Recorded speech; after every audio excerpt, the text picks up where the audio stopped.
The Opie and Anthony Show on XM 202, featuring Opie, Anthony, and James Norton. So here we go. What is the virus? In the space of an hour, a single virus has invaded, multiplied, and killed the cell, continually multiplying, searching for the next victim till there's nothing left to kill. The answer to infection. There is no answer to infection. It's already done pretty much all the damage it can. Fills their veins and blood with pure rage, and then eventually everything just stops. The virus is spreading. If this doesn't make you want to throw up, we're failures. It's the most annoying thing on two legs. What a bore fest. Who cares about the funny? Just bring me the porn. Aren't we dumb? See, he. Opie. Oh, do you want to play? Anthony. I will beat children about the head. Jim Norton. I'm dancing. I'm a naked whore. It's indescribable. I'm trying. It's like a rape that's covered by insurance. Some of the comments they make are uncalled for. Why are you crying? The virus finally hit him. Well, with Jimmy, you never know. It could be AIDS. No. Yes. It's the Opie and Anthony Show. The virus that spreads from town to town across the U.S. of A.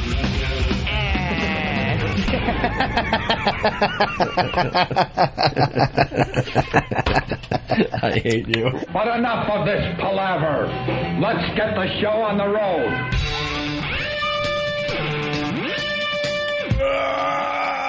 Hey. One last stretch, and then we broadcast. Thank you already. People on Pal Talk saying, guess no plane crash, huh? Like they're welcoming us back like that. That's a fine how do you do. I guess that plane didn't go down. No, we're here. Well, it's good to be home, that's for sure. We were just talking about that just before we turned the mics on. The road is the road, but I don't know. It's just good to be back in the studio here in New York City. Hate the road. It's the Opie and Anthony Show. The ONA virus spreading across America and spreading through Anthony's body and spreading through Jim Norton's body. So sick. So sick. Woke up this morning at the hotel and just went to swallow, and I don't know what's going on. It was like a pincushion, a snotty pincushion trying to swallow it. Oh, scratchy. I'm all stuffed. You're going to be fine by tomorrow. It's got to be the change of weather crap. No, it was happening yesterday during our wonderful commute from the airport back to the city. Yeah. I had it. An hour and a half. Eric had it. Eric was sick. We're all been sick. Yeah. Yeah, we were all just in a van with each other. That was only a few hours ago, wasn't it? It's the van, the plane with the filthy people, sick people, hacking into their hands and then touching everything. Oh, sometimes you want that plane to just go down. Well, just burn all the germs in the fire of jet fuel. Well, we had delays down in West Palm Beach, and then we flew into Newark after doing some loopy-loops and circles around Manhattan. And then for some reason, I guess the rest of the country's not going to care, but, you know, when you drive into New York City during rush hour, you would think it would be clear sailing because everyone's trying to leave New York City. They leave. Rush hour is everyone working in New York, leaving to their suburban home. Well, for some reason, like, trying to get into New York during rush hour is just as bad. I just don't get that. Yeah. Who are those people, and where are they going? Who are those people? Not everyone's coming back from flight, so who are all these people?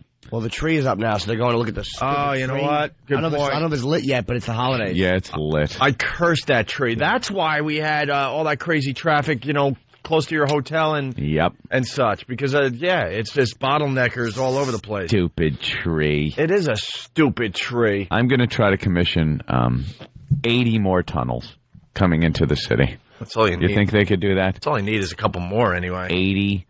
I was talking last night that I wanted to build a huge, giant platform over Manhattan. Just a flat table that is as high as the highest building is right now, and build an airport on it with elevators.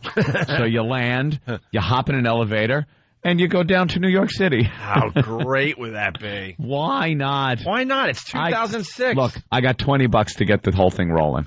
Come on. Dude, that is a great idea. Just a giant platform over the city. Why do we have to always stick with the technology we've been doing for whatever, forever? But let's just say forever. It's time to update. That is a brilliant idea. Imagine the plane lands, you hop in an elevator, or you take like a tram up there to what would amount to you're over downtown. Right. And then you take an elevator, and it drops you right in downtown. Even if it's a long elevator, who cares? Yeah, whatever. It's got to be a long one. It's got to be as high as, the highest building around. But knowing human nature, the elevator would have huge delays. Yeah, big delays at the elevator. Because some dope couldn't figure out how to, push L for lobby. Lobby. C for city. Hey, you're thinking, though, man. Oh, I'm always thinking. I like that. It'd be too shadowy and cloudy under the airport. We don't care. I know, but nobody would live. You know something? Screw it. How often is it really nice and sunny and people care in the city? This is a place of work. This whole city is your workplace. Well, you just sacrifice part of your city, and then that's the part of the city that'll never see sun again. That's it. Cut a big hole out over Central Park, okay? Are you kidding? I mean, right here in Midtown, during the day, there's shadows and shade. Yeah. There are people that have apartments in Midtown especially that never see the sun. They just never see the sun. Put airports on their roofs. Because buildings... That's what I say. Buildings just pretty much block the sunlight. All right. Well, speaking of flying, so yeah, it was a long commute home yesterday. A really long commute. And I'm jealous of Anthony. I got to tell you, man. Oh.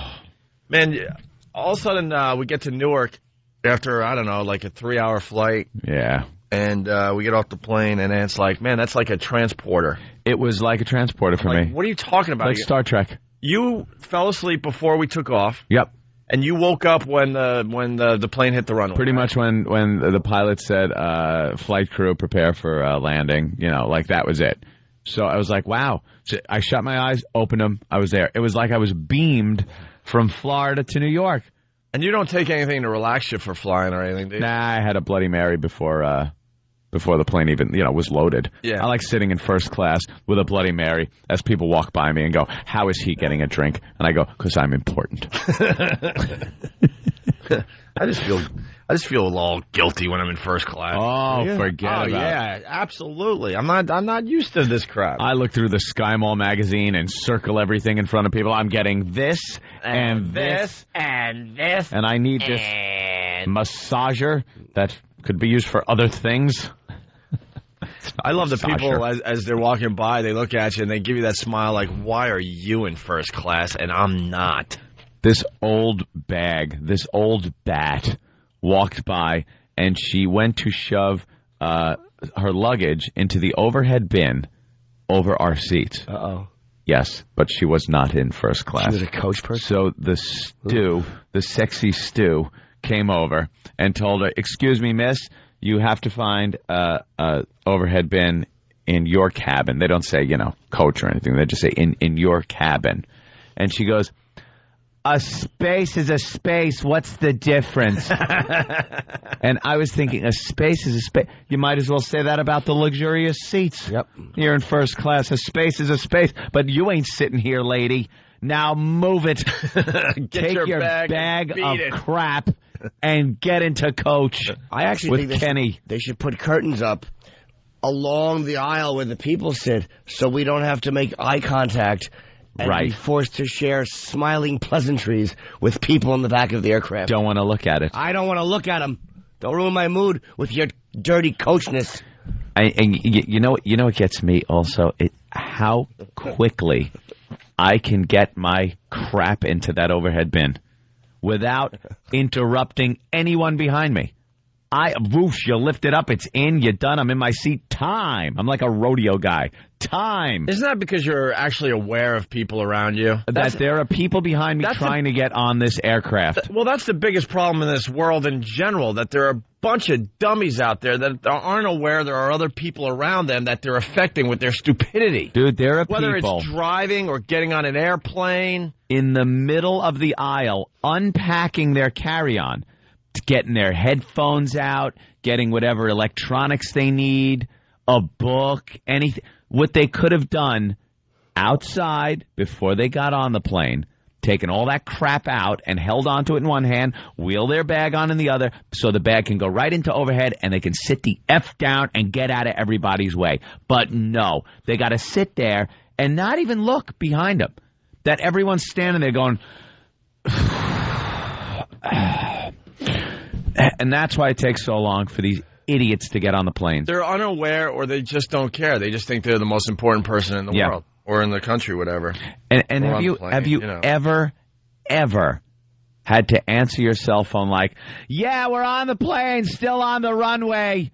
We're ready to take off. Should be shortly. Well, that happens on the trains when you're commuting. That's the same. We're on the same subject here. Talk at a normal volume into your phone, retards. What is that about when you're commuting? You know, back to Long Island, especially when I used to do the commute, and these people would get on their cell phones and talk really loud. Is it they don't give a crap about others? Yeah. Or, I mean, what goes through their head? Or they're not aware? So self-important that they believe everybody wants to hear what their conversation is. That's all I can conjure up in my head. I think they just don't care that people can hear them. They're unaware because they're self-centered asses. Like, someone calls me and I'm on a train or a plane. I'm like, I cut my hand. I get all like, oh my God. And it's just a fact. I know I'm annoying everybody. And even when I'm like, yeah. I love you too, but listen, man. Yeah. You know, I gotta go. I'll call you when I get off the train. We just landed. I'm gonna go to the baggage, and then I'll call you from the right. transportation. Okay. Like I go so the other way with that. There are people, well, we closed the deal. Yeah. We talked. No, that meeting went for about 5 hours or so. It was pretty good, though. I got them. We closed that deal. Going to be very happy with the results that I got here on Up. Shut up. So anyway, we get to Newark. We all get off the plane. People. I just hate people. Yeah, they're awful. They made me sick. Just to go back to the thing. So we get off the plane in Newark, and there's Anthony. We're all gathering, and I look at you, and you're like, I have no idea where you just flew. I'm like, are you kidding me? So you woke up when the plane hit the runway, and that was it. Erp. That's amazing. That was it. I was awake. I'm such a ridiculously light sleeper that I think I got 10 minutes in. And we did the show and everything, so, it's nap time for us. Exhausted. And I needed sleep. You would think you could just, sleep an hour or two on the plane. Just while people are boarding the plane, I thought I could get a few minutes in. I just can't. That was after because I was shot anyway after the show, and then our near catastrophe at the airport, where they had me booked on a flight that was an hour after the flight that I was booked on. Right. And then Jimmy's flight was the next day. I had already checked in online. He checked in online, and he looks at his ticket and goes, wait a minute, this is for tomorrow. And mine was for a completely different plane an hour later, and my bag was already on its way to that plane. So Kenny, chases after it with a baggage guy and comes back and goes, Anthony, I physically saw them take your bag and put it on the proper plane. And Jimmy had to give him crap about it. Oh, you physically saw it? You didn't theoretically see it, idiot? Or emotionally, you saw it emotionally? Metaphysically? I emotionally saw it. Yeah, well, that's wonderful. All right. Hey, speaking of planes, flatulence, not turbulence, forces plane landing in Nashville. Yeah, a little gas problem. Another, I don't need fuel. Yeah,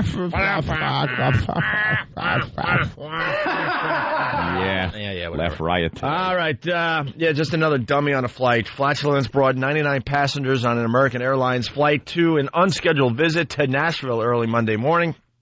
American flight 1053 from Washington to Dallas made an emergency landing here after passengers reported smelling struck matches, said Lynn Lawrence, a spokeswoman for blah, blah, blah. Okay, the plane landed safely, blah, blah, blah. The passengers and 5 crew members were brought off the plane together with all the luggage. Yeah, because everything. You smell some kind of a match, sulfur smell. Crap. They're thinking bomb. They're thinking some kind of bomb went off. Some lady's farts. Yeah. Some lady cut a gasser, and that idiot. Yeah. Yeah, so the crew and the passengers and the luggage had to get off the plane. They had to go through security checks again. Yep. Bomb-sniffing dogs found spent matches. Why do I keep saying matches? Matches. Spent matches. The FBI questioned a passenger who admitted she struck the matches in an attempt to conceal body odor. Yes, a fart. Yep.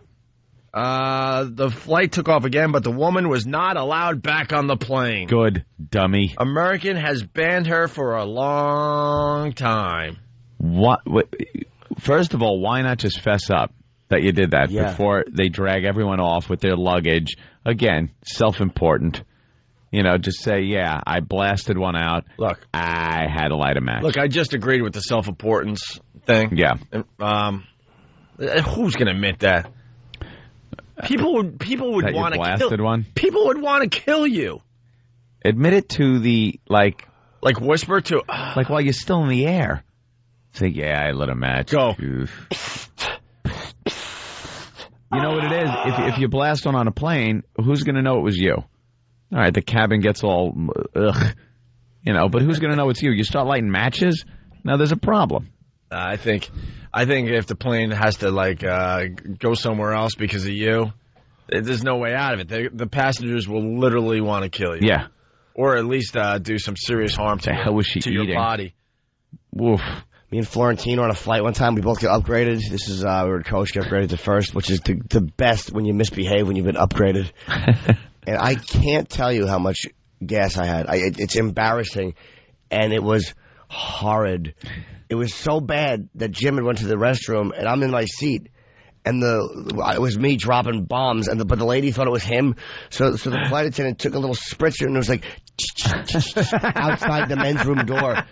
I have never laughed so hard in my life. And then Stupid comes out, and we're flying, and I kept dropping him. And there was one point where a flight attendant was walking through, and he stopped, doubled back, got the spritzer again, and did it right next to my seat in the aisle. And all you see is my newspaper and Jim's newspaper shaking because we're both laughing so hard. Hysterically. And why not? Oh, is that good? It was great. We got Tennessee checking in. Brian, what's up? Good morning, fellas. Good morning. Glad you guys made it back safely. I want to know how did this dumb broad get matches on the plane? You're allowed matches. Yeah, this is what's messed up. It ends the story. While it is legal to bring as many as 4 books of paper safety matches.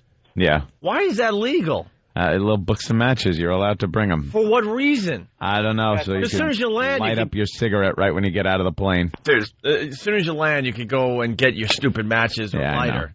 That sounds a little unsafe. Yeah. Why have matches? So you're allowed to, you're allowed as many as 4 books of matches. And why would you need 4 books of matches on a plane? That just seems like something that needs to be changed. 1 book. But of course, it's illegal to strike a match. You can't strike a match. Dude, it's not like, matchbooks are a rare item. Yeah, you can see going on. Ban stupid matchbooks, please. My girlfriend had to check all her luggage because that stupid ban on liquids. Oh, yeah, and she gels forgot and to liquids. put her stuff in my bag, like the makeup and all that stuff. So we had to go back and check it. Yeah. So irritating. So just stop certain people from flying, please. Yeah. Yeah, like your chick is one that you should worry about. She should be profiled. Stop. All right. Well, we're back in New York City. Yes. We're very happy to be back today on the show. To be here. We got. It's not the Chubby Bunny contest. We're trying it out on the air. Yeah, this is an experiment. Yeah, we've learned through one of our listeners they had a contest at a county fair where a lady died doing the Chubby Bunny contest. Choked to death right there. Yeah, the first in the history of the Chubby Bunny contest. And basically it's where I would assume, I was going to assume fat girls, but I guess it's any girl could do it. Girls put a marshmallow in their mouth and then they say Chubby Bunny. And then they put another marshmallow in their mouth and say, Chubby Bunny. And then they put another marshmallow in their mouth and say, Chubby Bunny. And then after a while, your mouth is so full of marshmallows, you can't say it, and you lose. And you're out. Right, so we're going to have a little bet with E-Rock. You want to bet today, Ant? How many marshmallows? You're a betting man. Sure. Jimmy, you want to bet? I don't like to gamble. I don't condone it. I'll wager. A little bit. Yeah, we'll get some wagers going. I would suggest you do some wagering at home as well. How many marshmallows can E-Rock stuff into that fat face of his without choking? Well, he's got chubby cheeks. Yeah, a little chipmunk-like. He's not a fat man. No, He's not at got chubby cheeks. He's odd because he looks like he could be fat. But then when you look at him, like, oh, no, his face is not fat, his body's not fat. There you go. And yet when you look at him, you just see fat. Also, we got the former president breaking down and crying. We got this is so bad. We love crying audio on the Opie and Anthony show. George Bush Sr. Yeah, can we do that next? Losing it, please. Yeah, we love it. A picture of his wife. And E-Rock, can you go to the Crying Hall of Fame and get us some examples of other crying clips that we know and love? We love the weeping celebrities. That's right. All right, and we got to talk about E. coli. We got to talk about trans fats. Trans fats. That just boggles my mind. We can get into that a little bit. And look, Mike Woods. How I missed him. Oh, do we have his audio from earlier? I hope so. All right, we're getting that. Pulled quite the gaffe right when we get back. I'm watching and just, he's typical Mike Woods. Weatherman here in New York, by the way, and he just stinks at improv. His improv skills are horrid. And I guess we'll talk about the split of Jennifer Aniston and Vince Vaughn. Ooh, yeah. Splitsville. Well, it's water cooler talk today. Everyone's going to be discussing what happened. Yeah. What's that? Oh, they're discussing how Sirius satellite radio is tanking. There's Hoo Howie. Yeah, that was a good deal for the company. Ooh. He moved the stock a whole quarter in the last year. That's gotta hurt. That's terrific. It's the Opie and Anthony Show. Whip 'em out Wednesday. Let's give it the big plug here. Right. Get a wow on the vehicle. For detailed instructions on how to get your very own wow sticker, visit opieandanthony.com. WOW stands for Whip 'em Out Wednesday. We pretty much say at this point, whip 'em out whenever. It's going to be whip 'em out anytime, but that's wow. It works great when you're stuck in traffic going to a sporting event. Wow. One of these days you'll be driving. Girl that's familiar with the program's going to see the wow, know what it means, pull up next to you, and flash you. Makes that commute so much better. So there you have it. Whip 'em out Wednesday. Hear what everyone else is talking about. O&A Uncut and Live, continuing the show on XM Satellite Radio starting at 9 a.m. Eastern. Visit xmradio.com to subscribe. It's the Opie and Anthony Show. Hey, good morning. You're checking out the Opie and Anthony Show. By the way, it's Whip 'em Out Wednesday. Ooh, it is. We love track of the days. Well, we love doing a national talk show because they're whipping them out somewhere. New York is a little cold right now. I don't know if it's going to be a great day for Whip 'em Out Wednesday in the New York City area. I doubt you'll be seeing any wowing going on in New York City. Remember, we used to do the Boob Index. Oh, right. The Boob Index in Chicago, you got to give them like a 1, maybe a 2. Some brave women out there. You'd have to be a lunatic. New York is about a 3 or a 4. Yeah? Yeah. That high? Well, it's 35 degrees. It gets a lot colder in New York. All right, we'll give it a 3. Buffalo, forget about it. Yeah. Forget about it. No boobs for you chance. today. What about Zero Vegas? Visibility. What about Vegas? Vegas? I didn't look at the weather, but I'm sure it's got to be up there. 10. Yeah. The boob index is at 10 in Vegas. West Palm. Well, a lot of old broads down there, but a lot of girls with braces, too, so. Yeah, we saw that. We learned a lot going down to West Palm Beach. West Palm, I give a solid 8. Solid. Dallas? Yeah, you got to give Dallas high numbers. Dallas has the breast implants. Jimmy and I have been down there a few times. It's all about implants and guns in Dallas. And strip club. Nice big boobs, those country girls. I would go with a solid 9 in Dallas as far as Whip 'em Out Wednesday goes. Any other cities you want to hit? Washington, that's about the same as, probably Washington like a 4. Yeah. They're a little warmer down there. Boston's a 2. Boston, 2.5. Pushing a 3 today. Yeah. So not the most ideal day for Whip 'em Out Wednesday. But low boob index. But the warm climates, they're enjoying Whip 'em Out Wednesday. It's really simple. Get a WOW sticker. Get it on your car. I'm telling you. Women are out there, and they will flash you if they see the WOW stickers. WOW, of course, stands for Whip 'em Out Wednesday. Of course it does. And some of the stations we're on, they're just lazy. They don't know how to push the show, and they don't even have WOW stickers. They don't even know how to make Wow stickers. So, you have to take it upon yourself at that point and make a homemade Wow sticker, okay? For Whip 'em Out Wednesday on the Opie and Anthony Show. Wow, I was enjoying talking over the music. I felt like I was back at AF, the only station that really rocks. Where every second we talked, music was blaring. Oh, enough. Enough with the music. All right. E-Rock is getting the Bush crying audio for us.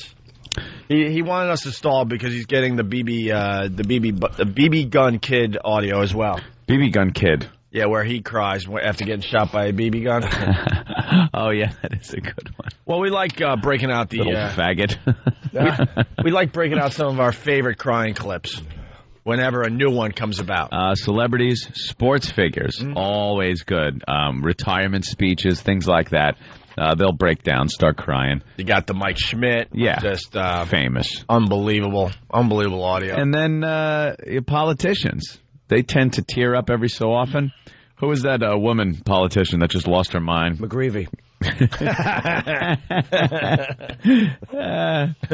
Like they were saying, it cost her the president, any chance at the presidency or vice presidency. A woman? Yeah, some broad. Oh. She started crying. Well, that's not what caused her to lose the chance for the vice presidency. No.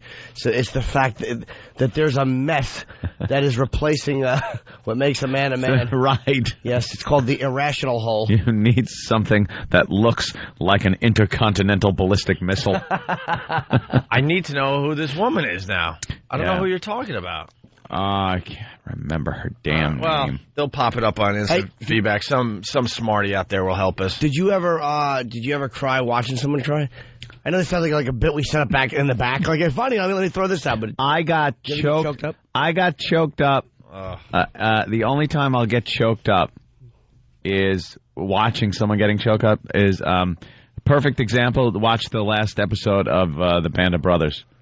With the old World War II guys talking about it's friggin' how many years later? Jesus Christ! And they're talking about these guys that they fought with, and just like they lose it, not completely, but they just kind of their voice cracks, and they got to kind of stop and pull away a little bit. And that just gets to me like every time. It's like, oh, this guy is still affected by this so many years later. Of course, Can I go next? You got one too, Jimmy? No, I was just asking. Do you have one? Yeah, I do. Yeah. All right. I was bawling last night. Oh no! What happened? Oh no!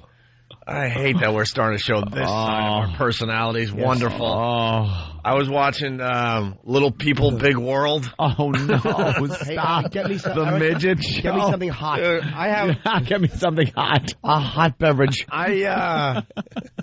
I can't get enough of Little People, Big World. And a hot beverage launcher. on TLC. It is the greatest show. I discovered it, last year. I can't get enough of this dumb thing. Yeah. And I have a tough time making fun of midgets these days. When we do the midget sightings, it hurts a little. Because I know they're people just like you and I. No. So you kind of got a little choked up at the midgets? So, Little People, Big World, they focus on this one midget, Zach. Yeah. Zach is 13 years old, and he's 30 inches tall. Were you in Bob Kelly's lap at the time? Yeah. he's I guess he's right around, actually. Yeah. I think he's just under 3 feet tall. Yeah. And he's 13. And he's got little, stubby hands. Aww. And he likes to bowl.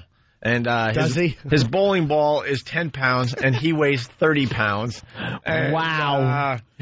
His bowling ball only has one hole for the thumb because the other fingers aren't long enough to get into any other holes. And then he throws this ball. Cyclops ball. With all his might. And he's actually a really good bowler. He would probably kick all our asses in bowling, which is pretty bizarre. In bowling. So, I bet I could deck him in a couple of punches, though. You beat him in life. The little fella is on Little People, Big World, and his father is shipping out to Iraq. So they showed how emotional it is for the father to go away to war and leave the family behind. That's sad. That's sad for anybody. I guess his father's of normal size. Oh yeah. He's shipping off to Iraq. He's his size. He's a spy. He just walks into enemy camp and stands around and listens. No one knows sees him. There's a little turd. There's a turd here. And and they had to show the farewell. The mom and little 3-foot, 13-year-old Zach saying goodbye to Dad. Did he throw his little arms around him? Yeah, and then he jumps into Mom's arms and he's just inconsolable. He's just bawling and wailing. And then the father just drives off. And I look at my girlfriend to my right. She's bawling. I'm like, all right, what the hell? I'll let a couple spill out, show that I'm human too. I don't want to kill the mood, but that Zach sounds like a bad boy. This stupid little people, big world. I can't get enough dopey of it. bowling ball. Well, that would be, I know, is one hold ball. Ugh. He's a tough every kid, radio though. show in America. The show's on TLC, which is the Freak Network, by the way. Tender Loving Care Network. Oh, the Learning Channel. Yeah, it's the Freak Network. It is like it is the freak show, the sideshow for TV. Yeah. But they do it under the guise that they're showing, diversity and things like that. But yeah, it is a freak show. TLC, tiny little creeps. And naughty Zach. Like I tell you, it takes a lot for me to get any kind of moist eyes going. Emotion. It takes a lot. But yesterday, maybe because we were tired from the trip, I don't know. So you were emotionally drained. I don't know. But I mean, seeing any father shipping off to Iraq and leaving a family behind is brutal. And then to know that this kid has a tough life to begin with, and he's losing his father, the only one that really, gives a crap about him as a normal person, is gone. The only male that doesn't spit on him when he walks by. Doesn't do it. The old dudes, though, it's over, Johnny. Mm-hmm. The end, right at the end, there's this one old soldier, and he goes, my grandson asked me, were you a hero in the war? And he goes, no, but I served in a company of them. It was like, oh, Christ on a pony, stop. How bad do you cry, though? No, it's just like I get like I gotta make that loud swallow. Like, oh Jesus, where are you going here? Stop this. Turn it off. Put a cartoon on. Do you go and make excuses before it gets really bad? Like, I gotta go check the water heater. Like I know what's coming. Excuse that would be too. Yeah, right. I think there's a leak downstairs. Right. Well, guys, we're not supposed to cry ever. So when it starts happening, you're like, well, that point's coming. So I grab the water off of my night table and go, oops, and spill it all over my face. Oh damn! Look, I spilled water on me. Or spill it all over the couch. Oh wow! Look what I did. I gotta go. Be right back. I gotta go get a rag. I'll be right back. Oh God, Jimmy, you got one? I have many. I'm a blub. The one with personality wise. I remember watching Ozzy cry, talking about his wife's cancer. Oh, that was awful. Yeah, horrible. But I'm a blubbering idiot anyway. I mean, I watch movies. I'm the worst. Are you really? Awful. Truly awful. Yeah. It borders on manic depressive. It's not healthy. Yeah, really. It's not like normal. It's not a healthy release. It's almost like I don't care about the movie. It's just an excuse to finally cry. What a bunch of washed women. Oh, we are awful. Bunch of sissies. Crying over old soldiers. He's got fidgets making him weep. Then you're just bawling over stupid movies. For no reason at all. Nothing. Just a little Marianne. Marianne. I'm a little Marjorie Ann. Watching Animal House and tearing up at Flounder's dented car. Oh, I've cried at the dumbest. I can't even tell you how many movies. It's revolting. Look, man, we're sharing here today. Oh, no. And Stephen from Bayshore, he writes. Of course. Little People, Big World. I was just talking about it on TLC. Steve wishes that the show would become Little People, Big Fly Swatter. Kill those horrid little bastards. The fans are so awful. It's like they don't want you to... I was online one time, and this guy instant messaged me, and he goes, if I hear you talk about your girlfriend happily one more time, I'm going to slap you in the face. There's a whole thread on the message board. Jimmy's got a girlfriend. Does this suck? Like they think it sucks. I can't help it. Of course not. You've seen enough of the other side. Jesus, it's all I had. You should have been with us on the trip then, people, and seen this loving, psychopathic couple that are absolutely made for each other. Just not Jesus right. Christ, she's as loony as you are. She's nuts. She's nuts. Yeah, definitely entertaining, though. Hey, E-Rock, are we waiting for the BB kids still? E to the rock. What am I doing? Look at him running over. That was like it's more like one of those stupid jogs people do across the street when you're waiting for him to cross. All right. That was a half-assed run. It was E-Rock. awful. He looked like a fat black man power walking. That's how Eric runs. That's really good. All right, hey, no, this isn't Oprah and the Anthony Show. The Oprah and Anthony Show. Oh, what a bunch of crybabies. People are saying that Stop it. I got the kid's name wrong. Look, man, we traveled all day. It was the little like strawberry blonde midget that's only 30 some odd inches tall. He's the smallest of the bunch. A little guy. He's small in the midget world. They look at him and go, "Wow, you're short." Oh, that's bad. I thought his name was Zach. I still think his name is Zach. But if you're going to be a short, you should be that short, like just so people go, "Wow, this is really interesting," as opposed to gross. Yeah. Be the ultimate short. Let's say hi to Jesse in Maine. Jesse, what's up? Hey. Hi. Hey. What's going on? What's up? Hey. Yeah. Well, I heard you guys talking about celebrities and crying and whatnot, and I even got choked up one time when Andre Agassi retired at the U.S. Open. He made that speech, and he was just going on and on and on about everything. Wasn't he all choked up? I thought we had that audio. Yeah, we have that one? All right, you cried at this. Yeah, stay on the line. Maybe we'll get you weeping too, you little faggot. Yeah. That's right. Yeah, this is Andre Agassi. Well, maybe not. Is this from recently or no? Yeah, this past At least I get a little teary-eyed with guys recollecting their friends getting blown apart right in front of them. This guy is a tennis player. Yeah, guy in white shorts. I saw this. It tight white shorts, and he hits a ball real good. Yeah, wow. All right, so I cried over a midget. I got to stay out of this one. No, he uses a special ball. Hey, Coach, take me out of the game. I can't be part of this one. I'm going to go play with the faggots on the other side of the gym. Over the last 21 years, I have found loyalty. You have pulled for me on the court and also in life. I have found inspiration. You have willed me to succeed, sometimes even in my lowest moments. And I have found generosity. You have given me your shoulders to stand on, to reach for my dreams. Dreams I could have never reached without you.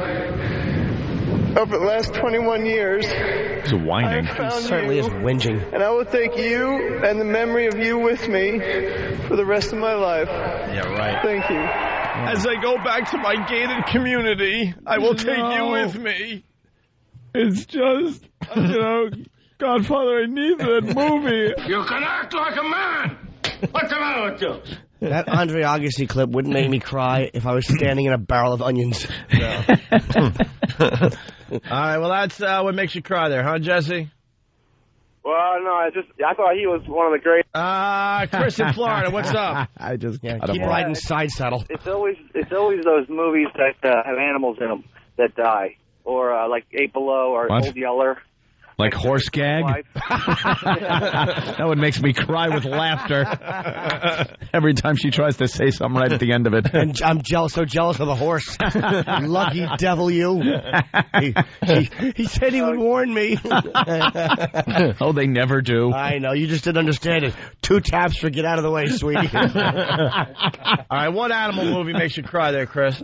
I don't know how we got on this, but we got to go with this for a little bit. Oh, sit next to the wife watching a movie like 8 Below or Old Yeller. Mm-hmm. And, Old and Yeller, everybody brings up. She's not crying a bit, and I'm trying to hide it like I'm a man, and I'm wiping my eye like it itches. Like he's a man. It's funny. Yeah. I know I'm not, but like I was. All right, someone on the instant feedback on their cell phone. Opie will crush a homeless man's cake, but he cries at midgets. Yeah, I know. We were all emotionally a little drained yesterday. Yeah. Greg on Long Island, what's up? Oh. How about the movie Rudy? Yeah, if you're not crying at the end of Rudy, man. Nah, that didn't do it. Really? Yeah, sorry. It was nice, though, but pretty inspirational. Yeah, you get to make a tackle and go home. Back to life. Oh, well. Get off the 48. field, retard. Exactly. Stop hanging out with children, you pedophile / ass. You want to talk about an embarrassing real life one? I forgot about this. Oh no. Strap in. It was recently. It was with my girlfriend, and we were in bed. It was dark. This is true too. And I forget what we were talking about, but I was happy to be dating her, just kind of happy that a lot of the madness silliness is over. Yeah. And I cried a little bit, but it wasn't loud. It wasn't for showboating purposes. But it wasn't like, we were just laying there talking, and I was like getting a little, worked up. Nothing crazy. She had no idea. A little misty. Oh, misty, exactly. A little misty. Jesus. And she didn't know. And we're talking, and she starts touching my face. And she feels it, and she didn't know, and she moved her hand. She goes, "Ew, why is your face wet?" Good for her. She should have given you one of her tampons to dab your eyes with. Or I should have shown her a horse gag and say, that would be more dignified than why it's really wet. Ew, why is your face And then she realized what it was. She's like, I'm sorry. I'm like, it's all right, castrating Hitler Youth. I'm just laying here. Fantastic. Ew, why is your face wet? That's great. Hey, let's say hi to Max in Dallas. Max. Hey, what's going on, boys? Got to agree with Anthony, but one of the sad ones is Saving Private Ryan when the guy's at the tombstone. Oh, yeah, that's a bad one. Okay. Every time I see that, I fall. But, hey, Anthony, if you don't want to cry anymore, just keep a copy of your bank statement right there on the table beside you. Just glance over it. Punching out, boys. No, I use that on my way to the bank. It gets me laughing all the way there. Anthony from Las Vegas, I cried when Britney started wearing panties again. Yeah, that was a very sad day for everybody. Some things are supposed to make you cry that don't. Like, Forrest Gump had some sad moments in it, but when he's standing under the oak tree talking to his wife who's buried like a German shepherd in the yard. I know, no kidding. I found it to be more, I so knew what they were going for, and it annoyed me. Yeah. Forrest is smart. It was laughable. Yeah. It was laughable. It was a good movie, but that kind of bugged me. Sometimes when they go so far to make you cry. Yep. Then there's nothing there. No. It makes you laugh sometimes when they try to make you cry and you're laughing. How about this one? How about this one? This is one of the most famous ones. Mike Schmidt, everyone. Some 18 years ago, I left Dayton, Ohio with 2 very bad knees. Uh-oh. And a dream to become a Major League Baseball player.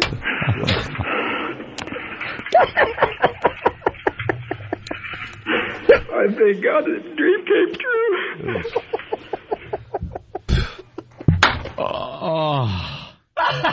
Stop whining. Almighty. Every time we play every time we play that clip, by the way, we get hate mail. People get pissed. Why? That we're making fun of that That's clip. too bad. They love their Schmidt. Right. I don't mind somebody getting a little choked up, but that was wow. He was just all up, curled out under an Afghan, letting it fly. Goddamn Lou Gehrig had to stand there knowing he was going to shake himself to pieces, or whatever that disease does. He turned to cement. Yeah. And the guy gave his speech with dignity like a man. That's right. Paul O'Neill crying in like 97, I think. There's no audio of it, though, because it was just visual. It was after the Yanks won the series. His dad had died that year. And that was horrible. Yeah. Oh, really? Horrible. Bad one. Horrible. Let's go to Pete. What's up, Pete? Hey. What makes me cry is the end of Independence Day when Randy Quaid is going up there with... Hang up on him. When Randy Quaid's going Yeah, I felt this. Shut up. Okay, I thought he was serious. Okay, you're kidding. That's funny. I thought he was serious.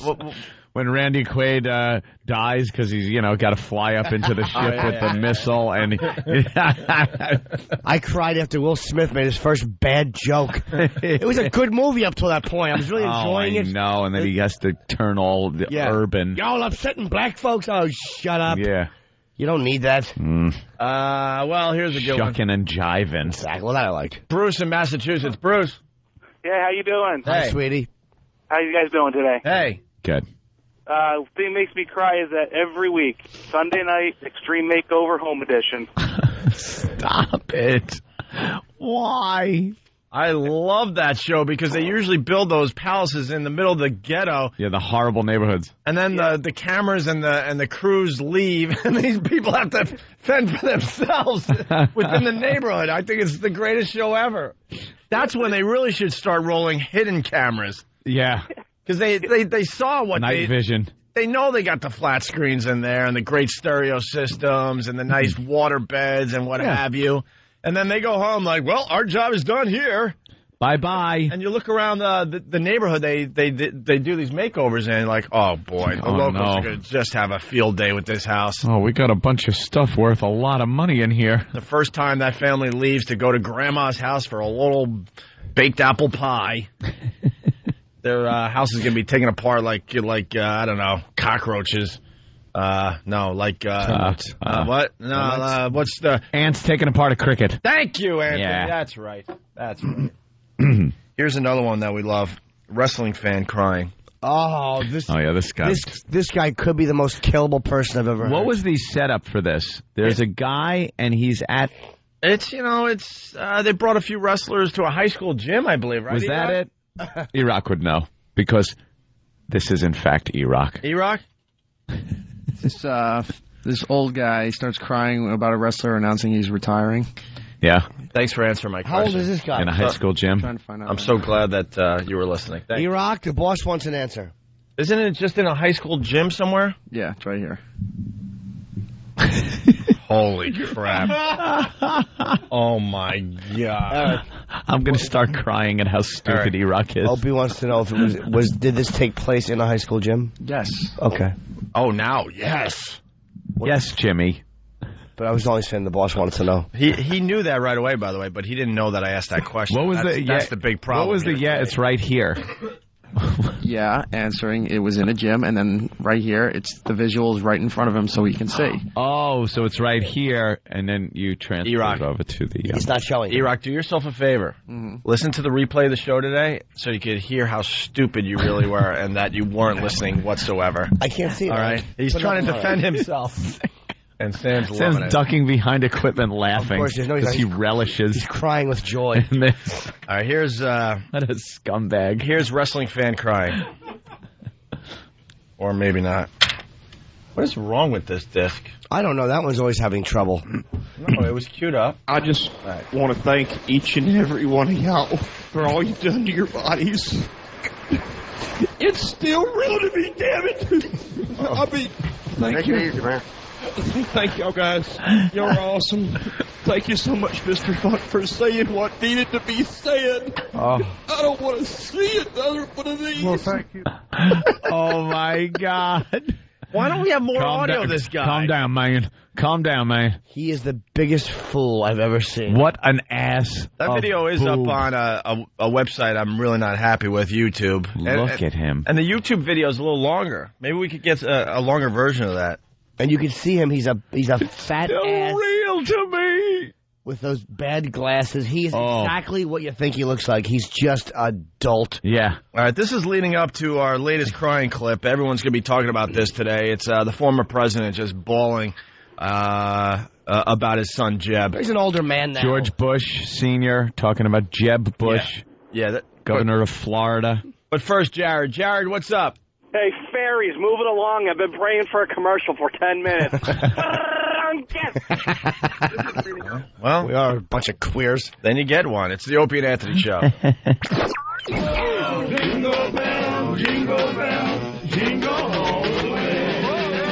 It's the 2006 Homeless Shopping Spree, only on the Opie and Anthony Show. Coming soon to a snooty mall. Maybe one near you. The Opie and Anthony Show will bring a busload of homeless degenerates shopping for Christmas presents.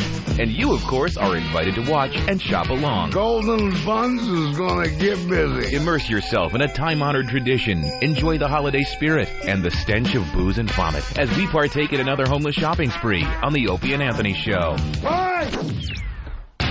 It's the Opie and Anthony Show. All right, let's get right back into this. It's the Opie and Anthony Show. E-Rock in a little while, doing the Chubby Bunny. And I'm also hearing rumors that one of the guys behind the scenes, his mom won a Chubby Bunny contest. Was it your mom? Was it Sam's? Oh, boy. All right, we'll have to talk to Sam about that in a little bit. Also, look, man. Sometimes we don't know where this show goes. We just casually mentioned the former president, bawling over his son, Jeb Bush. Yeah. And now we're on this crying thing. I guess a certain GM is not getting his you-know-what today from this radio show. You creep. Make them all hot and bothered. Talking about your... God, I wish we could say it over here. I wish we could say it. Apparently we need more sexual content for this guy. Right. Because he wants to... he wants to drive around, listen to the show, and get so turned on that he has a natural male physical reaction to being turned on. Right. And loves to chat about it to other men. Right. Likes to tell you how turned on he was. How turned on by using the right words. Right, all the words that there are for when that happens to a guy, when he gets himself in a certain state. So I guess this guy will not be turned on by the show today. No. You creep. Thank God, you ghoul. And I had to stay in the car until the segment was over. And I just kept getting, it was just getting. Yeah? You know what? Keep describing it. It doesn't work as well over here. We understand that. It works much better over at XM, but somehow we got to figure out how it works well over here as well, because we need a lot more people to understand how creepy this was. Well, this conversation at the managers meeting in Boca Raton Monday night. Telling us that we need more sex on the show so he could have this thing happen to him. Something that is usually followed by the word raging. That's what he kept saying. Oh, my God. Yeah. What a creep. Yeah, it was kind of creepy. Yeah, it was. And then we moved on to the next general manager, and then it was like, no, we like that you're not... all about sex anymore. It's great. And then we moved on to the next general manager. He's like, that puking show you did, the eggnog drinking contest. Fantastic. We loved it. And then we move on to the next general manager. I wasn't feeling the eggnog drinking contest. You don't need to do stuff like that, guys. That's why you don't ask anybody an opinion on anything, because it's always different. 8,000 different opinions, and that goes for you too out there, you jerks. You just got to follow your own instinct. Right. In the end. Let's say hi to Bob in Belvedere. Hey there, Bab. Hey, Bob. Hey, what's going on? What's up, Bob? Yeah, I went to the first Devils home game right after 9/11. Yeah. And they brought out the woman, the wife of the husband who fought the terrorists on the plane. Yeah. And everyone was crying, chanting USA, USA. It was just ridiculous. Well, 9/11, anything 9/11, you get a free pass. Especially right after, because we went to a U2 concert. Okay, that's what I was going to ask you. We went to a U2 show, and man, there was right after 9/11. There wasn't a dry eye in the house. And I think they were playing One. I think it was One. It was playing One, and all it was them on the stage playing One, and all the names of everyone that died scrolling behind them. Holy Jesus Christ! It was like crap. The whole place. It was at Madison Square Garden. Yeah.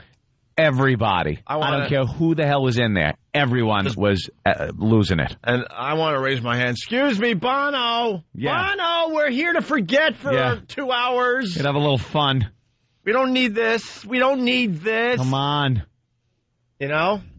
Jesus. We were looking for a distraction, and next thing you know, the names just and endless. And then the flights that they were on and everything. Oh, it was just...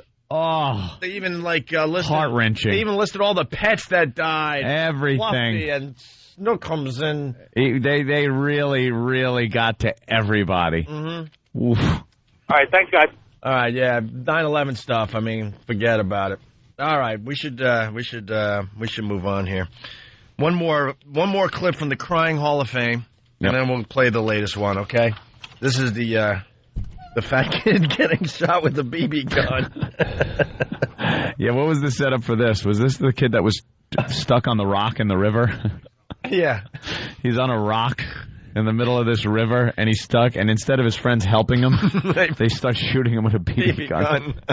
Kids are just monsters. And the kid couldn't really jump off this rock to get away from the BBs that were flying at him. So they got him, I think, in the thigh nicely here, and this is what happened. I'm John Mike, and I'm in the Watch Force of Warwick, New York. Ow! Stop it! Don't do that! Stop! Stop it! I'm serious! I'm gonna kick your ass! You bitch! Don't shoot me anymore! No, I'm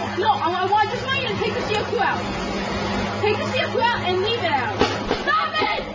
Stop! Stop! Stop! Stop! Stop! That poor kid, but goddamn, that's funny.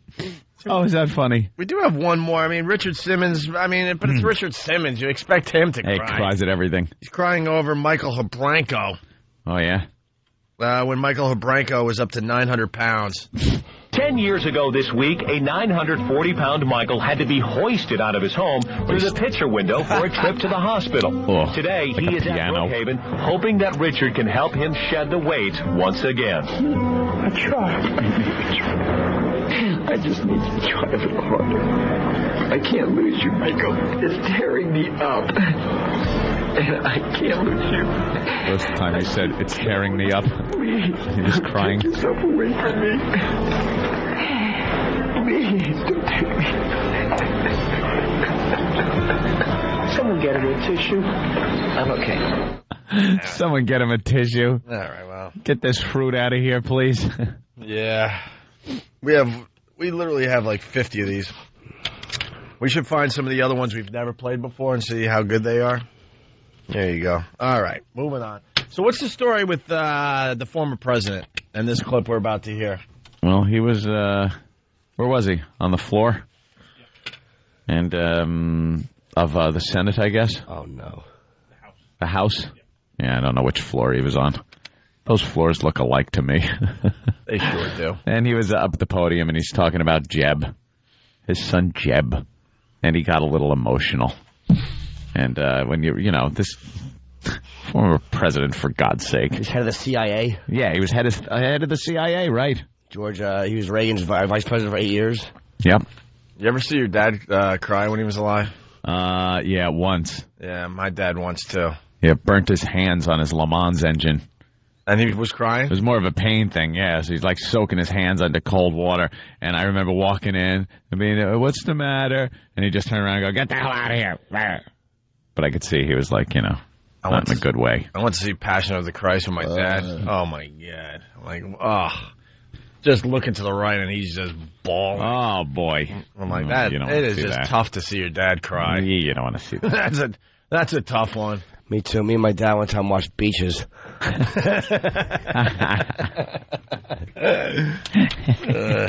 right, here's the former president breaking down. True measure of a man is how you handle victory and also defeat. So in 94, Floridians chose to re-hire the governor. But they took note of his defeated opponent, who showed not merely with words, but by his actions what decency.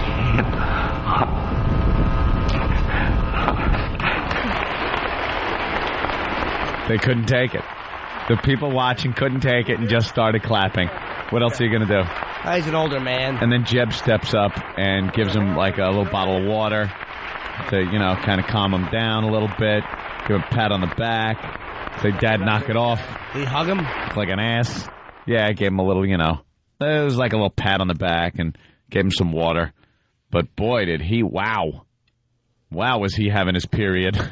Oof.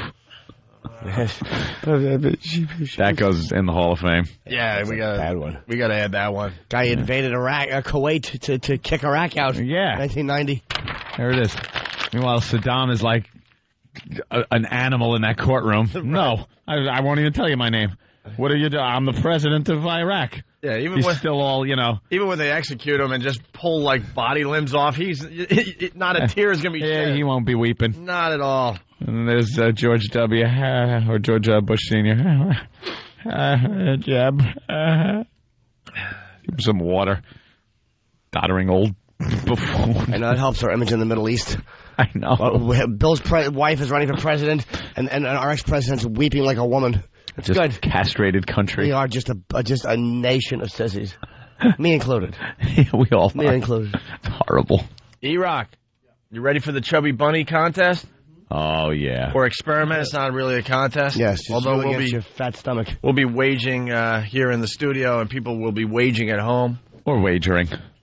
I said waging? Yeah, wagering. Waging war. Yes. I was thinking war, I guess. Wagering, yes, you're right. We have time to do the story. Man accused of faking retardation for 20 years. That's right. 20 years the guy faked being a retard. And now he's doing the chubby bunny contest. Jimmy, you beat me to it because I changed the name of the story. I was going to go for nearly 20 years, ever since Eric Nagel was 8. Was 8 years old. And it fits. The age fits and everything. You know, as soon as we all saw this story, we thought, all right, time to goof on E-Rock again. Isn't that terrible? Isn't that bad when everyone thinks the same thing? Yeah. Especially since he's not faking. That's the tragedy. This is real. All right, well, this comes out of Washington. For nearly 20 years, ever since Pete Costello was 8, his mother has collected disability benefits on his behalf. In meetings with Social Security officials and psychologists, he appeared mentally retarded and unable to communicate. His mother insisted he couldn't read or write, shower, take care of himself, or drive a car. But now prosecutors said it was all a huge fraud, and they have video of Costello contesting a traffic ticket to prove it. What an idiot. Yep. He had a good thing going. What are you doing? He got greedy. Yep. People just get greedy with their scams out there. Certainly do. He's like any other person trying to get out of a traffic ticket. Assistant U.S. Attorney, blah, blah, blah, said Tuesday. Pete and Rosie Marie Costello were indicted in September on charges of conspiracy to defraud the government and Social Security fraud, and the case was unsealed Tuesday. And it goes on. The Vancouver pair were scheduled to appear in federal court, blah, blah, blah. Barbosa said he planned to file with the court 2 videos of Pete Costello taken this year. In one, he allegedly feigns retardation during an interview with Social Security workers. Oh. The other is of him contesting the traffic ticket in a courtroom earlier this year. Sounding like, professional lawyer, probably. Yes. And then the other one just drooling. He should have contested it just by picking it up and going, and eating it in court. $111,000. Yeah. Yeah, you got $111,000 over the years. Man. That's 400 million Canadian. They don't know whether he is retarded to some degree, but he's clearly... Wait, I missed a good one. No, you didn't. I know. You missed a dud. I swung and missed so hard on that one, I pulled back muscles. Andy Pettitte coming back to the Yankees. Yeah, I can't tell you how sick that makes me. 34 years old. Sure, why not? Why do you want him when he's 31, 32, 33? Get him when he's 34. George knows how to get him young. He's an ass. They never should let him go to begin with, but I don't want to talk about the Yankees. I'm disgusted with the whole team, and I hope they lose again and again and again and again. That's what you get. So again and again and again and again. And again and again. So 5 years from now, you're hoping for a World Series win? No. Oh. I hope they're not more agains? Yeah. Oh. We're going to have to root for somebody. Again, infinity. Whoever's smashing the Yankees' teeth in. You like baseball too much, Jimmy. You got to find a new team. Go Tigers. No, I don't care about them either. But Atlanta, America's team. Yeah. I just like Jane Fonda. Ugh. I know, she's a strong woman. Dude, you shut up. Commie. All right. There's not much to the story. No. Retardation for 20 years. We need like audio and some more examples. Yeah, I want to see the video. I want to hear the audio. Right. I want to see him feigning to be a retard and see if he can be a producer for this program. Speaking of which, the Chubby Bunny goes down next. Yep. Hey, where's Sam? His mom won a Chubby Bunny contest. Sam. There he is. Was it on camera? Did you have a good time while we were in West Palm Beach, Florida? I missed you. Aw, look at that kiss ass. Nice. So your mom did a Chubby Bunny contest? Yeah, she won. She won? Yeah, when I was in 5th grade in Cub Scouts. Oh. Went on a camping trip. Two shoes. Oh, camping trip in Cub Scouts. Oh, he got touched so bad. Of course he did. How could they not? I want to touch him. All the scout moms got together and had a Chubby Bunny contest. Yeah? My mom won with 23 marshmallows. 23? Yep. I bet right now that E-Rock doesn't beat Sam's mom in the Chubby Bunny contest. 23? Yeah. E-Rock is going to lose to a woman. Standard size marshmallows? Oh, yeah. So, and how does the contest go, Sam? You just have to, every time you put one marshmallow in your mouth, you say Chubby Bunny. You put another one in, you say it again, and you have to stop when you either can't say it or you gag. which is or yig yag at the same time. Where are you from? I'm from New York. New York. Yeah. Really? I just like checking. Yeah. Obviously, a part not many people go to because I don't really recognize that accent. Western New York. It's south of Michigan. Yeah. Like from Canada. Canada. I am from Vancouver. All right. Well, we'll do that in a few minutes. Wow, that's here. a lot of marshmallows. Did you see this? Oh, yeah. Was everyone laughing? Yeah, it was a good time. Yeah, and then what happened when she had to take the marshmallows out of her mouth? Because I hear that's kind of disgusting. Yeah, you just have to spit out as much as you can. And it's like a lot of drool and white marshmallow drool. Were some of the older people making jokes that the kids didn't understand yet? Yeah. Certainly hope not. But I bet they were. Look at young Sam. What a fine upbringing. With all at the Cub Scout meeting, mom's doing a chubby bunny contest. Yeah, mom's involved. Yeah. Like parent taking interest in their child's upbringing. Just before they told nice. scary stories around the campfire. Oh. He's Ghost stories. Of course you're shaking your head. Yeah. Spook stories. Oh, sorry. Well, I don't know if that's an insult or not. Oh, speaking Can't of which, tell with him. Thank you, Sam.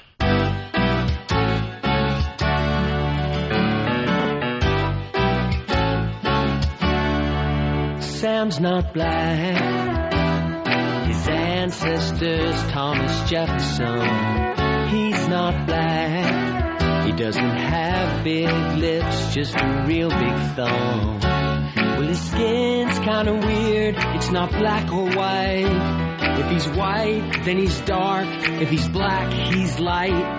Who the hell can figure? Who the hell can figure? If Sam's white or a white or a yeah, we tease him, you know, 'cause he's white with an afro. Sam's not black. He's not black. Don't smoke crack. He ain't black. That one worked to our advantage, by the way, because we cleaned it up for this side of the radio show, and I think it's funnier with Yeah. He should have actually, instead of even doing that, he should have said, if he's white, or if he's not white, or something else. Yeah. He should have just totally broken from the Yeah, not white. Oh, really? I kind of like it that way. Or because it still says it. He should have completely not said it.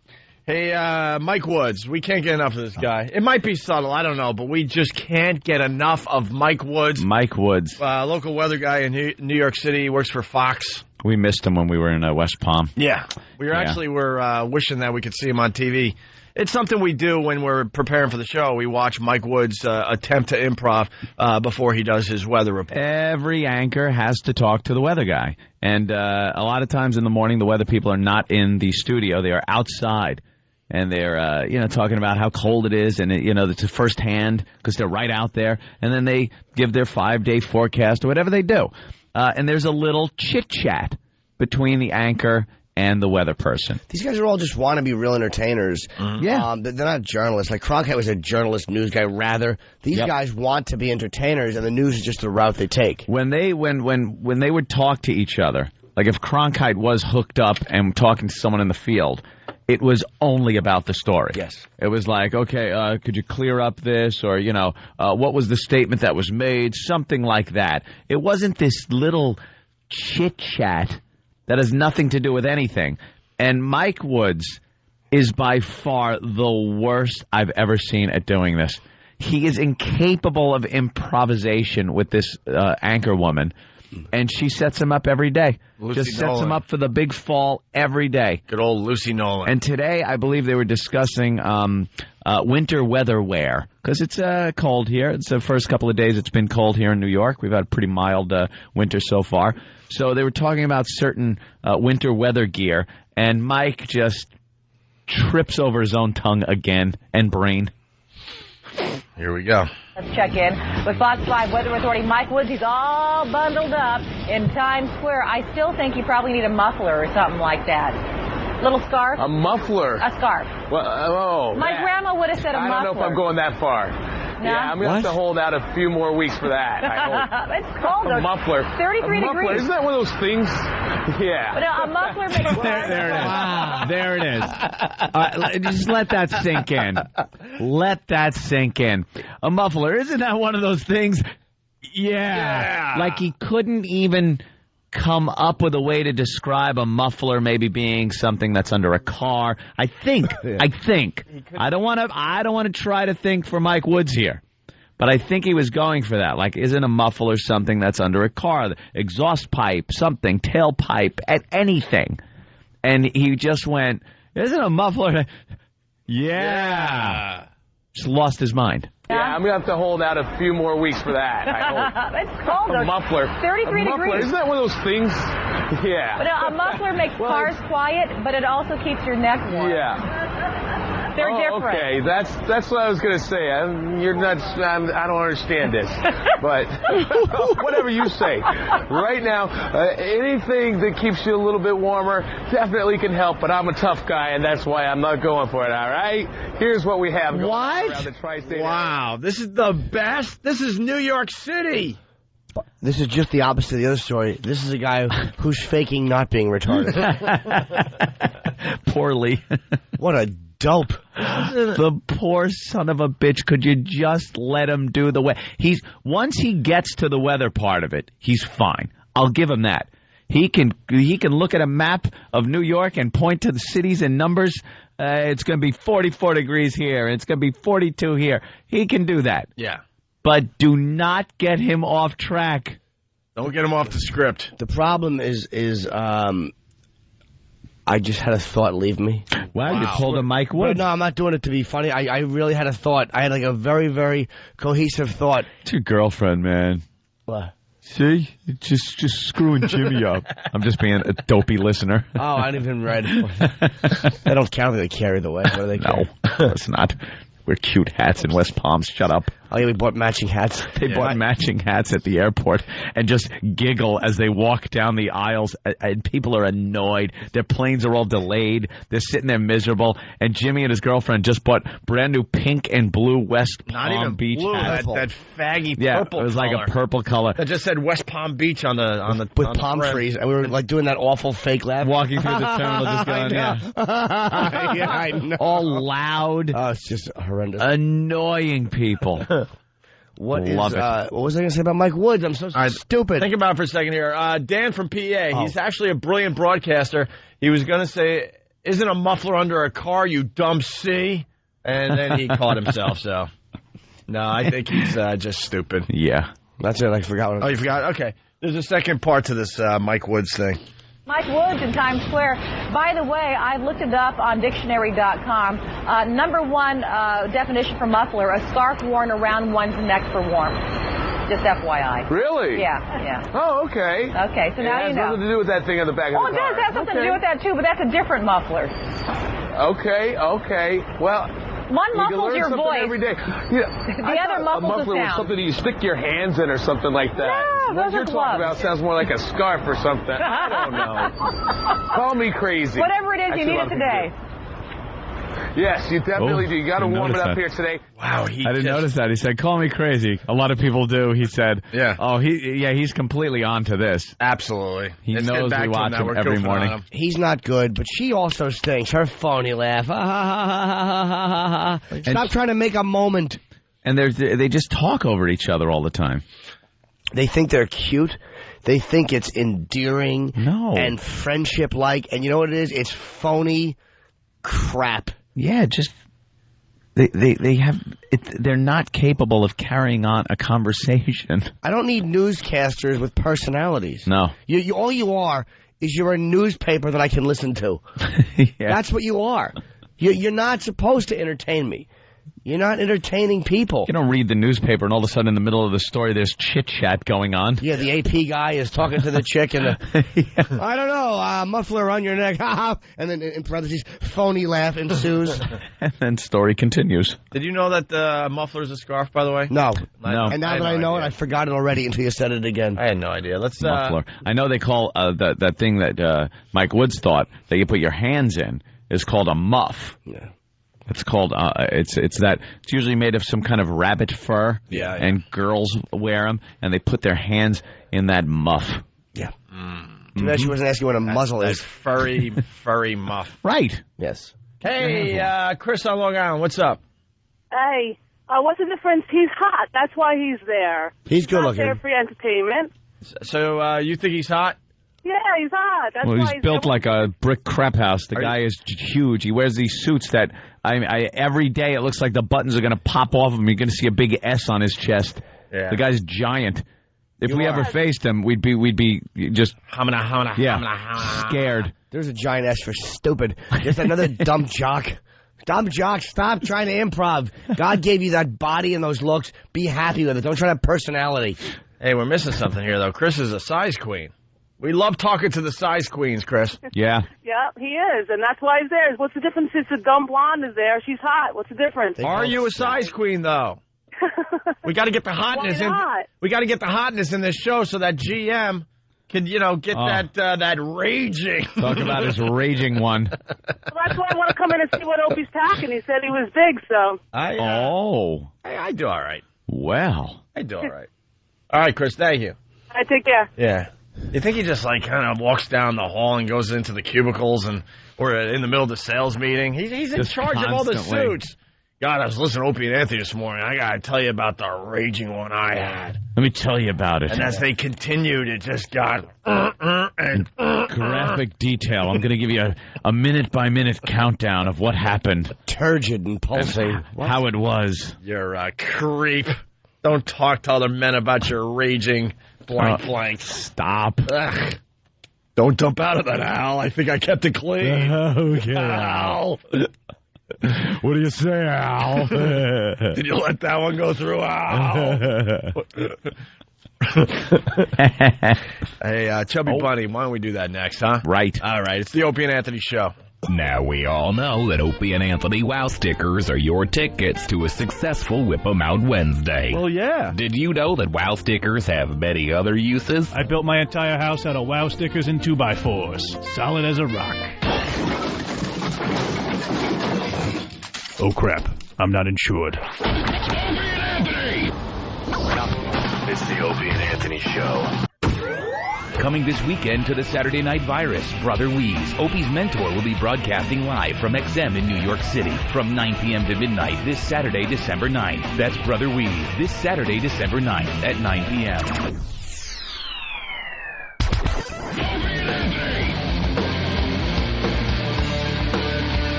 All right, we're back.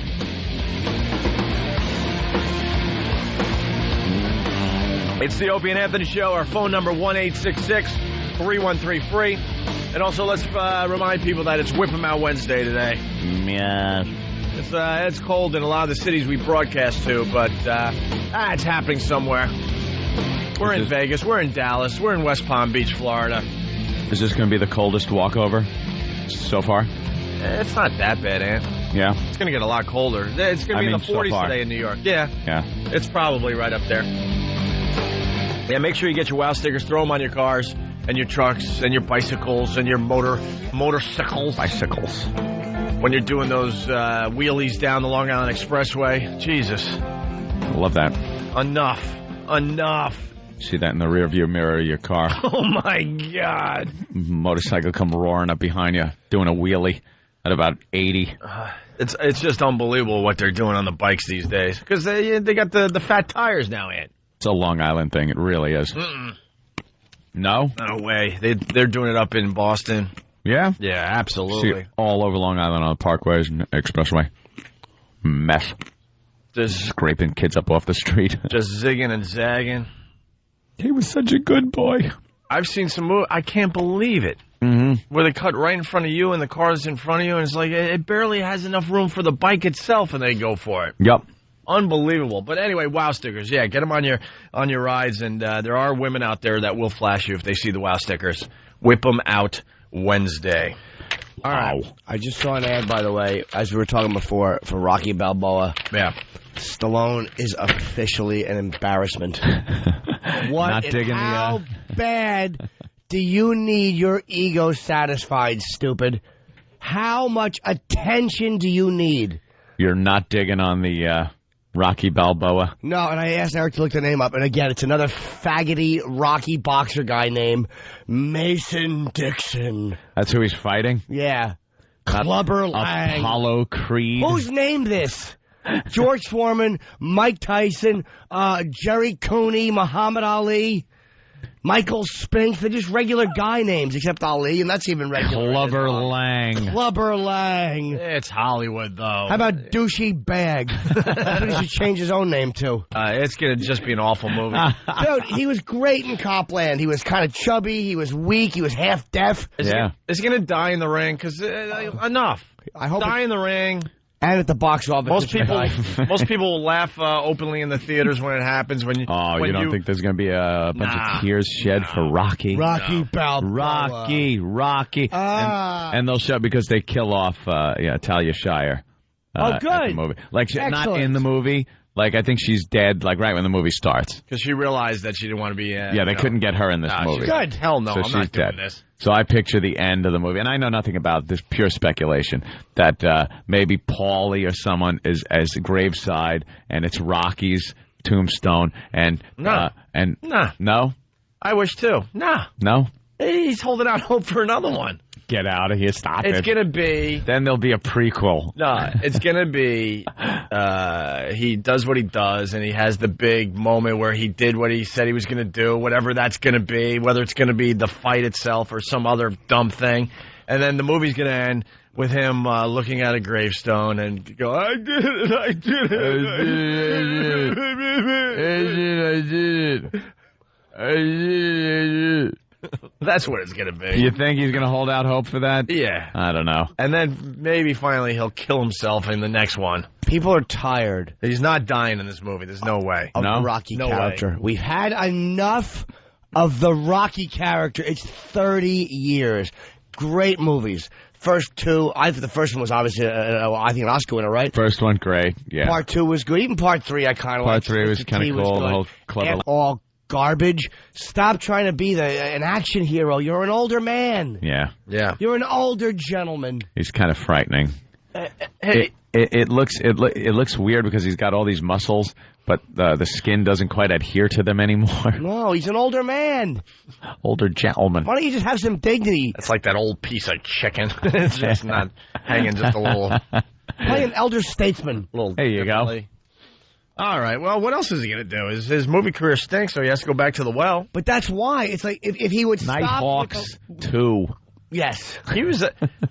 I think we talked about this before. He was just amazing in Copland. No one expected, freaking Sly Stallone to be in that type of movie and pull it off. Completely stepped out of character. Yeah.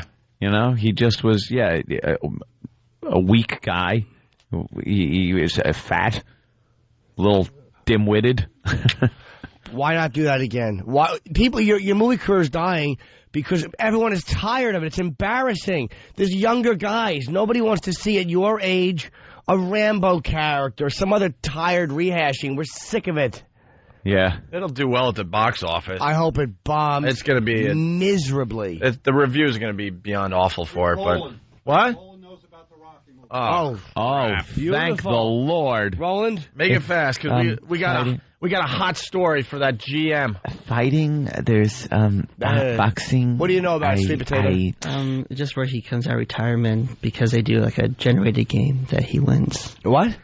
He comes out of retirement, Rocky, because they do a computer generated game that shows that he wins, and then he comes back to fight the guy.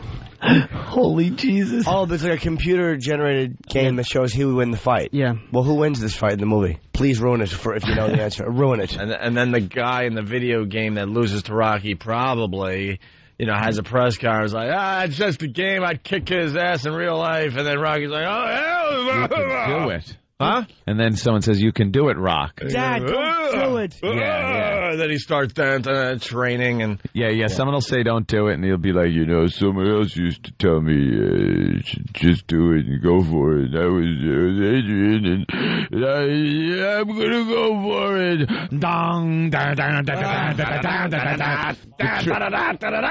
And then E-Rock, there's going to be a training montage. Oh, sorry. He's lifting colostomy bags. Bop, bop, bop. He's got like a long bar with just two white orthopedic shoes on the end of it. Sick of you. That's it. But Adrian, I can't do Rocky obviously, but Adrian ain't here because her corpse is rotting on the ground. He'll be lifting her coffin over his head, doing curls with it. Stupid. But bugs are eating out her eyeballs. Hey. But I gotta go on for her. I hope Butkus is dead, too. I hated Butkus. Butkus. Dumb dog. My dog. I was thinking maybe we could go to the zoo or something. Why, yeah, retard. Paulie has prostate cancer and Butkus is dead. Someone is reminding us that Burt Young said that this is the last movie, and he said that on our show. But exclusive. They also said the third one would be the last, and the fourth one, and the fifth, whatever. No, it's not. I'm going to bite the computer screen if that's right. Eric just showed me on the monitor Stallone has coming out Rambo 4, Pearl of the Cobra. How about this? Pearl of the necklace, and you're wearing it. Older gentleman. By the way, that is not 2008. True. Still has a little over a year to go. It's got to be a lie. That's part of the deal for Rocky. Why? Pearl of the Cobra. What does that mean? I don't know. Who is he fighting? I don't know. The Taliban? His inner demons. If they want him to make Rocky, he said, I'll make Rocky if I can make Rambo. Well, who wanted him to make Rocky? What faggoty young executive who has no creativity wanted him to make Rocky? Don't know. Jimmy has passion when Dude, he goes for this. I'm sick of it. Oh, my God. I'm sick of the rehashed crap. Pearl of the Cobra. I never liked the first Rambos. I'm the only guy. I know. I just thought they stunk. Well, they Rambo when it came out. Everyone did. It was for the time. Yeah, it doesn't hold up anymore, but I thought it was a lot of body bags. John Rambo. Really? Yeah, but that was Hollywood back then, where they had to go with the dramatic catchphrases and stuff. I'd bring one thing less that. A lot of body bags. What they did in the 80s is every movie was written, the character was talked about the way you would want people to talk about you. Like, you don't want to get on his bad side. Every faggoty character in the 80s had people discussing him the way I wish people would talk about me. Norton's coming. What do you need? A lot of body bags. You drew first blood. First blood. Shut up. Oh, there it is, Jimmy. If you would read the plot to Rambo 4, Pearl of the Cobra. John Rambo has been living a secluded lifestyle in Bangkok. Oh, we know what he's doing in Bangkok. Secluded lifestyle in Bangkok? And salvaging old boats and tanks for scrap for 12 years. After computer file trading with but when a group of volunteer aid workers bring supplies into Burma disappear, a relative of one of the missing missionaries begs Rambo to find them. He heads off with a small team of aspiring heroes to locate and rescue them. So some aid workers, and they can't get local police to help, apparently. I don't know why. Maybe they're all eating elephant tusks, putting pepper on them. So they have to get John Rambo. And I'm sure he so reluctantly accepts this. Yeah. Like, I'm just salvaging tanks and boats and stuff, and I don't do this anymore. There's gonna be a whole scene. I don't do that anymore. There ain't that John Rambo's dead. And then something will happen where he has to go and do this, and he decides, he's going to kick ass. You know why? Because he's in love with a young Bangkok woman, and she so happens to be part of it. Right. It's going to involve a woman where he's like, she's missing, and then... And you know what'll happen when he gets all his weapons together? It'll be done in montage. She keeps calling him Locky by mistake. Locky. And Lambo. Locky. So stupid. Is that the Rambo music? Yeah, it's Rambo music, all right. All right, I'll go in. I'll go in for you. Oh. Another bad movie name. He'll have the Rambo knife. They'll have a lot of the... as he loads up all his weapons. All that clicking noise.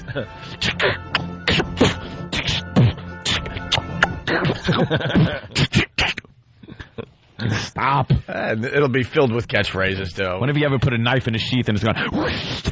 You know what? I can't wait for the new Rocky movie, and I can't wait for the new Rambo movie. Yeah, who's not going to see it? Because we'll have a lot of fun with those movies when they come out. How about another Cobra? Marion Cabretti is coming back. Marion Cabretti. Stupid ass. You're the disease, and we know. Hey. Marion Cabretti. Hey, we got to teach... douchebag. We got to teach Matt in Detroit something here. Matt, go ahead. Hey, I heard that this Rocky movie is actually pretty good from the guys that come on after you here. Oh, yeah. Why? Where in Detroit? Who comes on after us in Detroit? Yeah, what is it, the Stallone and Burt Young show? Huh? Jay and Michelle. But how do they know the movie's good? Jay works for Fox News down here, and he does like all the movies and entertainment stories. Oh, so he actually saw the movie. Okay. Yeah, and he said it takes all the best emotions from the first couple and, like, it just wraps them up again in this. Of course it does. You mean the hilarity of Mickey's death? Does it take that funny moment or the joy of watching that idiot fall in Rocky III and get his teeth knocked out by a young black buck? That's how the film should have ended. That faggoty montage of music, Eye of the Tiger, and then he gets his teeth knocked out. And then Mickey dies, and we all have a big laugh. And then people are like, wow, the film was over in 41 minutes. How convenient. All right, well, there's someone that, knows someone that saw the movie, and then they're saying it's a good flick. It's all people talking about you the way you want them to talk. It's so... That is really funny. I can't wait till the... Wow. All right. Listen, we got to move on because we got Chubby Bunny with E-Rock, and we also have a story that might make that GM. Everyone's trying to figure out who this GM is, by the way. Everybody's trying to figure out what GM we talked to at the managers' meeting in Boca Raton. Can't get away from his raging one. And he was talking about his raging and he thinks we need to do more stuff that gives him a raging on this fine radio show. Ugh. So we got a hot story that might get a little what, a little flowing. saucy. Yeah, we might help out this GM today. Do you wanna? You creep! I want to help him out. You creep! Swollen and turgid. You creep! And I couldn't get out of the car until the segment was done. I bet you couldn't. Yeah, well, right. Skin was pulled tight. Just a creep. That reminds me, I want to grab some of the sausage over there. Look, could I just leave? I'm trying to eat. Look, we talked to a lot. It was a dinner, for God's sake. That's what I was getting at, by the way. Yeah. And I couldn't get away. Get away to eat. Here's the deal. Let's do a little experiment. We talk to a lot of guys every morning. The show is known to be very popular with men. Men. In your life, do you ever talk about having a rock? Yeah, well, no. All right. No, I don't. You talk around the actual physical part of what happens to you. You could say she was hot and I was turned on. That's about as far as you would go. Yeah, you don't get into graphic description with you don't other actually guys. say the word in front of your friends. Unless describing the word because it happened at a bad time. Like, then it's okay. Like, you know what I mean? I was raging and, what will you do? I was babysitting. Or, whatever it is. Right. Or slow dancing with my grandmother. That could be bad. Yeah. And it's funny. Yeah, but to actually just, describe in detail what's going on with your body because of what you hear on the radio or because you saw some hot chick at the office. Guys just don't talk like that unless you're a creep. Oh, my God. Are we not going to be able to do what, the Chubby marshmallow Bunny? Chubby Bunny? Why? I mean, before we have to actually... No, we'll do it. What? Who? I thought we were going to do it. Yeah, we'll do it. When? Right now? Well, we got to take a little thing. Yeah, that's what I meant. Jimmy had to talk about Rocky and Rambo, and it was a fine rant. His little review. But guess what? Now there's a backup on the highway here, okay? We'll figure it out. We'll get one of these cars out of the way. If Eric's having a problem with the marshmallows, I have something raging that I'll help use to push more marshmallows down. You're going to break that record, son. How do you like this conversation, you creep? Ghoul. And then he has to, hey... I'm blah, blah years old, and I F anything that moves. Or I like to F and... All right, we get it. You're a man. All right. This is a great story, though. Hoaxer convinces McDonald's worker to sexually assault coworker. It's a terrific story. A hoaxster? A hoaxster. I applied to be one of those. A hoaxster. I don't know. We're going to find out next, and we're also going to do the Chubby Bunny thing as well. Chubby Bunny. It's the Opie and Anthony Show. Opie and Anthony will be appearing on The Tonight Show with Jay Leno Thursday, December 21st. Jim Norton will be tagging along for no good reason other than to get a free trip to Los Angeles. That's Opie and Anthony on The Tonight Show with Jay Leno Thursday, December 21st. Check local listings for showtimes. Hear what everyone else is talking about. O&A Uncut and Live, continuing the show on XM Satellite Radio starting at 9 a.m. Eastern. Visit xmradio.com to subscribe. It's the Opie and Anthony Show. Do it like this.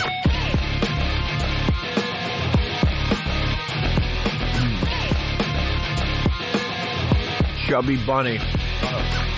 Give me, Vinny. I feel like I'm doing the contest. Shoving food. It's always fun to try to eat breakfast within 8 minutes. Yeah, it's part of the gig. What a pain in the ass. It's the Opie and Anthony Show. The ONA virus spreading across America. E-Rock in this room is making his way to this part of the studio with his marshmallows. What kind of marshmallows? Are they the typical, nice, good brand? Oh, no. Oh, what a shop right. It sounds laughing at him. Like, isn't there a name brand marshmallow? It's like a name brand. It's like really the ones I used to get as a kid, I remember. Does it really matter where you get marshmallows from? I guess they're all the same. They got to be the same crap. But they had a nice little dusting of powdery sugar on them. I never liked them. Marshmallows are just forget about it. Sugar rush you're going to get. Oof. E-Rock, you ready for the Chubby Bunny? As ready as I can be. When we were in West Palm Beach, it came to our attention that some lady died at a county fair because she was doing the Chubby Bunny contest. Who knew how popular these things were? Yeah, Chubby Bunny. And our own Sam, his mom won a very important Chubby Bunny contest as part of the Girl Scouts that Sam was part of. I heard it was followed up with a little disappointment, though, that you lost the three-legged race. That happened. The potato sack race. A little bit of Americana. Your family. Ugh. Thomas Jefferson's ancestors. Boy Scouts. I just hope there was a molestation in there. Yeah, you got to break up the whole healthy lifestyle thing. It's got a hell of a family tree there. All right, so small. What do they smell a little funny to you? I haven't had Want some mayo? marshmallows in years, so I wasn't really... Dip them in mayo, make it easier to in your mouth. We should have got a few dips for them, right, man? That's really funny. All right, well, people are betting at home. The contest is really simple, and this should only take a few minutes, hopefully, so we can get back to the funny and the hotness of the Opie and Anthony Show. We do now have a benchmark, kind of a number to gauge it on. Yeah. Just Sam's mom had how many? 23 she was able to do. Wow, there's no but in a contest environment. Right. You know, she was pitted against other competitors, and she had to say Chubby Bunny, and then put a marshmallow in, Chubby Bunny, and the last person that's able to put the last marshmallow in their mouth without spitting them out or choking or dying or something like that, they win, and she won with 23. Right. So she doing 23, how many think E-Rock can do? 7. 7. I give him 14. I'm giving. I'm going to give you an even 20. I think you could do 20. You got kind of a chipmunky cheek thing going. Jim goes 14, Ant goes 20. I think the marshmallows also kind of can compress really well. Wait, what do we have here in case he chokes? Besides nothing. Nothing. His fingers. Yeah. Someone else that wants his job. His fingers and time. Yeah. Yeah, but what if he? I don't want to see him choke. We got Heimlich. Get Kenny in here so I can Heimlich him. All right. Heimlich him. All right, listen. The boys don't have confidence in this little bit because I don't see any cameras. Oh, there's the camera. There's Sam's camera. The camera was hiding behind this monitor there. I thought Sam decided not to break out the camera. What? Little communique? Oh, the Pal Talk camera? All right, well. Kenny, do you know how to do the Heimlich? Yes. Okay. I can do first aid. All right. He's not going to choke. I'm sure he's not, but I worry about him. He's a sweet boy. Just be careful. Keep them away from, the back of your throat. What can we tell you? Exactly. The place that you usually like someone to hit when their hands are on your head. That's an ambulance gets here. All right, here we go. So it's the Chubby Bunny. We usually try this out in the Opie and Anthony lab, but for this one, we decided to just do it live on the air and see what happens, okay? Can you say Chubby Bunny with that one? Chubby Bunny. Chubby. This is a weird way of saying Chubby Bunny. Chubby Bunny. Can you give us a scream at the end of this contest, too? Well, you got the marshmallows in your mouth? After 10, could you yell Frunkus? All right, here we go. So, at your own pace there, E-Rock, and we'll count. Chubby Bunny. Oh, you're finished. You really are finished. Chubby Bunny. Idiot you are. Chubby Bunny. Up to 3. He's not going to make anywhere near 14. Chubby bunny. That's 4, I believe. You are a fool. Chubby bunny. 5. Chubby bunny. Hey, do you have any saliva in your mouth? Sand face? Chubby bunny. Chubby bunny, yeah. Your technique stinks. Yeah. You got to squash him down or something. You're running out of room fast. Say it or I'll punch your stomach. Chubby bunny. That's only 8. Chubby bunny. Oh, you small mouth. Turn to Sam a little bit when you do. How do you keep a boyfriend? Make him laugh. So he's going to choke. Is this number 10 coming in? I don't know. 9. 9? 9. This is 9? Incompetent.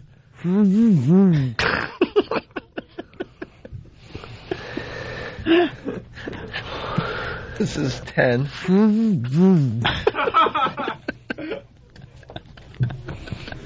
Oh, it's hurting him. Good. Jimmy, you're going to win, man.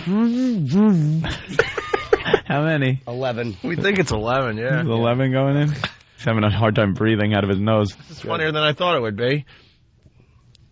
Good.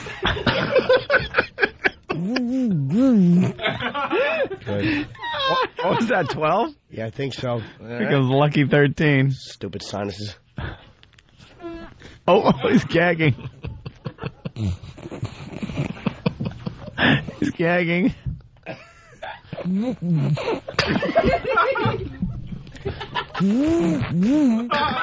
got it. He got 13 in. He's gagging. One more, you incompetent. Jimmy Frogneck. Oh, Jimmy so wins. Jimmy said 14. Oh, no. say it. Oh, he's gagging.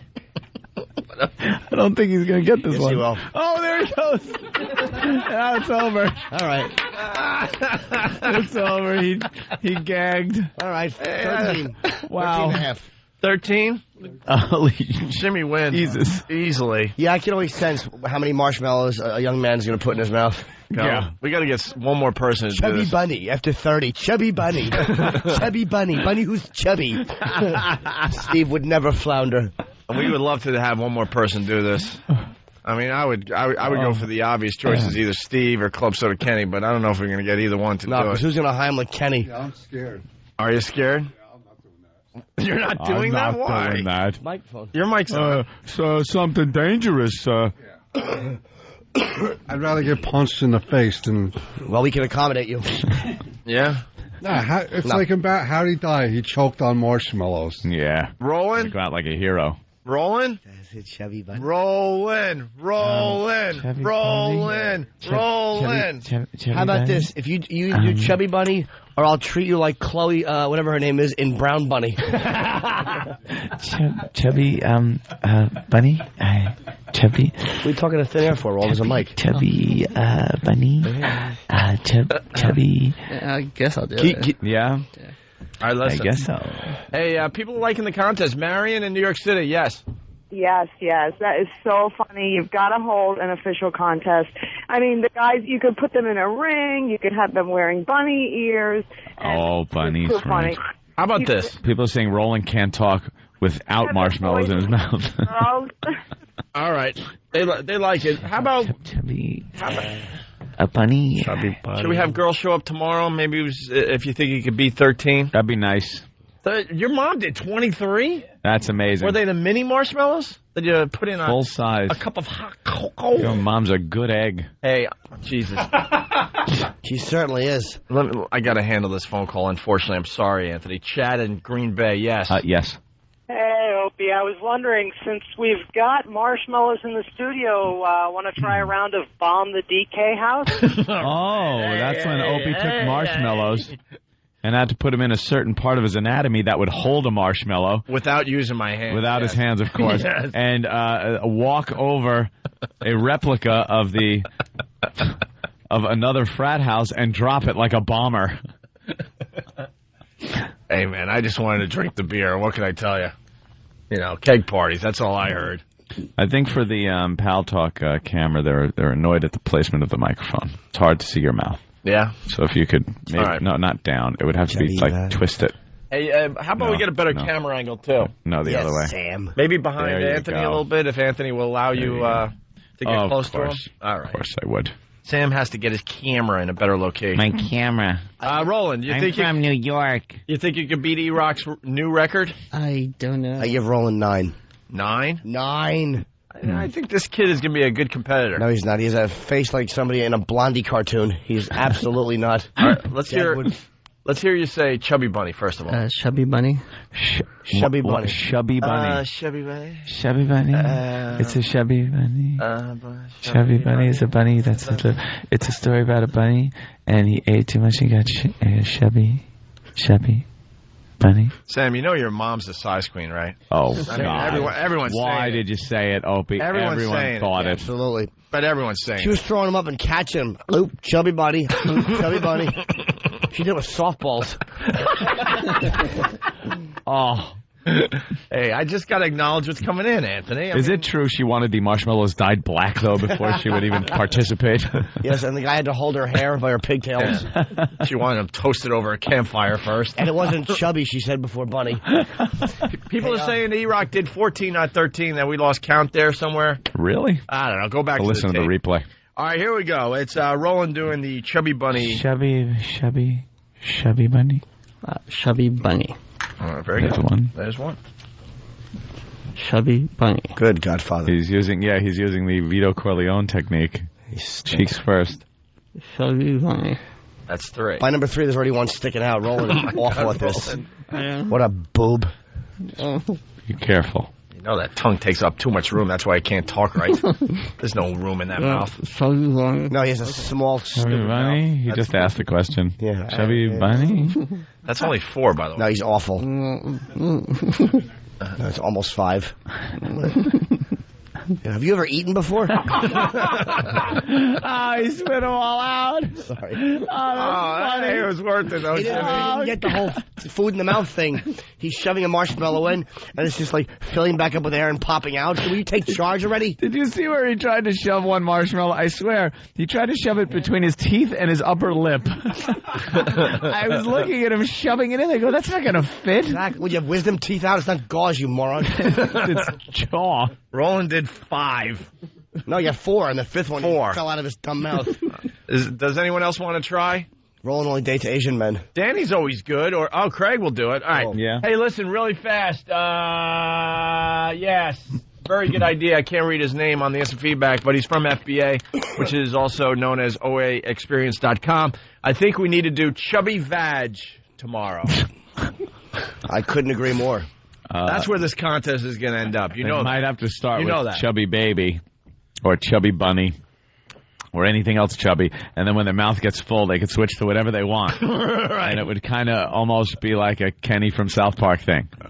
Like, we ought to wait until their mouth is really full and have them say awful things that you could not say on the radio. Hey, that's a great idea. Because you can't understand what he's saying. We'll just hold up signs. Yeah. That's a great idea. We'll try it with Craig right now. Let's try it with Craig. Make sure you get a few in there, you All right, ass. this is Craig. I need a pen. He's a good sport. He's done a lot of great stuff for this radio show. Craig's a good kid. All right. Let's see if this works. Hey, let's get Nosferatu in here, Tony. He just won Chubby Bunny.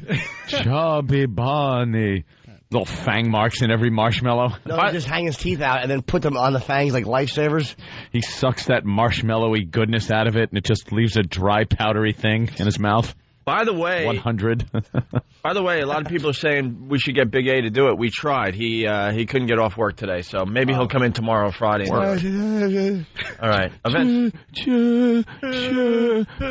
1. He'll either do 1 or 400. I can't tell. All right, listen, Jason from Buffalo. How many chubby bunnies can All the Way May get in her mouth? Oh, All the Way May. She can get full rabbits. Nothing stops All the Way May. And she doesn't just take them in her mouth. Oh, chubby rhinoceros. All right, this is Craig, our intern. Are we keeping you? Yeah, you get to stay? All right. Made the cut. All right, here's Craig and Chubby Bunny. Say Chubby Bunny before a marshmallow. Chubby Bunny. There you go. All right, here we go. First one in. Chubby Bunny. Chubby Bunny. You got elastic cheeks. This boy's going to be impressive. I give him 17. Chubby bunny. Don't make him laugh. Yeah, don't laugh, stupid. Huh? Uh-oh. Chubby bunny. He's still actually pronouncing getting B's the properly. B, yeah. It's the first thing that goes is the B. Chubby bunny. How many's that, sweetie? 5, I think. Oh. This is going on 6. Okay. What a mouth this kid has. Chubby bunny. He's laughing. No laughing. Stop it. We'll kill you. Chubby bunny. All right. It's starting to affect his speech. Don't laugh. Concentrate. Don't laugh. You can do it. Concentrate.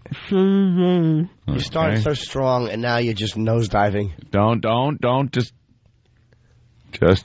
keep working it. Don't swallow. Chubby bunny. Okay. He's back. He's repositioned. We're at 9. This is 10. Okay. Chubby bunny. Oh, you got better. You got to beat E-Rock at least. Come on. Yeah, no one wants E-Rock to have the record. Chubby bunny. That's 11. Oh. Okay. Should have given him 15. I'm dumb. Oof. That one's tough. What number is that? Okay. 12. Start writing. Try not to spit out after this one, because I think after this one we're going to have you say dirty stuff.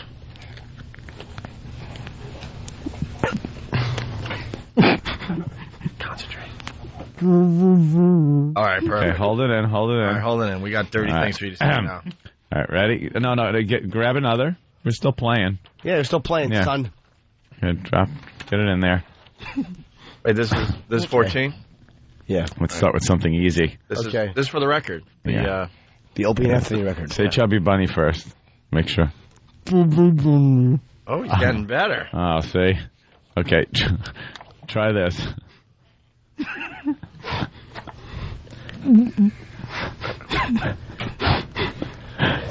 Keep it in there.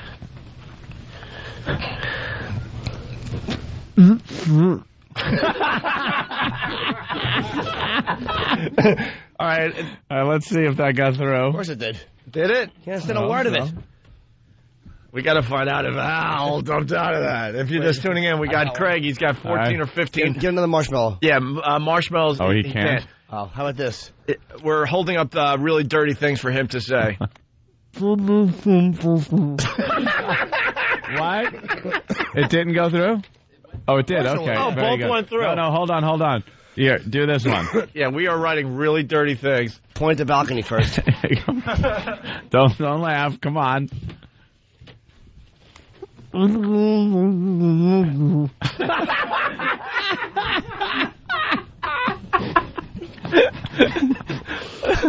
It's holding up what we're having Craig say on the Pal Talk cameras so they could play along at home.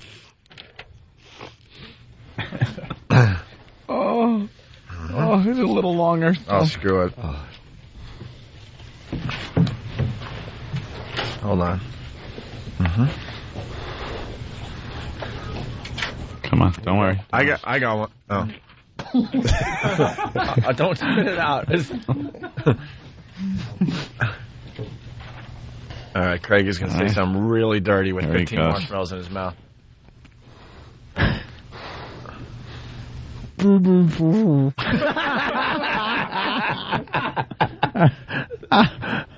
Okay. Here you go.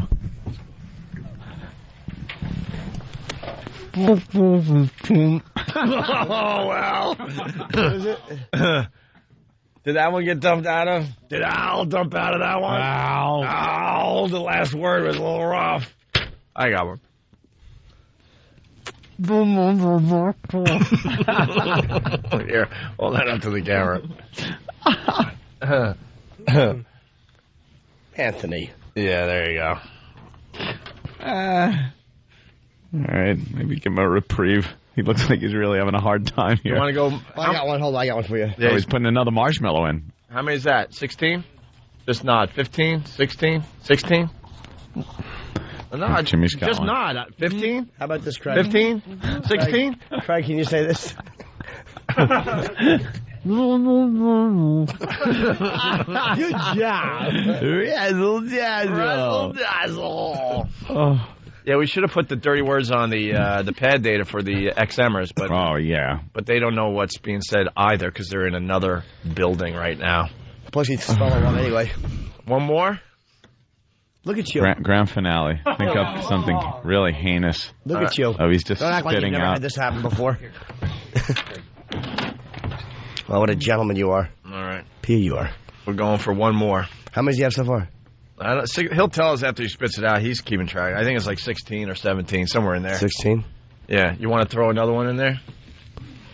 One more. Come on, you can do it, son. That gives me the record. All right. Say Chubby Bunny, by the way, to make it official. He's got like 17 marshmallows. Chubby Bunny. He's wiping off his mouth because he's drooling like crazy. Oh, wow. I don't think it's any worse than the one hand's holding up. Craig is going to say probably the dirtiest thing you could say.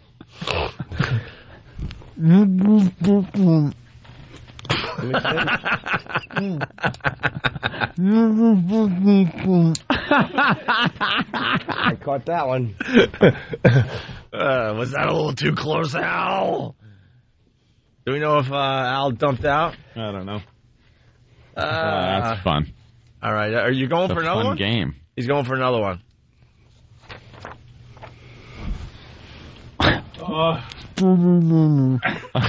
Chubby Bunny, yes. Ew, I hate the way his lips are just wrapping around and going, Chubby Bunny. Oh, I know. His lips are just talking. It's coming out like... I know. Of course it is. Splash it on your back, son. Let's go to Carol in Baldwin. Carol. Hey. Hey, Carol. Okay, you know, you're making real fun about this, but I had an uncle, 5 years old. Went to the corner store, bought a marshmallow, choked on it. Paramedics, nobody could get it out of his throat because it goes down your throat and your body is warm. And it doesn't turn into sap. It killed him. And his mother was shaking him up and down by the ankles. Yeah, that's how you do it. What happened to your uncle? He died.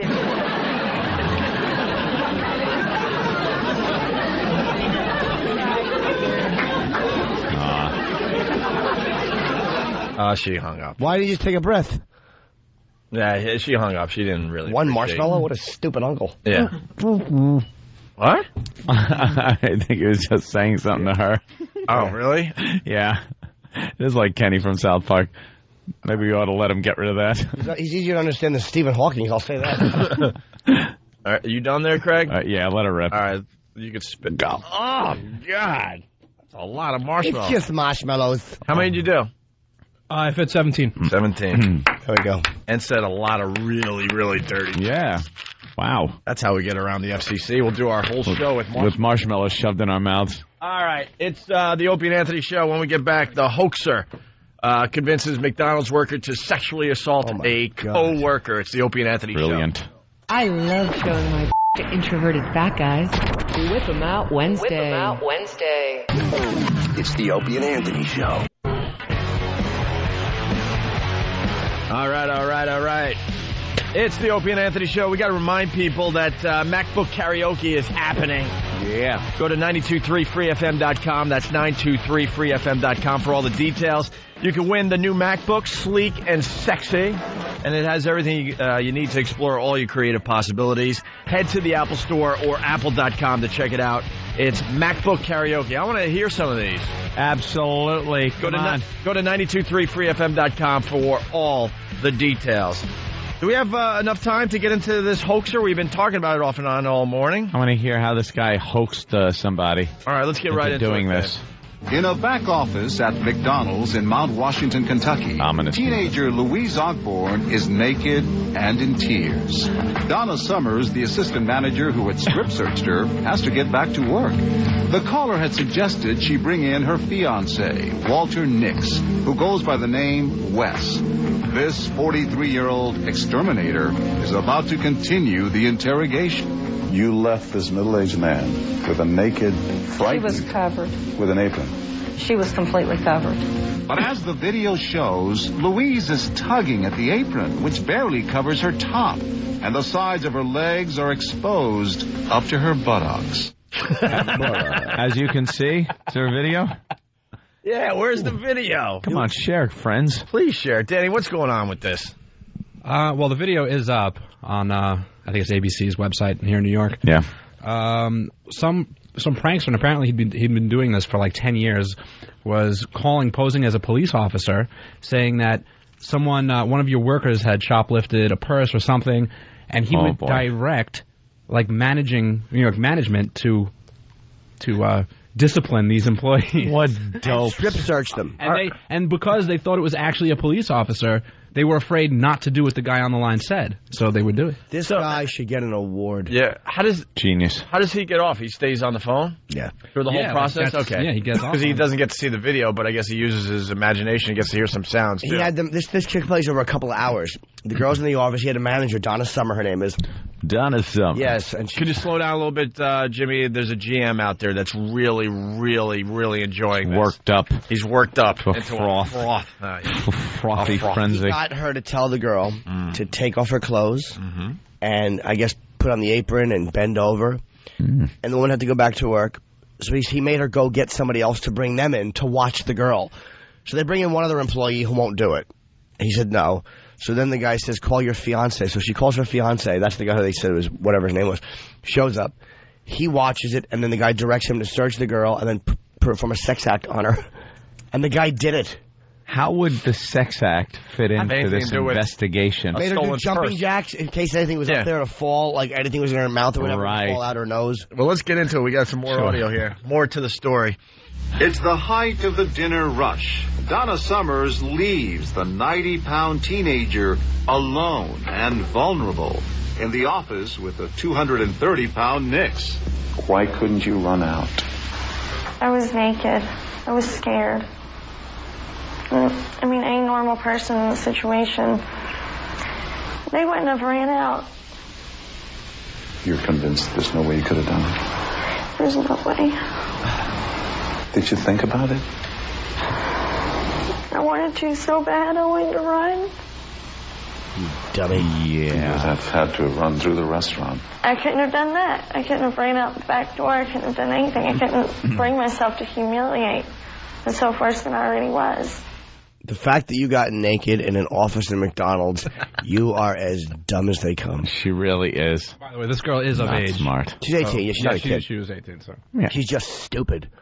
Why would you, if they stole a purse and you let somebody bend you over, strip search you, and make you do all these embarrassing jumping, why would you do it?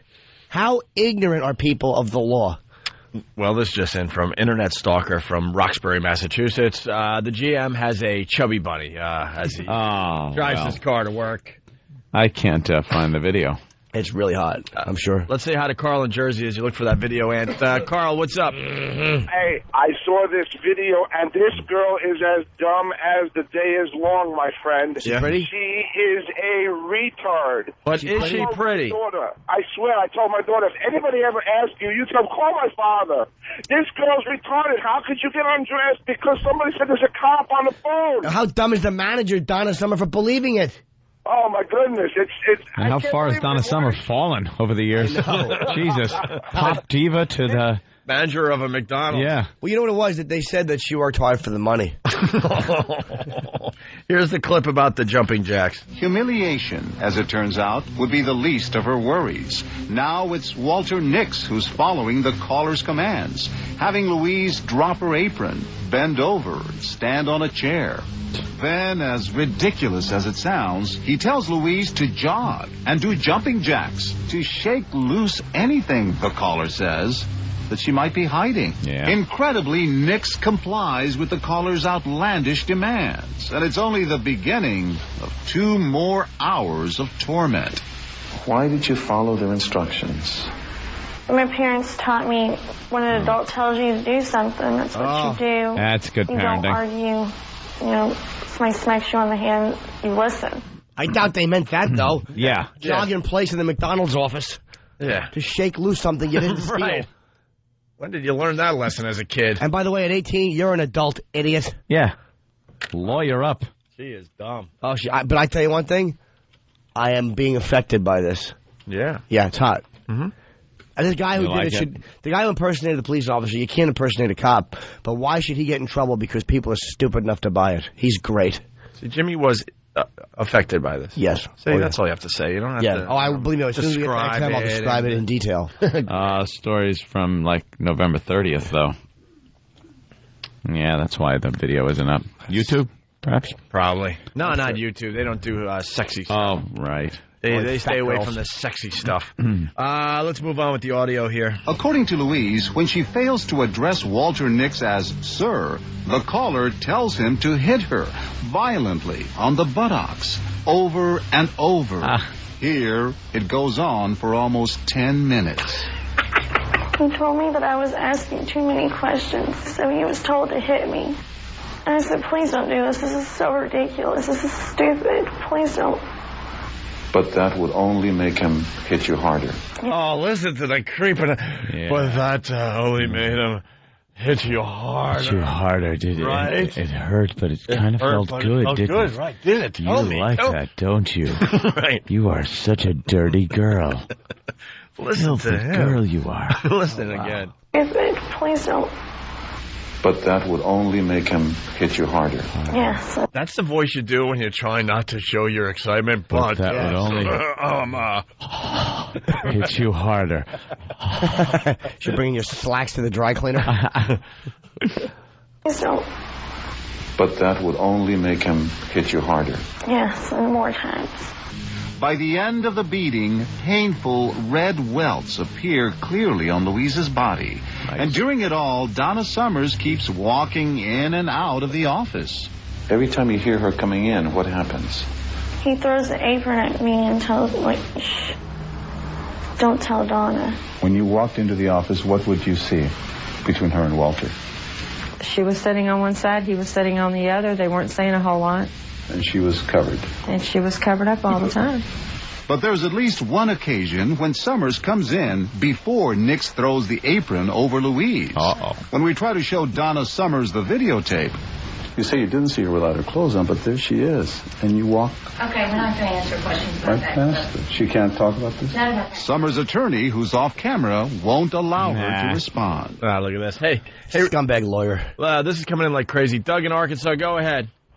Yeah, I heard that caller ask that little girl what color panties she's wearing because Donna wants to know. Yeah, everyone's doing freaking. Oh, that's everyone's doing sound bites from our classic Donna Summers prank call.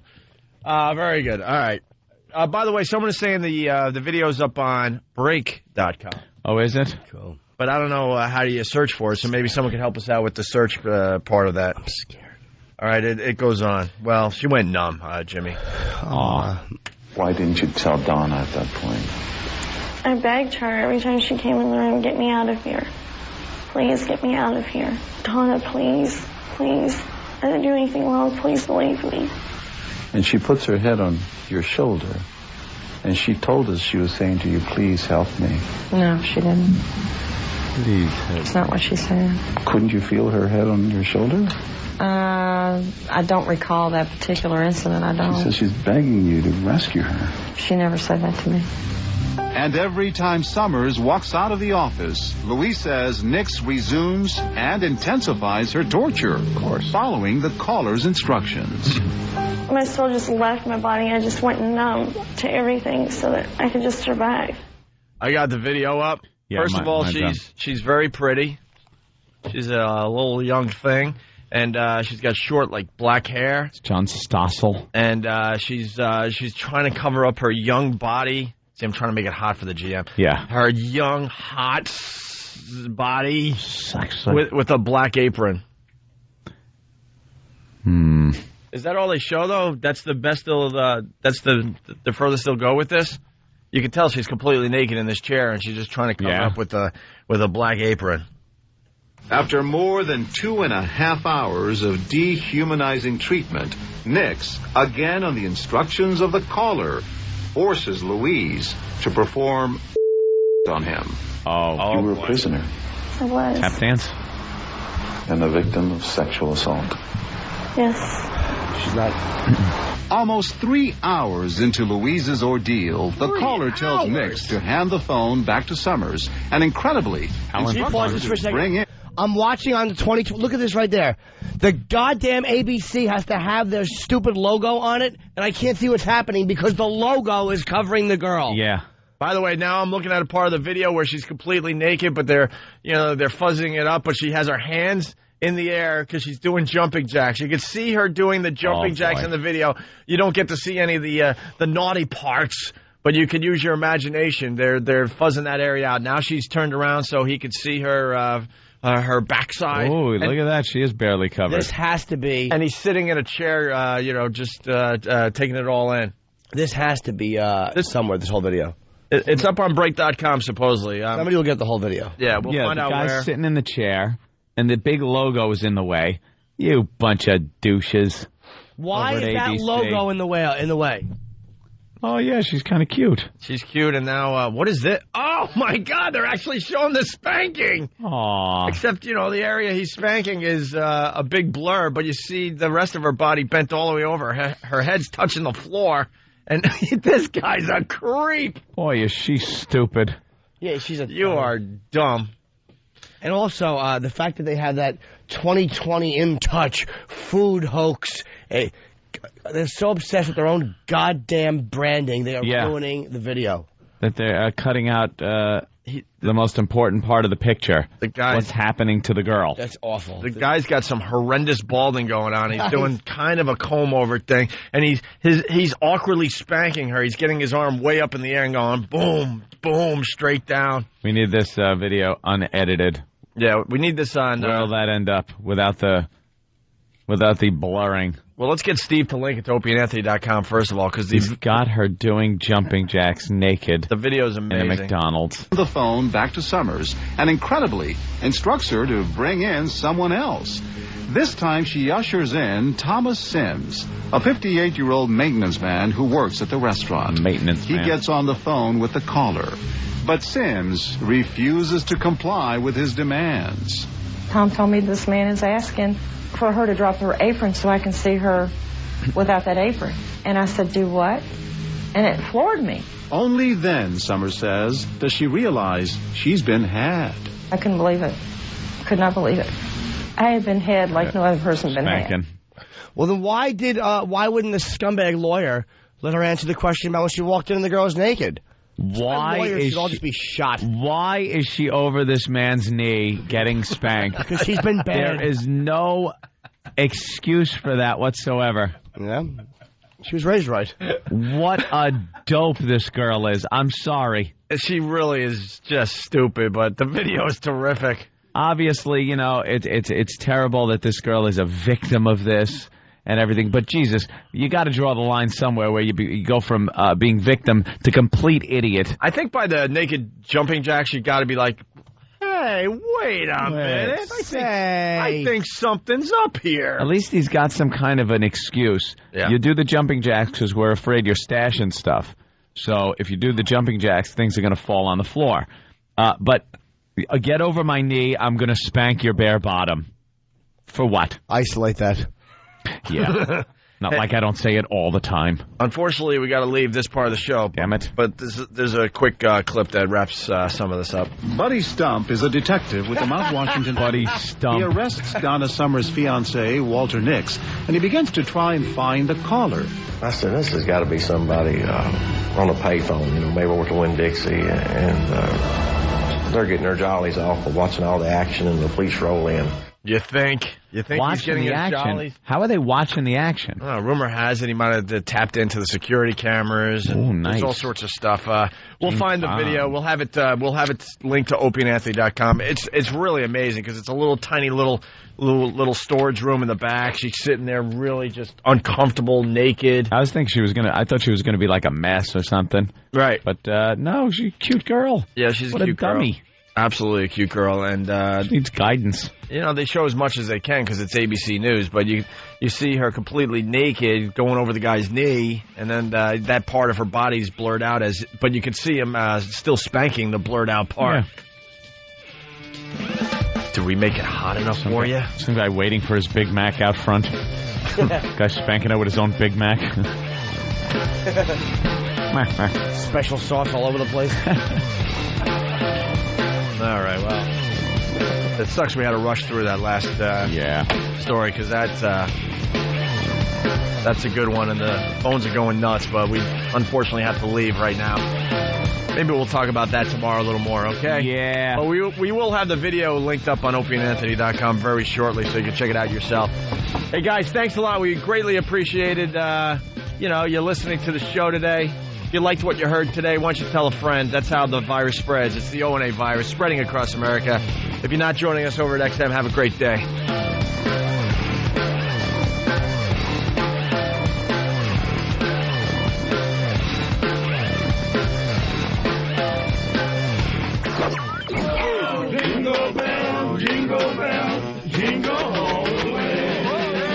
It's the 2006 Homeless Shopping Spree, only on the Opie and Anthony Show. Coming soon to a snooty mall. Maybe one near you. Whoa.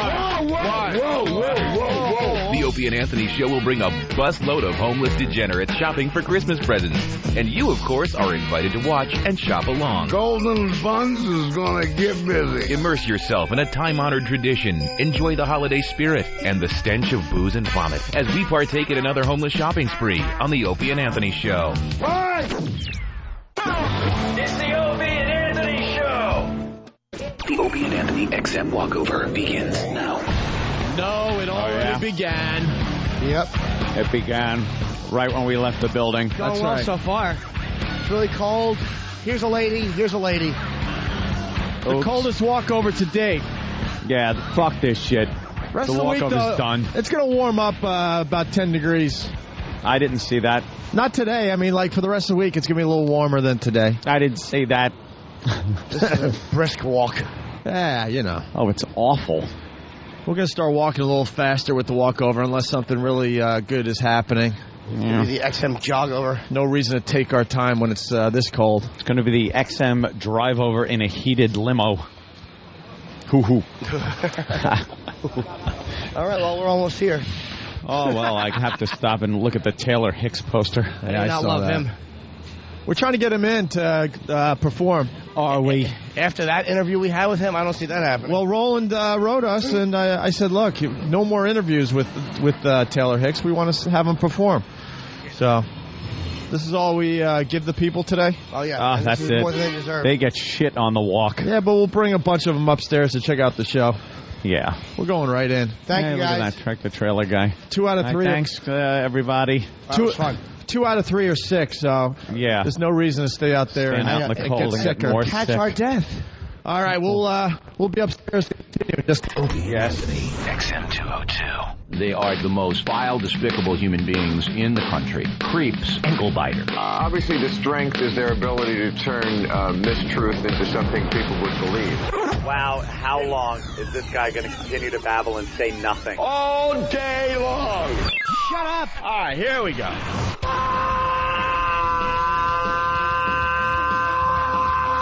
Welcome to the Opie and Anthony Show. It's worse than I imagined. That's terrible. I'm sorry. We are a bunch of dopes. I think we're lewd. And we're probably pushing 20 arrests because of this radio show. Out of touch cornballs. 3 retards. We have the effect of Tylenol PM.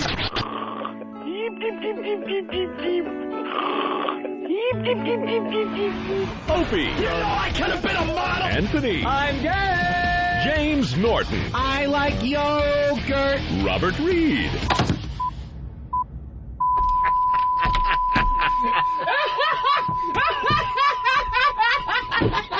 But enough of this palaver. Let's get the show on the road.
God, you know what? We just need a little more time to do like basic crap. I ate my breakfast in less than 8 minutes over at the other joint. And then I felt like I couldn't take the proper leak in the bathroom, and I just left a whole bunch in my pants. And it's all unbuttoned and shit. You don't even have time to button up because you got to start the second half of the show. You're all unbuckled. I want to be able to just relax and take a leak in between shows. And I knew Ant was in there and you were in there. Someone has to get in here. You know, Ant usually starts the show. It's rare that he actually takes a bathroom break. And so I'm like, I got to finish up. So I just quickly thought I was done. And I put it back in my pants, and I'm soaked. I peed my pants, I think. Some dribble? Because I rushed in here, because there's no time to do anything. You got to eat. You got to eat your breakfast in 8 minutes, and because the listeners get pissed off if they hear food in your mouth. Yep. So you try to do the right thing at times. You know, sometimes you're like, fuck it, I got to eat, and screw everybody. Would you like me to dry it? No, Ken. Get a hairdryer. I got to apologize because I'm usually the guy that comes right in and gets that fucking music off right away. Right. Because I don't usually have to leak when I get here. Right. But I came in, I sat down, and Dan goes, "Tell me when you're ready." And I went, "You know something? I got to fucking piss. And I'm not going to sit here uncomfortable for God knows how long until we do take a break." Right. So I went in to take a leak, and then no one was in here. Right. Oh, by the way, and now they're bitching because the Rage music went on too long. Jesus. Yeah. Is this the ONA intro music, or is it a test for the emergency broadcasting system? It was because I had to take a leak. I'm sick, you motherfucker. Did you guys fall down the stairs? Leak. That's Art from Boston. I had to take a leak. Look, we do drinking fluids. 5 to 5.5 hours of radio a day. And all we want is a break to eat and a break to take a leak. That's all. And a shit occasionally. Well, that would be nice, yes. You know, that's not a bad idea. Why not play Ecstasy of Gold in between shows? That's not a bad idea. Ecstasy of Brown. Why can't we play the Ecstasy of Gold? Shit joke. That's funny. I've been here, 30 seconds? Nothing wrong with a good log joke, Ant. Straightens everybody out. Keeps you honest. Thank you, Jim. Thank you. Attaboy. All right, so what are we going to get into? We got to have some stories and some news. Pal Talk's upgrading. Chit-chat. I just need a yogurt.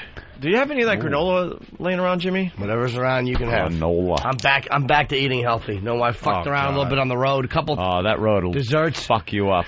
It's hard, man, because you try to eat a certain food. It's like I'm in fucking 2 different restaurants in Florida. I'm like, do you guys have any fruit? They're like, no, we don't have any fresh fruit for dessert. So I'm like, what the fuck?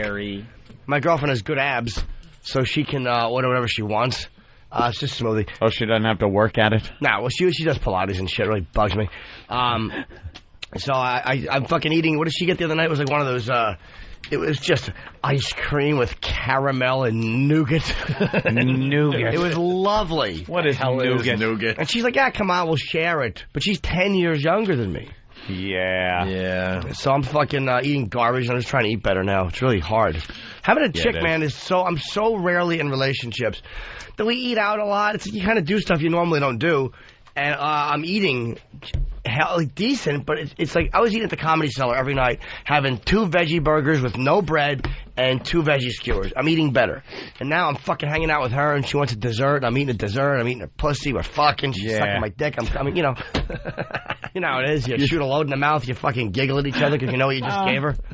You try on the road. It is tough. It's impossible because room service is fucking ends at 11 o'clock. So they have a mini bar. So I'm shoving cashews into my fucking thin-lipped face. Yep, that's what they do. How do you not? I was Oreo cookie guy. You're so sweet. Horrible. Eat Oreo fucking cookies. And they're banning trans fats. I don't know if I'm for that or against. I'm kind of glad, but it's like, can we fucking as Americans just stop eating fucking McDonald's? Wait, you're glad that they're banning trans fats? Well, I have no willpower, so I mean, in a way, I'm glad. I don't get it. Can they make the food without it?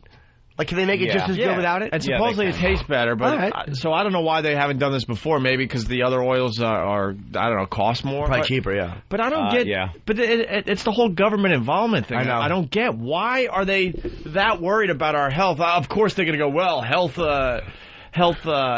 insurance costs going up and this blah blah blah. You know what they said? They said that banning trans fats will save 100 New Yorkers a year. 100. And that's why I can't find a decent apartment in Manhattan. Do you know how many people die of anything else? Yep. And it's over 100 people. Dude, Yet look, that just goes on and on and on. Let's go with the obvious thing, though. Okay, beer. Yeah, booze. You go out, you booze it up. Why don't you go ban booze? You brave politicians, you.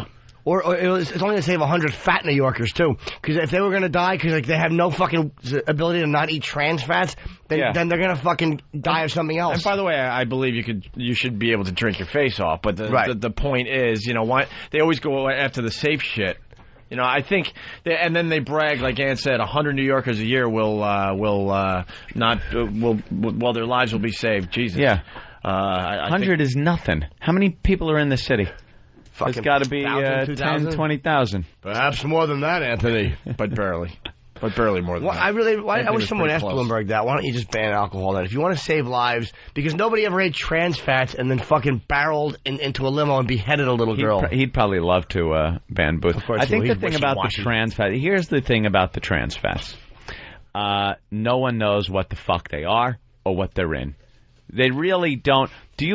When you buy something, do you know if there's trans fats in it? You might. Ope's kind of savvy about food and what's in it. But the average person... I look at the labels, actually. But what's on a label? Let's look at a label of some food. Does it say trans fats? On some labels, I believe it does. On some... It says a percentage of how much or... What about stuff you don't know? You go into a deli. You grab a sandwich and some fries. So you're trying Were the fries made in trans fat? Like, I'm just saying, it's one of those things that no one knows. Well, someone else is what saying they're that in or not. They're not really. They're not telling us what's in the trans fat. Maybe they've had some studies and they realized that this is causing waterheads or something. Waterhead babies. What? No, it's pretty much just like cardiopulmonary bullshit.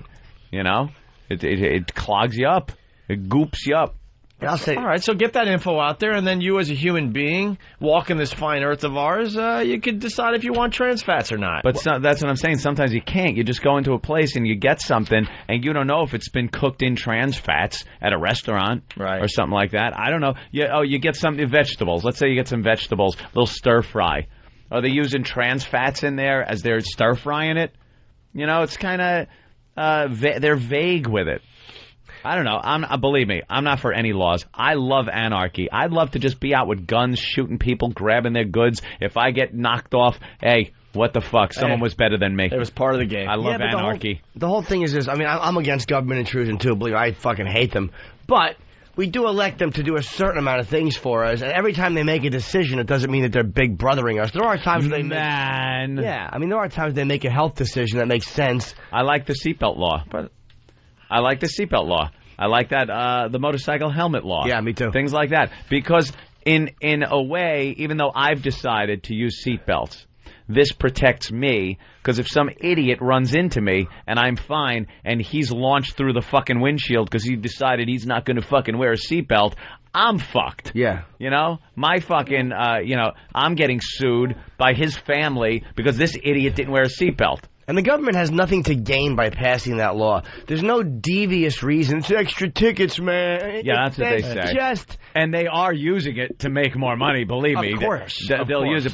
But I think the nature, the initial intent of the whole thing was, and it has saved lives. And it makes sense, and it works. And you know what? I wear the seatbelt because I don't want to fucking go through the windshield. I don't want to get a ticket. Hey, we got a man speech on the line here. Marcelo from San Diego.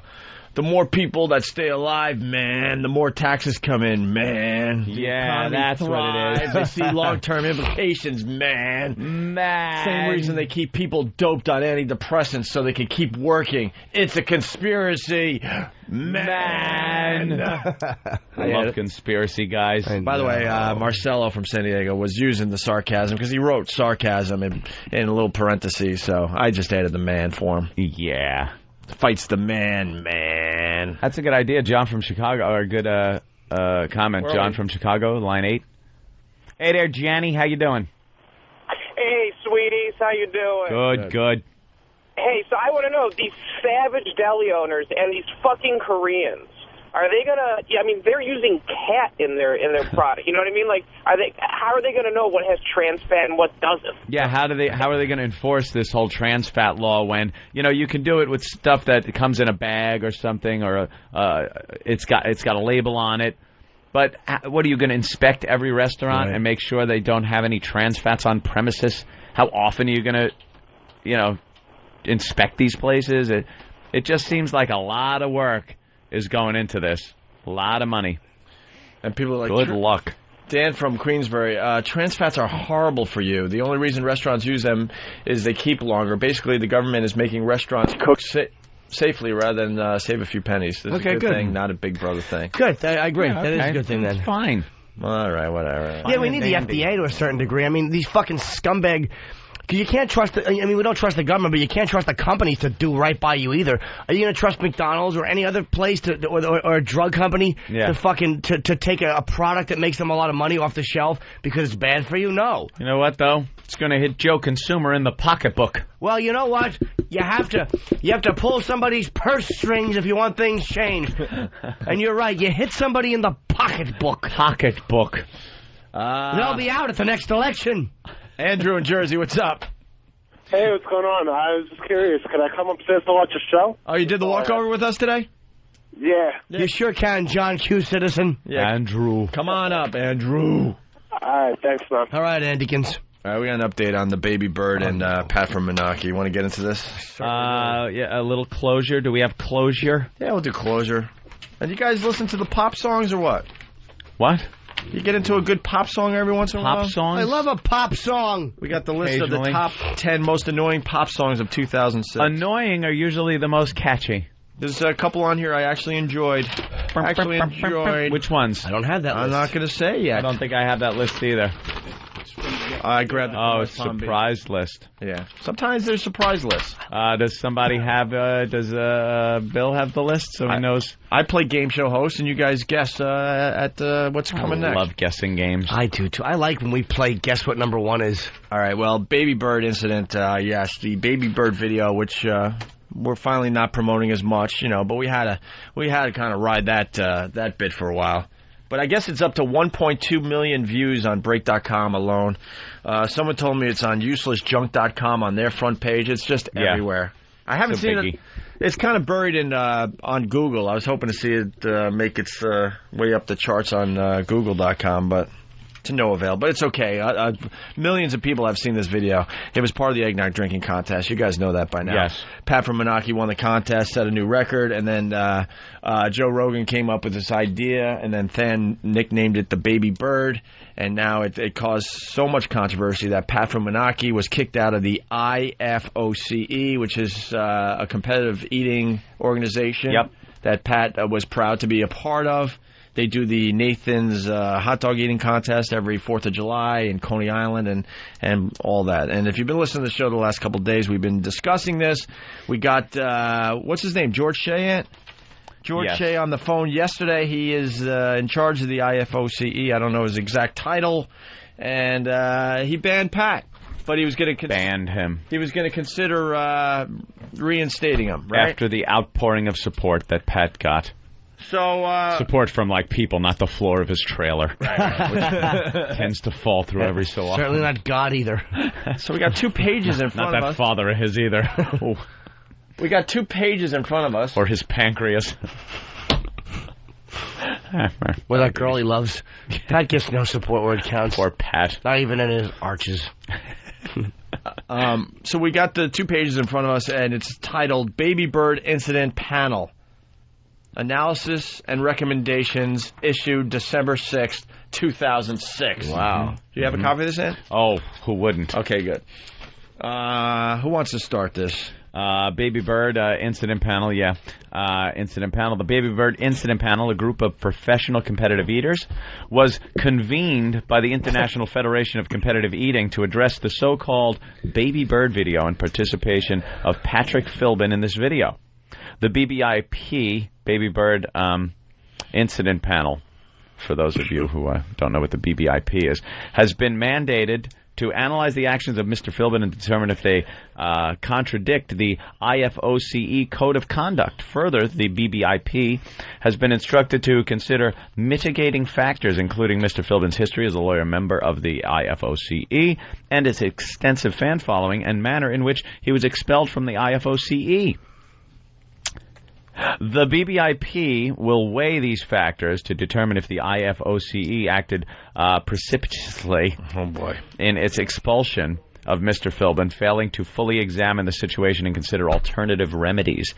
Finally, the BBIP will propose recommendations to help guide the IFOCE in its efforts to achieve justice. These abbreviations are bugging me, so how about this? Finally, the BBIP will help guide the IFOC. The BBIP IFOC. All right, the BBIP and the IFOC. The BBIP and the IFOC. Moving on, the Baby Bird video. The Baby Bird video focuses on Pat Philbin, who has consumed an estimated 75 glasses of eggnog.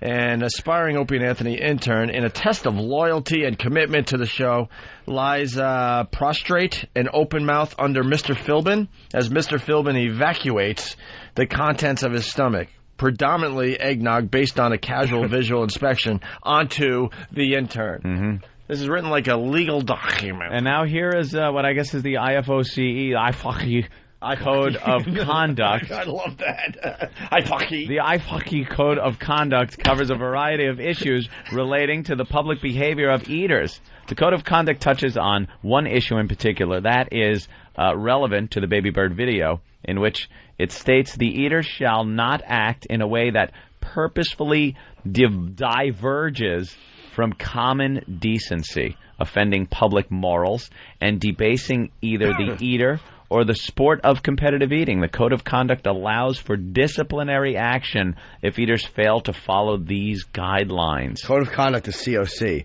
so it should just be cock. Cock. The IFOC cock. The IFOCE cock. The IFOCE cock All right. has stated.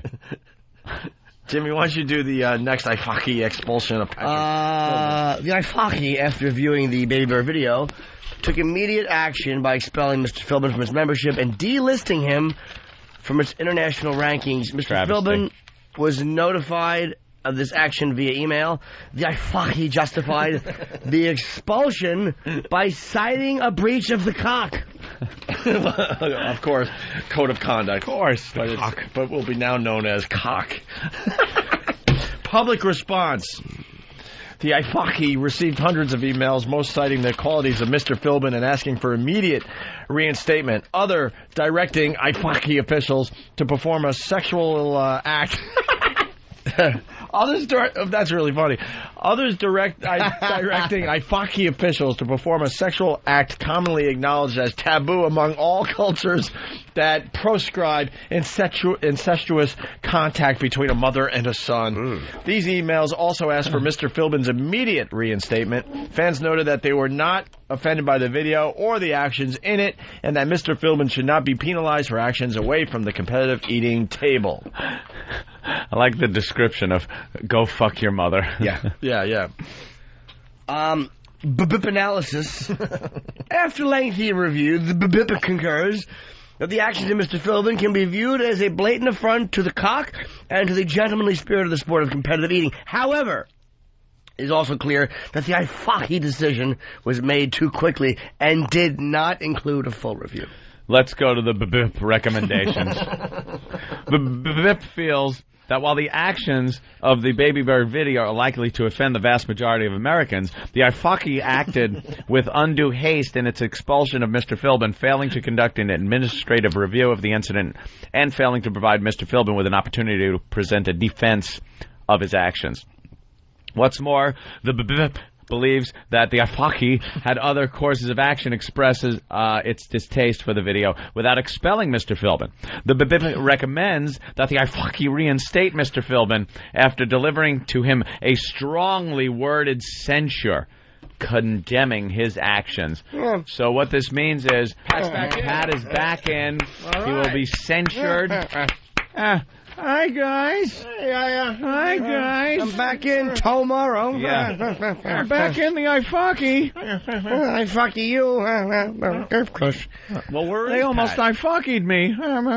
This is a big day for Pat. Where is he? Hopefully he's crawling through broken glass behind Tanya. And she's spitting on him. All right, we'll get Pat on the phone. Step aside. We'll do the... I have to piss. You do? Do ya? Yeah. piss. All right, we'll do the top 10 most annoying pop songs of 2006. Please. I'm scared. Oh, fuck. Sting is still singing with his lute as well. I see here. Can't wait till Enough about the lute. Right. Someone should just put that lute right in Sim. Fuck me. Oh, boy. I have right in Sim. Yeah. Now we all know that Opie and Anthony Wow stickers are your tickets to seeing some beautiful bosoms. Well, yeah. Did you know that Wow stickers have many other uses? I use Wow stickers around the house to keep raccoons away from my garbage. Come here, little fella. Oh, God! Oh, God, it's biting my balls. Jesus Christ, my balls. Ouch, ouch, my balls. My balls are being bitten by a raccoon here, people. Raccoon eating my balls here. Raccoon on balls. Anybody? Do you see the raccoon dangling from my crotch? Get your official Opie and Anthony Wow stickers at opieandanthony.com. Derek, there's something hanging off your balls, man. XM 202. Hey, the listeners keep us honest. They really do. Art from Boston, he's a faithful listener of the show. He writes, that new O&A promo about Wow stickers and raccoons hanging off someone's balls has about as much excitement as energy as Steve trying to act, and he spelled out Steve. Can we hear that again? They don't like the Wow promo. No? It's old, too. Oh, it's old? Yeah. All right, why don't we play that, yeah. Now we all know that Opie and Anthony Wow stickers are your tickets to seeing some beautiful bosoms. Well, yeah. Did you know that Wow stickers have many other uses? I use Wow stickers around the house to keep raccoons away from my garbage. Come here, little fella. Oh, God! Oh, God, it's biting my balls. Jesus Christ, my balls. Ouch, ouch, my balls. My balls are being bitten by a raccoon here, people. Raccoon eating my balls here. Raccoon on balls. Anybody? Do you see the raccoon dangling from my crotch? Get your official Opie and Anthony Wow stickers at opieandanthony.com. Derek, there's something hanging off your balls, man. I like it. It's all right. Yeah. It doesn't describe what Wow is, and that's the problem I have, because we still have a lot of people out there that have no idea what Wow is. That was a Wow promo? Yeah. Are you shitting me? Well, it's about Wow stickers, but why would you get the Wow stickers?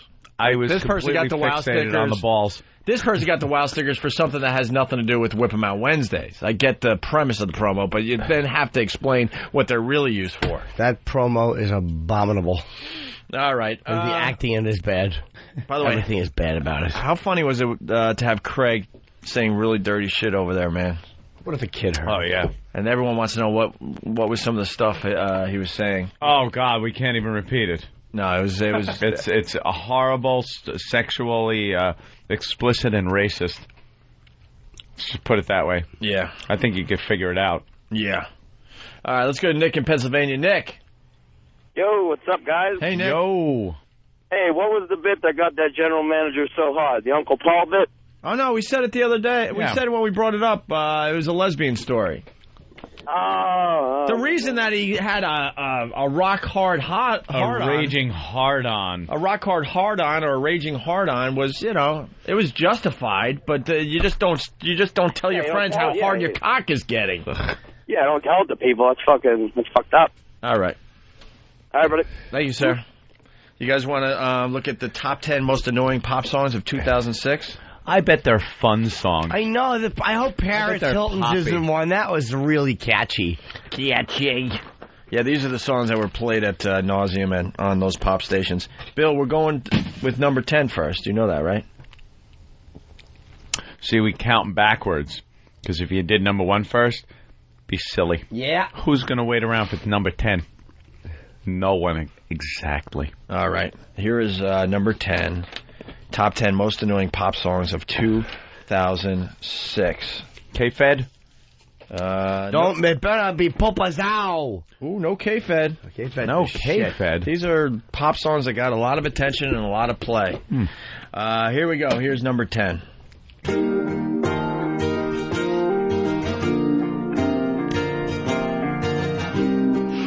Theme from Blue Velvet? What the fuck is of this year? The fuck is this? Sounds kind of familiar.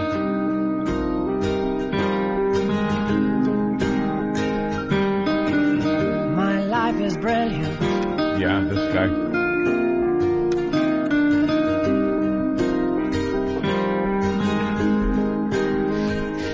This whiny guy. My life is brilliant. Ew, what a fucking castrated hen.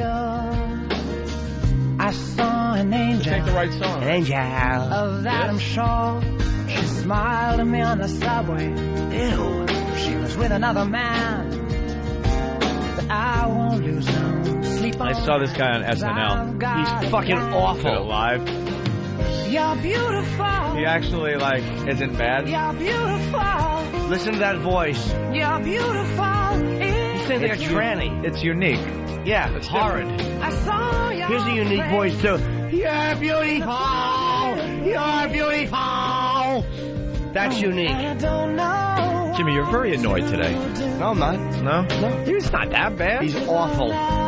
It's not my cup of fucking tea. Breathy jizz bucket. I wouldn't be cranking this in my car, but, I mean, the guy sold a shitload of records. I'll tell you I'm sure something. he did. When he was on SNL, when he started singing, I'm like, what the fuck is this? But then I watched the whole thing. Mm-hmm. There's something about his voice that is very unique. He stinks. You're an angel. Yeah, it is an affected, breathy mess. Fucking breathy mo he is. Well, there you go. One of the most annoying pop songs of 2000. He should be singing into a cockhole. He was. I bet that's a lot of wedding song. Yeah, you're beautiful. Well, we did the list of songs that are played at funerals and wakes, and his other one was... of course. What was the song again? Oh, I just hate him. What was the song again? Some other.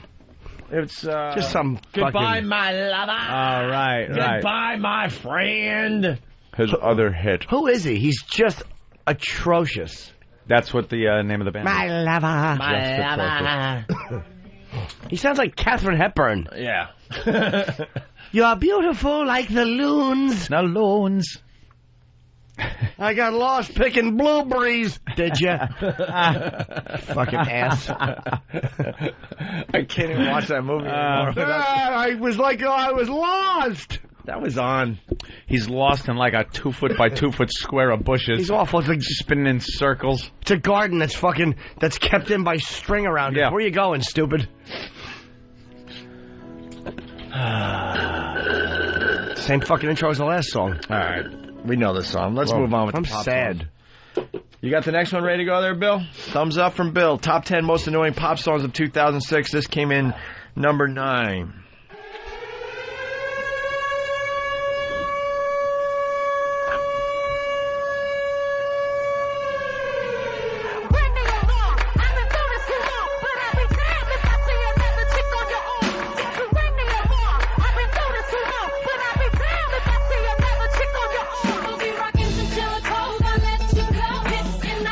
Jimmy's gonna have an aneurysm. I don't know what this is. I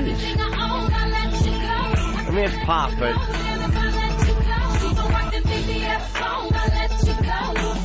This is Beyonce. Oh, it's fucking Beyonce. awful. I don't know this. I've had enough of her, too. I don't know this at all. Someone is saying that James Blunt won Grammy for Best Song of the Year. Is that his name? Is that him, James Blunt? James Blunt. I thought it was Michael Play. Oh, no, that was James Blunt, yeah. James Blunt. All right. Well, let me be so. Your music stinks, James. Ring the alarm. Okay, number 8. If I was him, I'd want my name to be James Beat Around the Bush so people could hint at how much I sucked. Top 10 most annoying pop songs of 2006. Here's number 8, everybody. Sounds like a toe tapper. Every word I say, I mean it. Oh, yeah? Do you? Every single day, I feel it. Sure you do.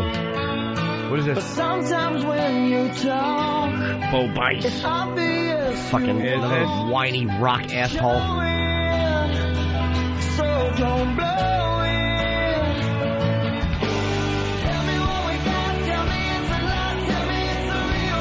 Yes, The Real Thing by Bo Bice. Yeah, it's really good. If you're fucking filming the end of the Karate Kid 3, that's the type of music they have. They kind of does sound like that.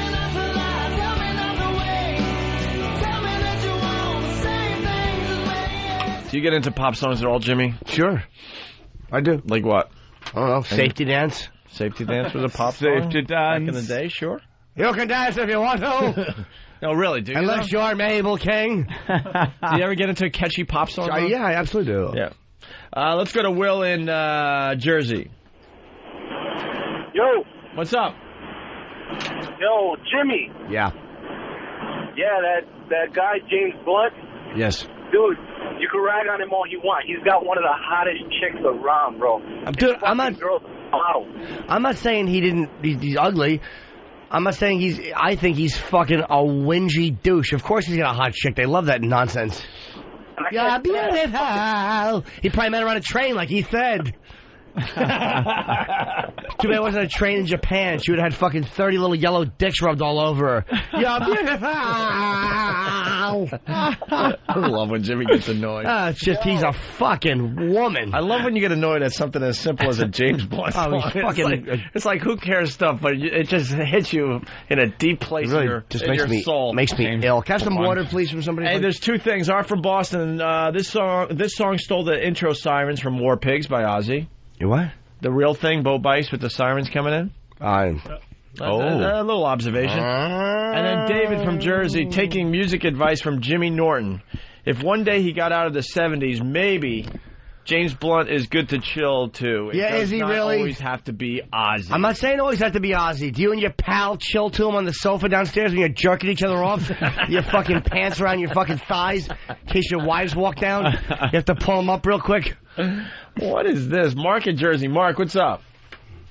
Hey, what's going on? Hey. I want to say, if you listen to the beginning of that James Blunt song, it sounds like the Walking Away music from The Incredible Hulk. Totally ripped it off. I'm sure it did. Sounded nothing like it, by the way. I don't want you to listen to it. All right, thank you, sir. Listen to the words. I did. Man. Yeah, beautiful. By the way, someone needs attention. Dave from Atlantic City. Opie, you just said the GM had a raging rock hard hot one. Ha ha ha! You fucking faggot. What? Now what, Dave? Yeah. Now what? Now what? You wrote it 50 times. I read it. Now what? Now what happens? I can't wait to see what number. What is supposed to happen now, Dave? The next one is. All right, yeah, we're moving on with the most annoying pop songs of 2006. Here's number 7.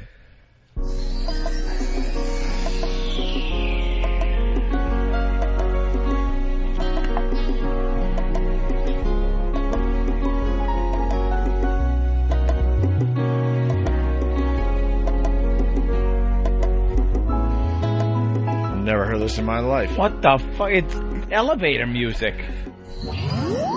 Oh, now it rocks. Oh, now I would pick this up in a second. This is Ne-Yo. N-E-Y-O. When You're Mad. I don't think I heard this year. It's horrible. It's really fucking Casio he used for this? Don't you have to know or hear songs before they become annoying? Oh. Another irritating voice.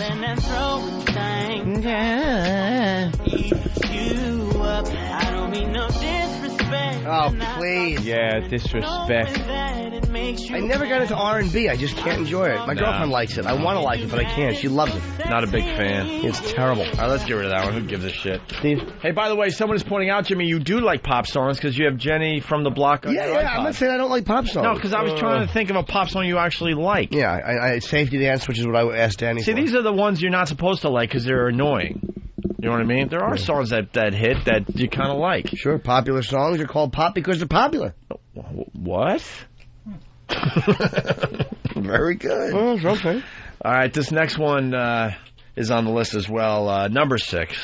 Top 10 most annoying pop songs of I could talk over intros. I did it for a living for a long time. Jesus, Bill. Can't panicky, Bill. Top 10 most annoying pop songs of 2006.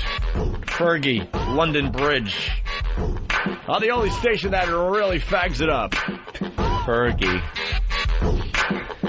I kind of like this video. You like Fergie? I liked how she was moving in this video, so. Fergie's attractive. When I come to the club, step aside. Pop the seats, don't be heavy in the line. VIP, cause you know I gotta shine. funky fur, give me love you long time. Oh my girl, get down on the floor. Back to back, drop it down. Wait for the hook. I like the hook. The lady, but I'm dancing like a cause you know what I give a how come every time you come around my London Bridge wanna go down like wanna go down like Gee, what a fucking awful song.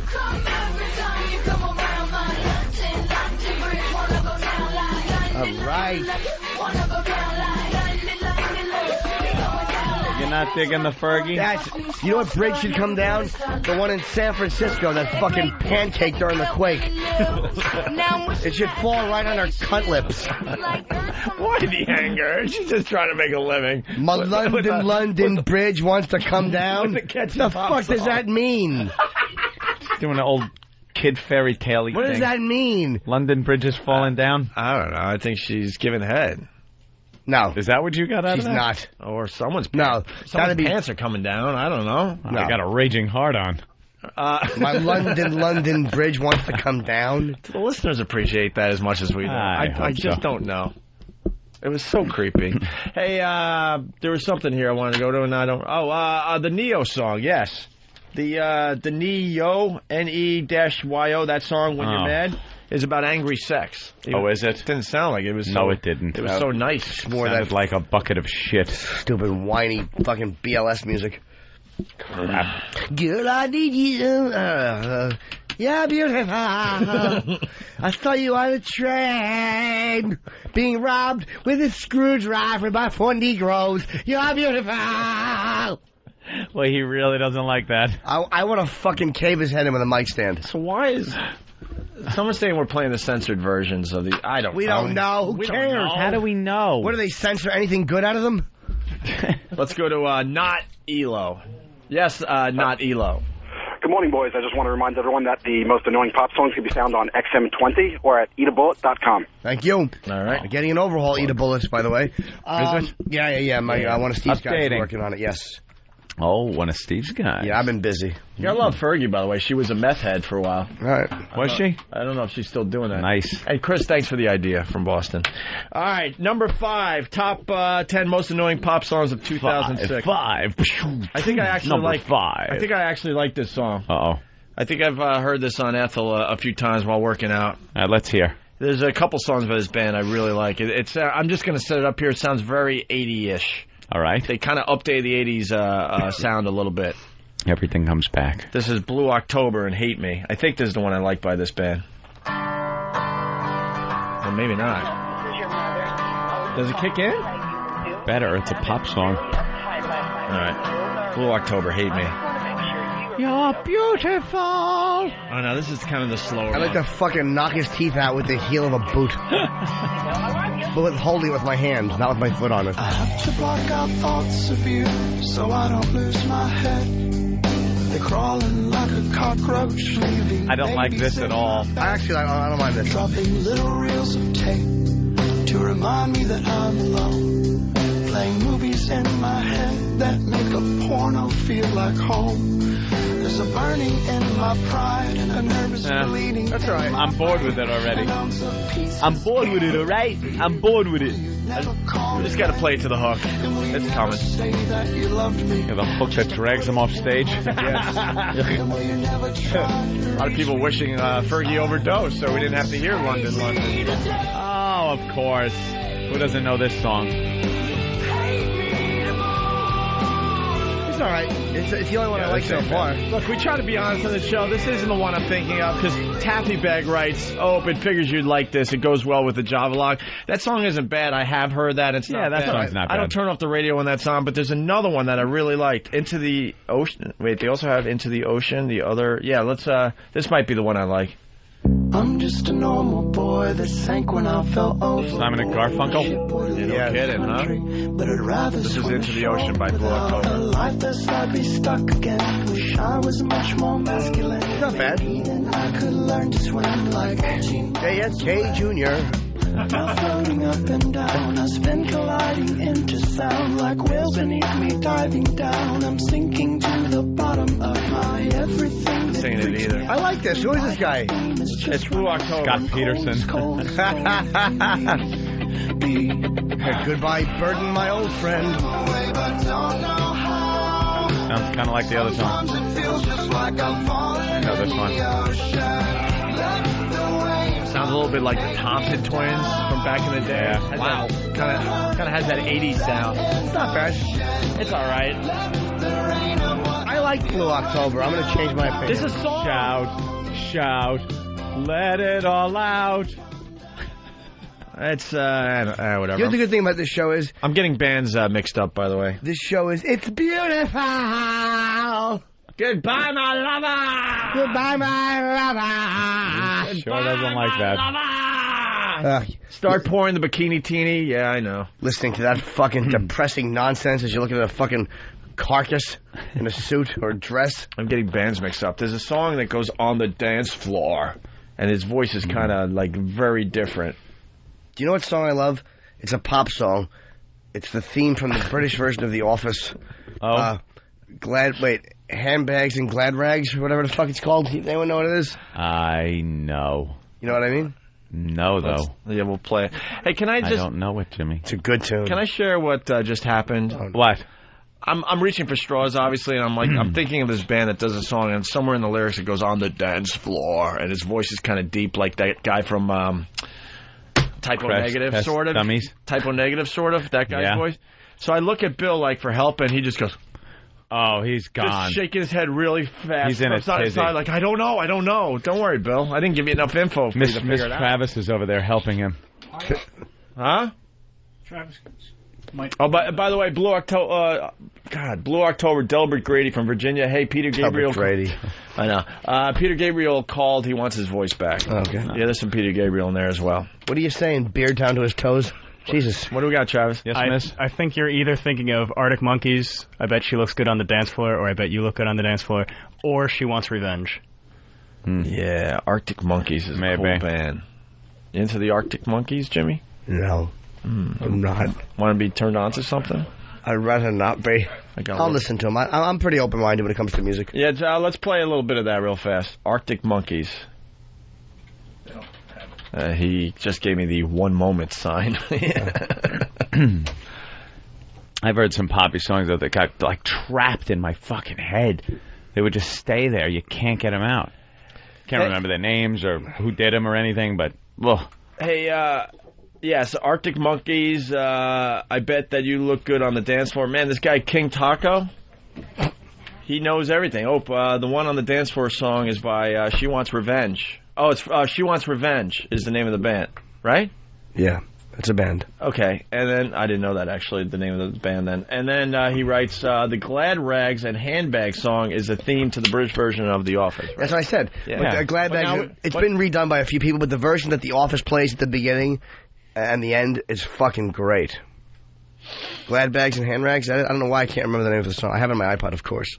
It's She Wants Revenge is the name of the band, and the song is called Out of Control. And the guy's name is Big George Wembley is the guy with Glad. Glad knows really well what I'm talking about.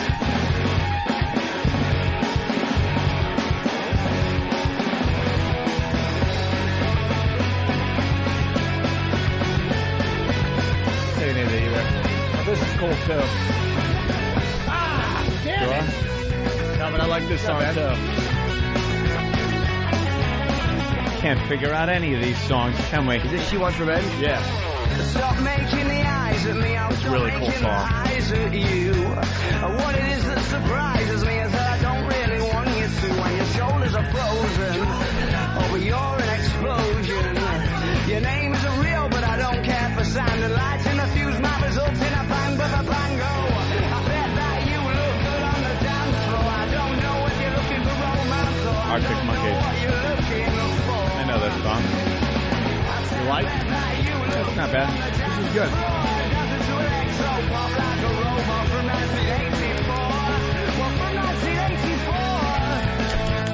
Good drummer. Joking or? No. I can't tell drumming usually. I usually can't either, so when it stands out, I know it's good. I wish you'd stop ignoring me because it's sending me to despair. Yeah, that's pretty good. Yeah. If I sound, you're calling me, and I don't think it's very fair that your shoulders are frozen. Oh, but you're an explosion. Your name isn't real, but know this. Dance floor. Where is he from? New York. That's cool, but I'll try to figure out the song I'm thinking of. It's just, I don't know. Man, damn, I can't think of it now. All right. Top 10 most annoying pop songs of 2006. Here's you ready for number 4 there, Bill? You got to go back to another page on the thing. Oh, Bill. Oh, Bill. He's ready. Here's number 4. This need to be. Uh-oh. Bad Boy South. Oh, boy. Block Entertainment. You knew it had to start somewhere. It was all because of this terrible, awful Negro. Young He resides in College Park, right? But for right now, what we gotta do for y'all, what we gonna do? We gotta give y'all a hit. Damn near every day. Ask a million questions like Jock, where you stay? Tell them College Park, where the chop call. Young Jock. It's going down. It stinks. Yeah. Enough of this goddamn crap. Let's go to... where's Jimmy? Because he's going to have a comment about this. He had to take a leak? Jimmy. Is he leaking? I don't know. He'll be back. Here he comes. Were you finding a song? No, well, yeah, Bill asked me the name. I gave him the name. I think his guy's name is Big George Wembley, but I had a question. Yeah, because now I want to hear it. Big in the pants? Oh, I don't know. I never saw his cock and balls. I like being turned on to different music, man. And it's very well. The Office is so fucking quick the way it starts. It's like a fucking 25 or 30 second intro to the show, and then the end of the play. It's just great. I liked the Friends song. What was that one? All right, hold on. Opie, you're right. The song is She Wants Revenge. Out of Control. Travis just played the wrong song. Well, that one was good, whatever he played. You Look Good on the Dance Floor. Who sings that? Arctic Monkeys? Yeah, not okay. Paul McCartney.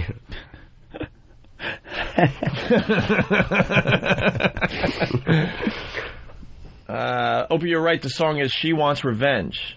Out of Control. Is the name of the band maybe? Out of Control? Now you got it? Yeah, this is very 80s sounding. I could either be killed for liking this or people go, yeah, that's alright. What are you going to do? Listen, his voice is just different. With a high heel against the wall. Yeah, this is so 80s. Yeah. You would swear if you didn't know that this came out in the 80s. Yeah. Running up to her side. Snaps her fingers to keep the time. Just wait for the hook. On the back of the room, I saw her there. I said she wants to be alone and I shouldn't dare. But then she noticed me glance at her. I had no choice but to dance with her. The lights that move sideways and up and down. The beat takes you over and spins you round. Our hearts steady beating, the sweat turns to cold. We're slaves to the DJ and out of control.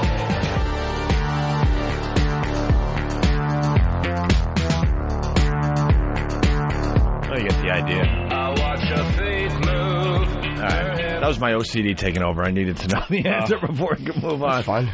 Keith in Pennsylvania, what's up? Morning, Bubble Boys. My little potato sack of... Howdy. Hey, I got the explanation on the London Bridge. And by the way, thanks for the Depeche Mode or Robert Hazard flashback there. Yeah, that was... Yeah, a little Depeche Mode. The music was definitely Depeche Mode. Elevator of Life from Robert Hazard. But anyway, the London Bridge would be a chick giving a blowjob and getting banged from behind. Do you get it? No. Both guys standing, chick bent over. There are the towers as she is the the bridge. London Bridge look. Hey, look That's at that. why they- My London Bridge is going down, did she say, or coming down? I have no idea. I don't know. Going? Oh, those But English. That's what a London, Okay, that makes that's what sense. the I stand terminology, corrected. The definition. But she's The legal making, definition she's making of a London Bridge with two other guys. I like that. But doesn't it say, take the key and lock her up? Yes. You have to lock up the fair lady. Punching out, boys. Thank you. All right. My fair lady. All right, now we got the explanation. Let's go to Ronnie in North Carolina. Ronnie. I like to call something out on Anthony there. The James Blunt song, when it first came back out, and I think it was January this year, Yeah. Anthony, you loved it. You couldn't get it out of your head. Didn't say I loved it, sir. I said I saw him on SNL do it live, and I found I couldn't turn it off. There was something about his voice that was very unique, and that's what I said. I didn't say I loved it. I said I loved you, Ronnie. Okay. Do you love me? No. Okay. No, shut up. Okay. This is what I. Shut up, stupid. Okay, if you back it up, you'd play it back, you'd hear it. You couldn't get the song out of your head. You did. You couldn't. Yeah, it was one of those songs that gets catchy. All right. I have other songs I can't get out of my head either. Right. Now I got someone's voice from North Carolina I can't get out of my head. All right, he's It's called gone. Ronnie. He's gone. Look. Shut him up. Look, he's gone, Ant. Oh, Look. thank Christ. It's really interesting when you talk music. You get people going, yeah, I like that song too, and then people calling you faggots, and it's just They like get all. that's what music is all about. It's a hodgepodge. Up. What I like, not necessarily you like. Right. It's all subjective. And vice versa. Relax. And vice versa. What you're going to get is a bevy of opinion. Well, right. A cavalcade. A smorgasbord. Yes, the word. Well, with me, I spent so many years on the radio playing the typical music, the typical rock music that, for me to find new music, it has to be a lot different than what I heard for so many years on the radio. Yeah. So I have a really tough time, finding stuff I actually like these days. Does that make sense? Yes. I hear you. Sort of? Sure. Hey, top 10 most annoying pop songs of 2006. We're up to number 3. Evanescence, Call Me When You're Sober. Don't cry to me if you love me. Oh, yeah. Fiona Apple. You would Is this her? No. No. I don't know why I asked that. No, this girl's got a really good voice. She's got a sick voice. I don't know if I really like it, but She's got a really good voice, though.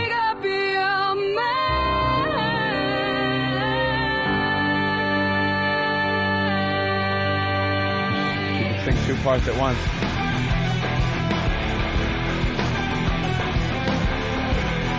Wow.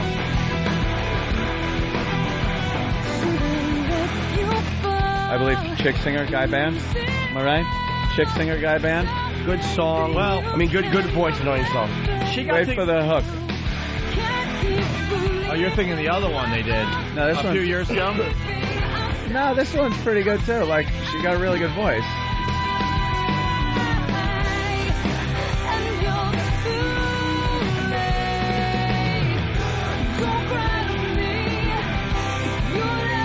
Not bad. It's okay. I just like kind of generic, but I would just turn this off. I heard. Would you? Yeah, it would be doing that. We go, but a beat for the boat. Goodbye. Well, the other one they did was like some kind of she joined up with like a Christian rock band in the middle of nowhere, and they had that massive hit about She's Fallen. Is that the one you're thinking of, where they really rock and the guy's doing kind of a Linkin Park type of thing? I don't know. I don't even know the name of the band. It was a massive hit like 2 or 3 years ago on the rock charts and the pop. I mean, it went across the board on all the charts. You know the song if I... I'm sure. It's all someone help us out on instant feedback. I'd know them with if that. I heard them, but I can't name them. But that's the one where, and these guys came out of nowhere. They just teamed up with her, and she gave them a massive hit. It was one of the biggest songs of the last 5 years. I don't know if we're going to find it, because I don't know what the... You got it, maybe? Look at Travis working with Bill there. And by the way, we might have a... Love Connection? Well... Travis and Bill? What? No, there may be a song that gets stuck in Anthony's head. Oh, no. Getting a little inside info. Really? Someone is ratting you out. Ratting me out, are they? And you just got the wave. I can't wait to hear what song gets stuck in your head. I don't. And you can't deny it because it's coming from a very And reliable I've said source. it gets stuck in my head. All right. All right, you got the other one? This was the monster hit that Evanescence did. Right. That put her on the map. Bill, I could talk over the... She did the theme for Halloween. You know the song. Yeah, Jimmy, really. I bet you know the song, too. I don't know it yet. Let's start... Break Me Up Inside, thank you. I don't know it yet. Oh, I know this one. It wasn't Linkin Park. People say it was Linkin Park. It wasn't. I don't know this song. I've never heard this. It was a Linkin Park wannabe. I don't know this song. Seether, right? I've never heard this. I don't know this. I've never heard this. No. I don't know this. You don't know? No, I I've heard this. Wait till it kicks in. Chorus. It hasn't kicked in yet. Heard this? I'm not familiar with this.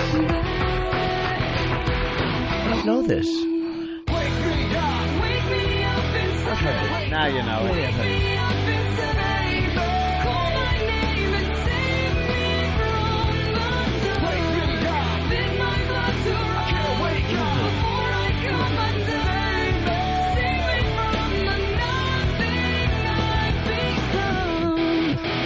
Yeah. The band is 12 Stones. Right? I think it's 12 Stones.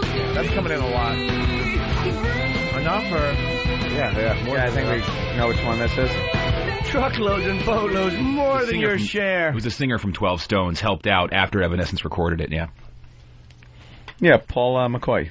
Was that? Oh. I just read it on my... All right. I say it like I know it. You do with authority. Yeah. You know what we could get away with if we just read and didn't say, that's... You know how many jocks do that? I know. Trust me, we try to keep it as honest as possible. You guys give us the answer to some stuff that make us look really smart, and we don't have to give you credit. We can look like geniuses. Oh, I know that guy. Sure. It hurts sometimes because you see it right there. You're like, I could look real smart right now. Yeah, but can't take credit. Nah. Just in case it's wrong. All right, here's the song that gets stuck in Anthony's head. This song? Uh-oh. Coming from Let me a see. What reliable is it? source. Does he like the song, too? Oh, man. What? I don't. Let me could see. have been thrown under the bus. I got a shaky hand. I'll be honest with you. I'll be honest, because some songs get stuck in my head. I don't like them. Some get stuck, and I do. All right, this gets some grow on me. In Anthony's head. Oh, this goddamn song. Holy shit. Hey, let's kick it. Yep. This fucking thing would stick in my head Cause it's so easy. all day. You like it my way. You never heard this one? Is it Gwen? So let's No. Wow, I don't know. real good. Oh, yeah, okay. Sweaty. Who does this? I'm ready. Just take it off. Beat? Cause you tease me. What? You have the worst penmanship. And you know it. What an awful song. Do it. Tony the Bee? This is... How does this not get stuck in your head?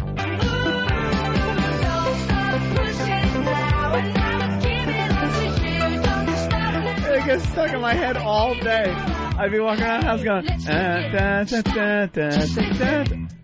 Oh, it's so annoying. It gets trapped in my head. The band is called The Sounds. See, I didn't even know the name of the band. I don't know the name of the song. Tony the Beat. All I know is it would stick in my head like glue. What a queer song. Yeah. Cowbell Bill. Hey, what's up, guys? Hey, Bill.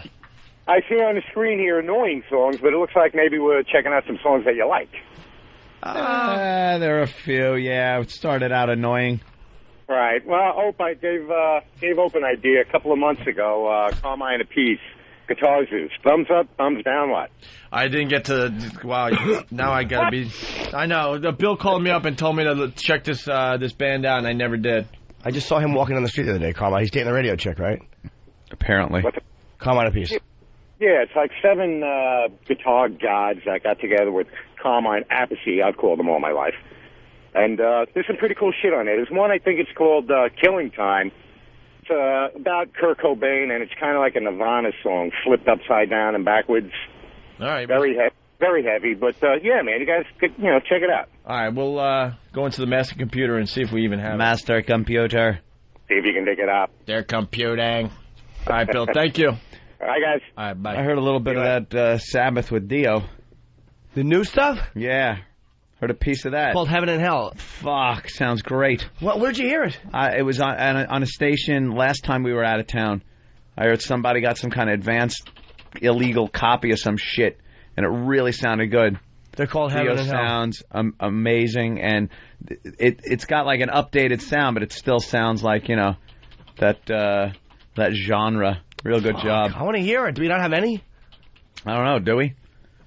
What do you think, Bill? Heaven and Hell is the band name they're calling. Yeah, Heaven and Hell. We got Bill working hard today. Good stuff. I asked Bill, did you find the Big George Wembley song? You don't have it? Oh, that blows. I wanted to hear that. How about the other one I asked for? No, look, he's losing his mind.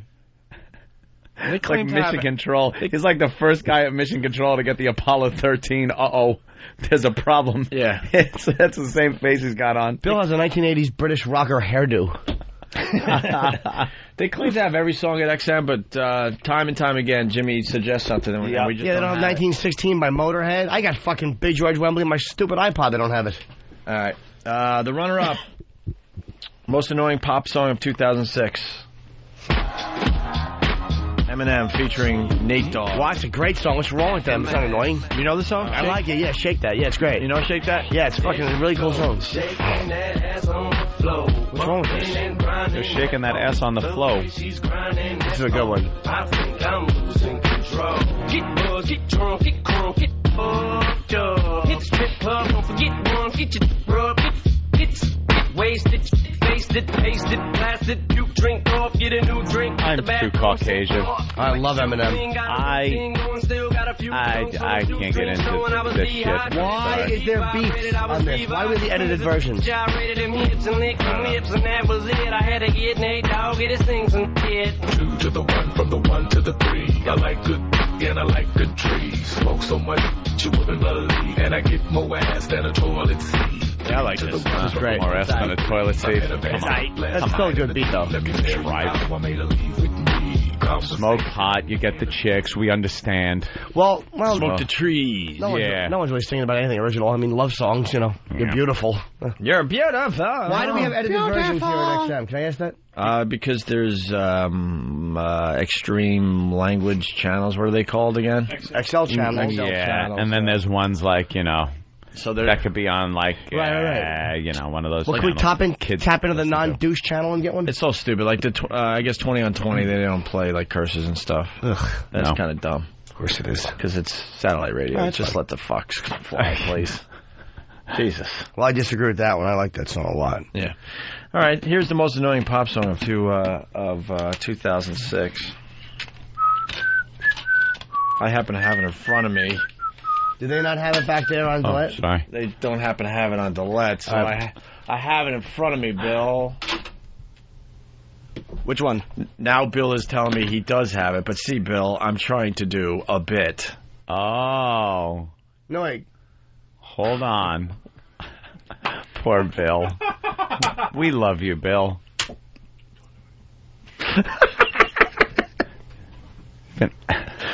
Travis is laughing at him.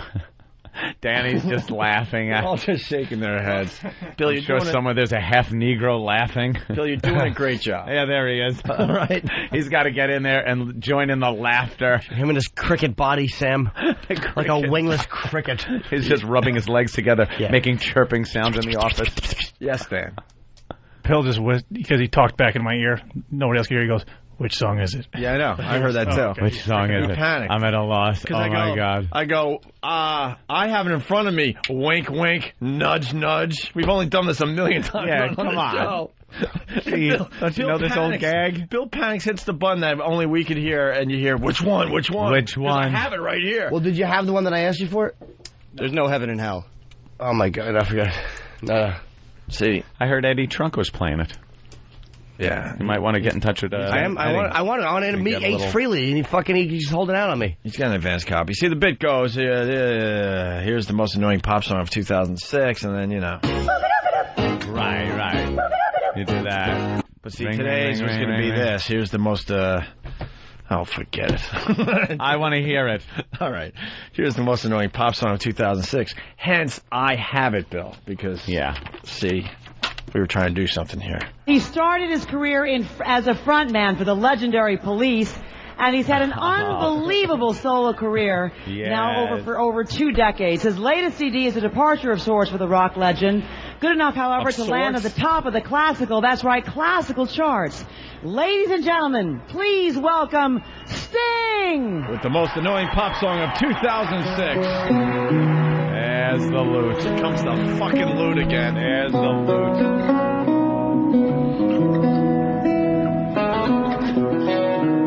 Oh. Have you seen the bright lily grow? Listen to this. For root hands I've touched its Have you marked the fall of the snow? Shut up. Is this the one to die? Is this actually the number one song? He stinks, and I don't like him. For I smelt of the bud of the briar of the knot in the fall. For I tasted the bag of the bee. Oh, so white. Oh, so soft.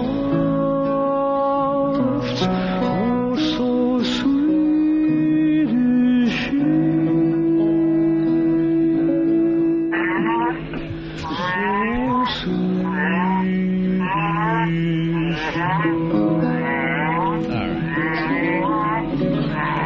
Shut up.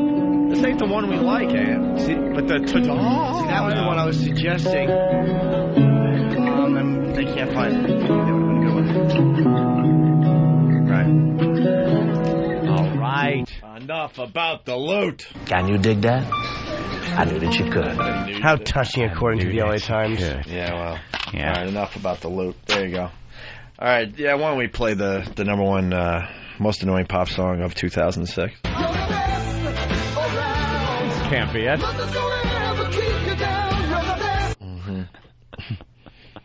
My leather coat comes down to my ankles, gentlemen. I like the way it looks when I turn quickly. Before we get to number one, here's Mike from Friday Morning Quarterback, FMQB.com. A great site if you're into radio. Inside radio stuff, I guess. Hey there, Mike. What's up, Mike? Hey, guys, how you doing? Welcome aboard. Hey, last time you guys were talking about the heaven and hell, I looked into it, and the new music doesn't exist yet. I heard something bootlegged. I think it was old music that they did. That was the explanation I was given. Hilarious. So Was I bamboozled? No, they probably said heaven and hell. It was probably the song. No, I heard because he was talking about it like it was the new stuff, and it was like ripped off from the studio or something. Oh, that's what I heard. Well, their label has no clue about it. They have no idea when the music's coming out. It's not on any schedule or anything. Yeah. Okay. Hey, Jimmy. Yes, sir. How do you feel about Iron Man being used in that Nissan commercial?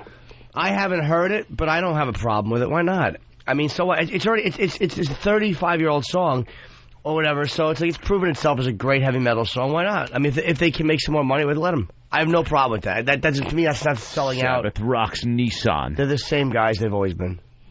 Yeah, they just come from that era of bands that don't like to use their music in commercials. I was just wondering how you felt about that. Nah, I don't mind. Dude. Let them do it. Why not? It's good. It's good. I'm sick of hearing faggoty music in commercials. I'd rather hear something I liked finally. Yeah. Hey, Mike, thanks for posting the Baby Bird video, by the way. Man, you don't know how many people have called me up just saying, I can't believe you guys put that up there. I can't stop watching it. Oh, really? Yeah, it is horrific. It's really taking on a life of its own, that video. My boss comes walking into my office. He's like, do we really need that up there? And I'm like, oh, yeah, we do. Of course you do. Yeah, when was the last time anyone did anything on regular radio that, like, warranted anything? And it's such a visual thing that you can't describe it without watching it. Exactly. All right, Mike. All right, guys, thanks. Thank you. Bye. FMQB.com. Here's the number one most annoying pop song of 2006.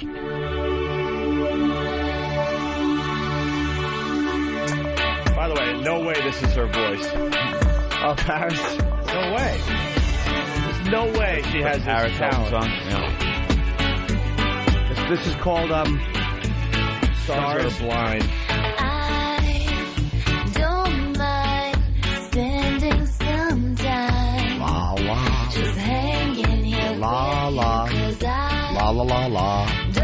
The new thing to do is to rip off Gwen Stefani. You notice that? It has a little Gwen Stefani in a here. little bit. Fergie's doing a little Gwen Stefani.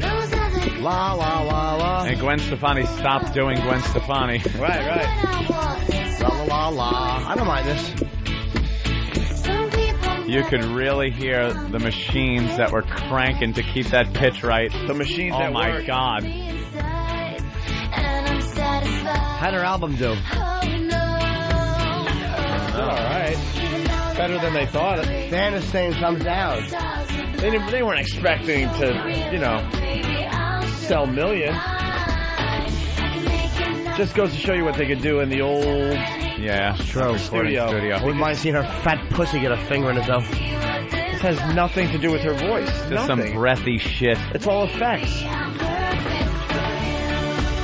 I want to be a singer. Her voice is dubbed a million times, probably with others that could actually sing. Yeah. She's in there somewhere, maybe. Yeah, maybe. La la la la. La la. All right, that really is awful. I like that song. Oh, we actually did the number one song, huh? Yeah, I don't want to be never predictable, do that bit. I don't want to be predictable. Maybe we throw it Can away. I see it? I don't think we should be predictable. I knew. Are you handling it delicately?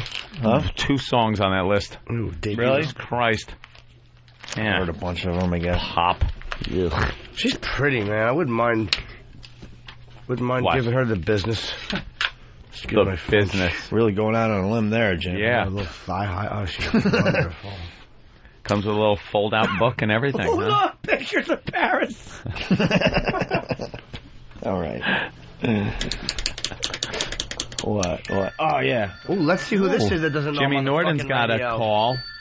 Hello. I have a number. Norden residence. Hello? Hello? Hello?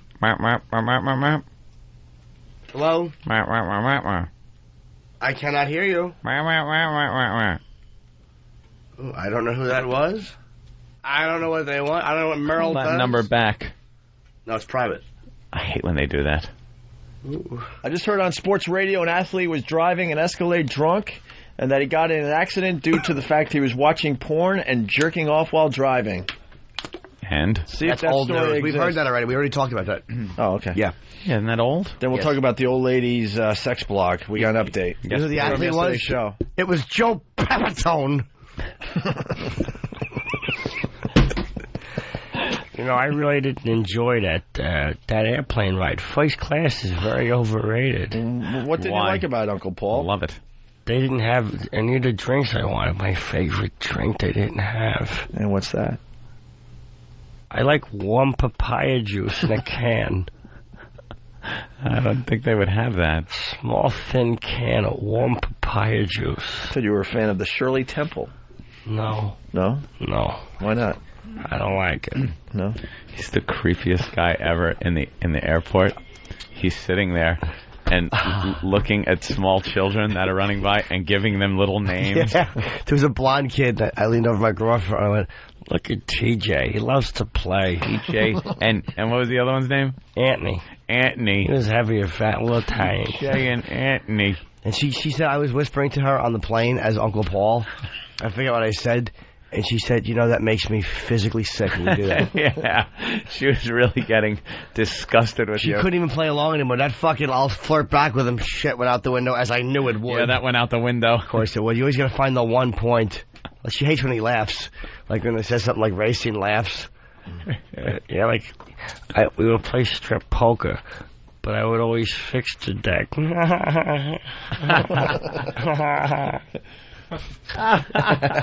Wow. 4 hours later, Joe has something to say. Go ahead, Joe. What's up? Yeah, Jimmy dear. Yeah, right here. Crickets don't have wings, Jimmy. They do so. Crickets don't have wings. They do. Jimmy had a... No, they do not. They do. I've studied crickets. I was an entomologist after college for about 8 years.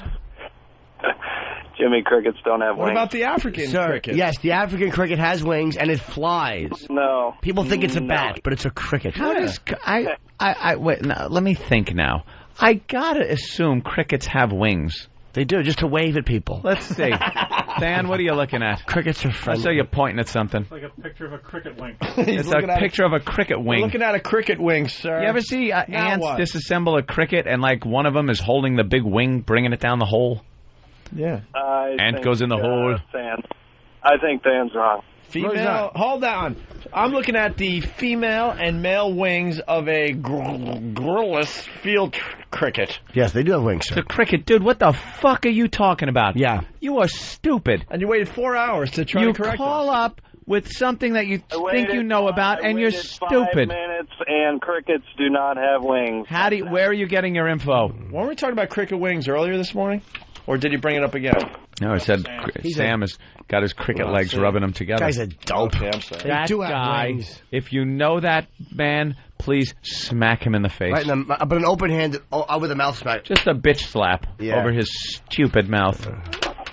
Let's go to Nolan in San Antonio. Hey, what's up, fellas? Hey, Nolan. Listen, I just had a question for little Jimmy Norton. Go right ahead, Nolan. I needed to know the name of that lube you recommended. It's Eros. It's a big black bottle, and makes things nice and slippery so they don't cry as hard. Sure, it's a bottle. Yeah, it's a big plastic bottle. Black lube. There's different ones, though. There's all right, you go ahead. You know. I'm just trying to explain to you what it is, but you just keep filling in the blanks. All right, go ahead. Big plastic bottle, and there's different ones. There's ones for latex. I forget which. Body Glide is the one I like. Body Glide. Eros. Body Glide. I think I found it. Thank you very much, sir. Good luck, sir. Yeah, he's in the Stroke store that there. cock All right. gently, and yet a firm grip on the head. Need a new name from Brooklyn. Coke Logic's contest submission is great. Okay. All right. Yeah. What does that mean? People just send cryptic messages like they're in the middle of a conversation with us, and they'll just type in the end. Oh, Future Menendez knows what it means. Go ahead. I think that's a reference to Coke Logic's video submission as part of the video. All right, where can we see this video? Is it up on the website? Steve is here to clear everything up. It's up on Opie and Anthony. Oh, wait, can you hear anything on this? No. Oh, Of why course don't you not. explain what it is, maybe? Yeah, just please. Just an animated Uncle Paul video. Oh. And it's done very, very well. Oh. I didn't see that. I want to see. And it's up on opieandanthony.com? Sure is. All right, cool. Those animations. All right, you can check it out for yourself on opieandanthony.com. Bill, get us out of here for a little bit. will you? This young lady's flashing her privates. Whip 'em Out Wednesday with Opie and Anthony. A bunch of girls flashing their boobs, which is cool. Wow! Anthony! XM 202.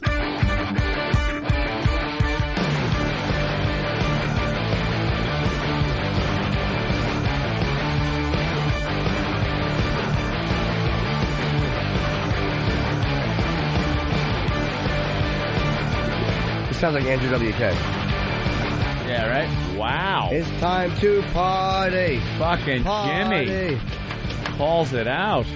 I think you just got some respect from the booth, too. They all gave you the thumbs up. Is that him? Yeah. Oh, it is him. Okay. Hey, Jimmy, you do a commercial that we didn't know about? For what? Mike on Long Island. Mike? Hey, what's up, guys? Hey. Hey there, Mike. Hey, Jimmy, I just want to let you know that there was an HBO commercial I just saw. I was listening to you guys, and it's for the 30 years of NFL. It's a special, I think, that's coming on HBO soon. Oh, yeah, I was at the Lucky Louie party or whatever, or the Entourage premiere party. What did I say? Yeah, congratulations or something. Actually, I don't know. I had it on mute because I was listening to you guys, but I just want to let you know so you could look out for it. Oh, yeah, I was just walking through the whatever. Okay. Okay, yeah, I saw your stupid little face. All right. Hey, just walking through the whatever. Whatever. Hey, Dan in Manchester has something, but where's Steve? Get Steve real fast. Dan in Manchester, New Hampshire. Uncle Paul video equals genius. Worthy of a YouTube series. Can we see it? The video is up on opieandanthony.com. We can't see it on this computer. Can't see it. You got to see it and hear it at the same time. Yeah, so I'll check it out as soon as we get off the Audio air. visual. But it's, Steve, that's part of the video contest. What are the details again? We're running out of time, right? We only have like a week and a half yeah, left. Next week we vote. 15th? How many are you getting in? His eyes real tight. I'm thinking I have to shut my eyes lest I be distracted by a trout or something. I put a cheat sheet under my lids. That's right. How do you know? Yeah, we vote on the 15th. Opie and Anthony related video, 2 to 3 minutes in length. It can be animated or videotaped or filmed, and you can get it to us through email, which is on the site, or all the details and all the details on opieandanthony.com, sponsored by hotmovies.com. Or send it on a postcard. $1,000 grand prize. Okay. And so far, Coke Logic is... So far, he is really in the lead. Really? And any others worth posting on our site? Not really? Oh, boy. Oh, the Dancing Baby Jimmy by Pappy is Oh, yeah, up that's there, pretty too. good. I saw that one. Yeah, those are I like that one. I'm two front runners. Caricatured and cartooned. Yeah. But a lot of people loving the Uncle Paul video. I gotta check it out. We'll talk about it And all the tomorrow on the gentlemen. Gentleman. He is. Okay. Hey, remember the old ladies blog from yesterday when we were in West Palm Beach? Of course, talking about sex with the elderly, how it, why should it stop? Into the, they said 60s, 70s, 80s, even 90-year-olds should keep sexually active. But they do have certain problems, difficulties, whether it's diseases or impotence, things like that. You know, the elderly. What was the one about cracked hip? What was the one about the cement? Oh, yeah, that Viagra isn't a bag of cement. Or cement. Oh, man, but she put it eloquently. Yeah. Something about Viagra cement filling you up. Whatever. Cement holder, was it? No. Sack of cement? No. You know how you get an old lady to suck your dick? No. When she's having a heart attack, you just dip your helmet in nitroglycerin and stick it under her tongue. You know what? Had high Double-edged hopes for sword, that she'd one. be there going, what do I do? Both of us. Way to Does follow. anybody remember last year? Way to follow up my accident. What were you rubbernecking? You plowed right into me. Okay, terrific. I know. You fucking drove Horrible. head on into that wreck. I was looking at something out of my side window. I was on the cell phone texting. Always feels good to bomb with company. Hate bombing alone. Carpet bombing, yeah. Anyway, we got to go out with a squadron. Hold it. We got into this old lady's blog yesterday. Had a lot of fun with it. And now she's really pissed off because we told the past maybe they should check out this blog. Check out the blog. Were they able to leave comments? Oh, yeah, they were. Oh, well, where... Oh, no. No, They're gone, unfortunately. We didn't get to them fast enough. Oh, God damn it. What, yeah, Dan? Yeah, I don't know if they were out? No, Yeah. because as soon as I checked it when we got back off the plane, she had already. They were wiped? By 1 o'clock, actually. Oh, wow, that was Just quick. afternoon, yeah. Sure, she's That not was fucking. quick. She might as well do this. Yeah, well, Than sent out this email this morning. Apparently the pest found her page all right. Unfortunately, it looks like she nuked all the offending comments. It doesn't seem like all of FBA whackbag's full might has been brought to bear yet. Her latest blog below. So it's headed here. Who called in the creeps? Oh, no. Who called in the creeps? Send in the creeps. She said that? Yeah. That's the title of this posting. Who I don't called in blame the her. creeps? I apologize profusely to any readers who were subjected to the nasty and profane comments that were posted to my blog in the past few hours. I wish. I know. Someone must have them. Someone has them. What did they write? The gang at Whackbag and FullBlownAids.com. They got them. I want to know Send the them into the names show, of the will ya? people that wrote in, and I want to know what they wrote. Send them in to Than or Steve or somebody. Who called in the creeps? That were posted to my blog in the past few hours. I'm deleting them. It may take me a while, so there must have been a lot. And those posters, I imagine it's one person with too much time on his hands and too much meanness in his heart. Nope. Sorry, lady. And then she writes blank, whatever that means, is no longer welcome here. And then she ends it by saying, wow, this really surprised me. Joan. Well, Joan wrote to Whackbag too. She wrote to Whackbag. I have a question about whether some of your members are in violation of these rules I find on your frequently asked questions. Oh, I forget what it was, but she said apparently there was something today on today's Opie and Anthony show about my blog. I'd love to know what was said. Perhaps you can tell me. No, you wouldn't, Oh, Joan. you don't want to know. Which led to one person posting my blog address on your board and several members colluding to disrupt it by bombarding it with comments. They laughed, she put on the board, when I discovered what had happened, and I posted an apology to my readers, which caused them more guffaws. Especially when they recounted my efforts at removing their comments. Oh, Joan, you're not making this better. Hey, we got an update on her website. Update. I discovered it was not one person, but several, in an organized attack on my blog, led by the fan message board of a Shock Jock radio show. The listeners apparently found the idea of joyful senior sex icky and set out to trash the old lady sex blog by posting more than 40 extremely obscene, racist, sexist, Ageist. Ageist, thank you. Thank you. And offensive messages. Oh, please, somebody send them. Oh, I gotta know. Well, we got 3 comments coming back already. Patricia Philbin said, "No need to apologize, Joan. Whoever made this attempt to trash your page is a sick individual / S individuals and should seek professional help. Good day to you, ma'am, and I enjoyed your fancy advice on sex at an older age."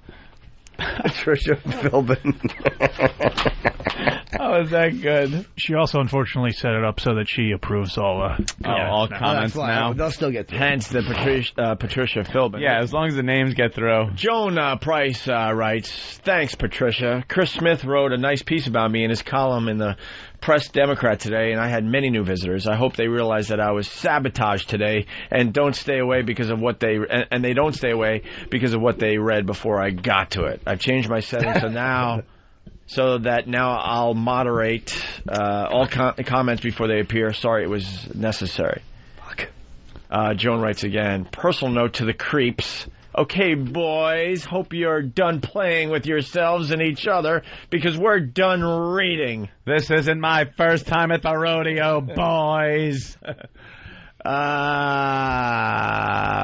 Where'd it go?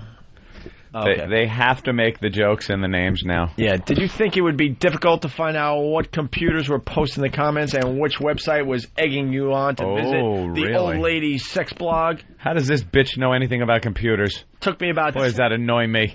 The old broad actually tracked down where they were coming from? Yeah. She writes, "Took me about 10 seconds, even with these old eyes." Oh. They probably put whackbag.com. Yeah. How'd she find out? You know what? Yeah. We had our fun with Joan Price. Oh, wait a minute. I don't recognize the voice.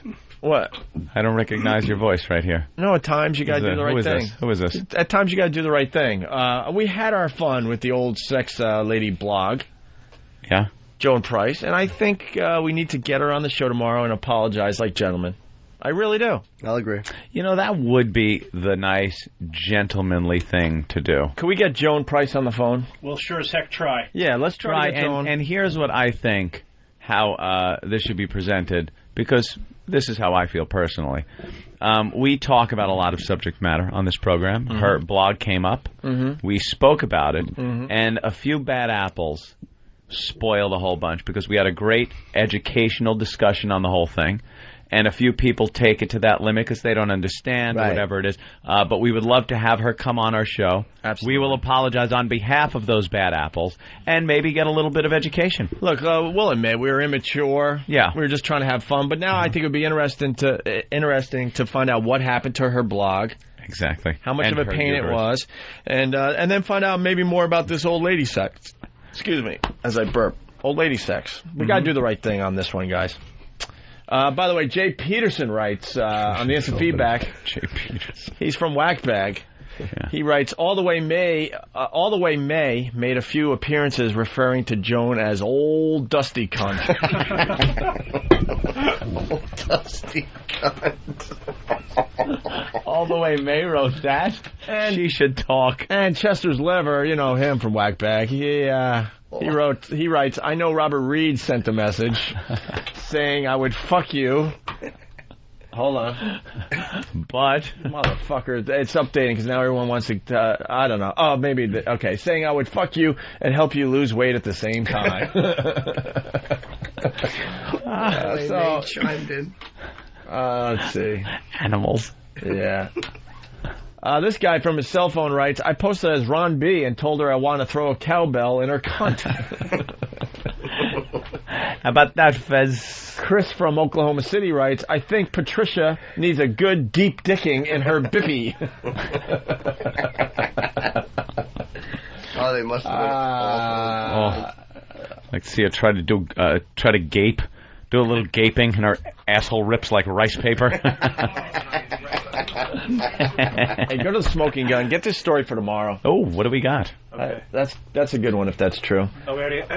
What happened? How about that? Right there. Oh, ow. Oh, you got it? Throwing things. Holy, what? What happened? Did this just fall from the sky from God? happened? Dude, I just saw like a really interesting story someone is sending in on instant feedback. I'm like, that sounds interesting. We would do something about it. I go, get that story for tomorrow. From the sky, here it is. It was right there. There it is. Was that Than? No, it was God, dude. Because I'm Danny, telling you. I think, came running in at the same time. No, it was God. Travis actually got the story. Travis got it, and Bill was the one that put it together. Kill you all. All right, hold on. Fantastic. Oh, wait. Yeah. Has she updated her blog at all again? So can we get her on the show tomorrow, Joan Price? Love to. Yeah, we really got to do the right thing. We had our fun, obviously, and now we got to do the right thing. And we could maybe learn a thing or two. Hey. What? We're not opposed to that. Yeah. Audio from Coke Logic's video entry. Mm-hmm. The animation is terrific, but he did an Uncle Paul animation.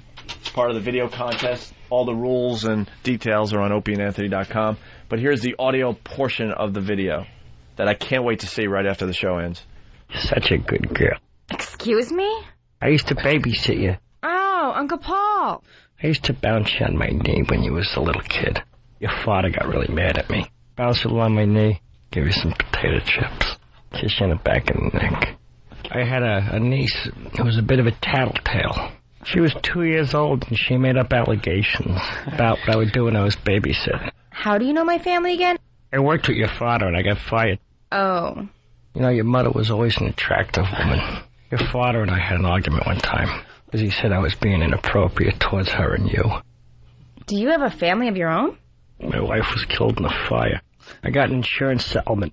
She was burned over 92% of her body. I took care of her 7 years. I never stopped making love.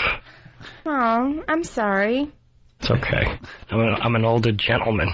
I'm 58 years young. 57, actually. I'll be 58 in March.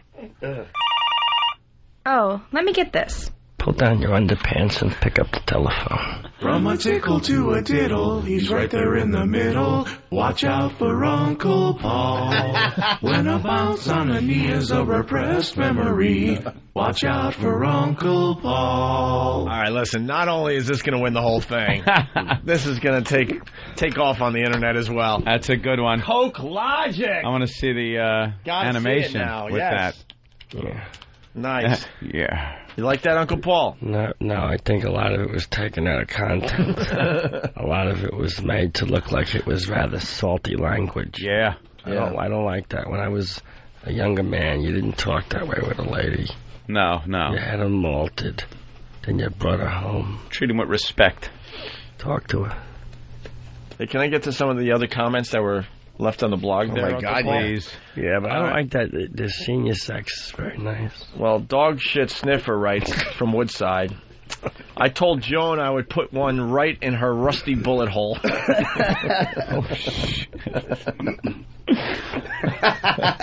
What a bunch of jerks. Luke from Bong Island, I like that. The animation is disturbing in the Uncle Paul video. The animation really makes it. Lacey Peterson wrote, my husband won't fuck me anymore, but mostly because he can't stand the smell of seaweed. So, there you go. All right. Why don't we save this story for tomorrow? Aunt's a little sick. Jimmy's a little sick. Oh. We got to get some sleep. It's all right. It's nothing too crazy. By the way, we forgot to mention this. Stay tuned for Ron and Fez for their huge announcement. What? Ron and Fez with a huge announcement today. That will be at noon. Front of Iraq. Front of the thank you. Jesus. Wait, right. What's their announcement? Just running around. We can't blow up their spot. They got a huge announcement today. Ron and Fez. It's their announcement. I don't want to wait. But it's huge. There's been a lot of speculation. The huge announcement comes today at noon with Ron and Fez. Make sure you tell everybody to listen to Ron and Fez today at noon. Ron is the gay one. Big announcement. What? Neither a gay. Stop. Teasing, of course. Line of the day, sponsored by BowDogFight.com. Log on and watch American fighters battle for the right to represent the U.S. in a bout against the Russians. It's all on BowDogFight.com. Found one? What? We found one? Well, 2? Wow. Yeah. That's a stretch today. All right. Here is the runner-up line of the day. You got it. got 13 in. That would be E-Rock. Yes. Trying to say Chubby Bunny. Chubby Bunny with 13 marshmallows in his mouth. And fucking Roland, whose mouth is like a fly's asshole. No kidding. He put the first one in. It was like, yeah. Stupid straight teeth. Like he was a hostage. After one. Like to floss his teeth with a truck tire.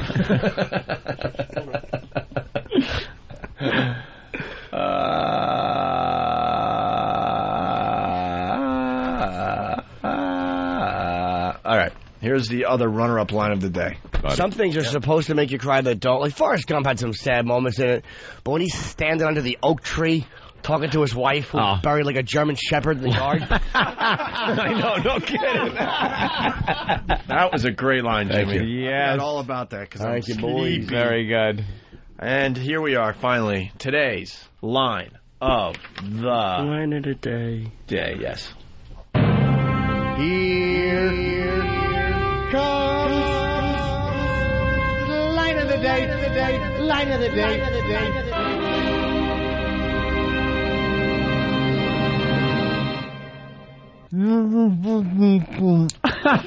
Got that one. Yeah, I understood that one. Did you? Yeah. What was it? It was N-word. F. Fucking cunt. Why would you say N-word and then fucking cunt? Yeah, really. Why would I do that? I know. It's nigger fucking I believe cunt. he said nigger fucking cunt. I forget where I am.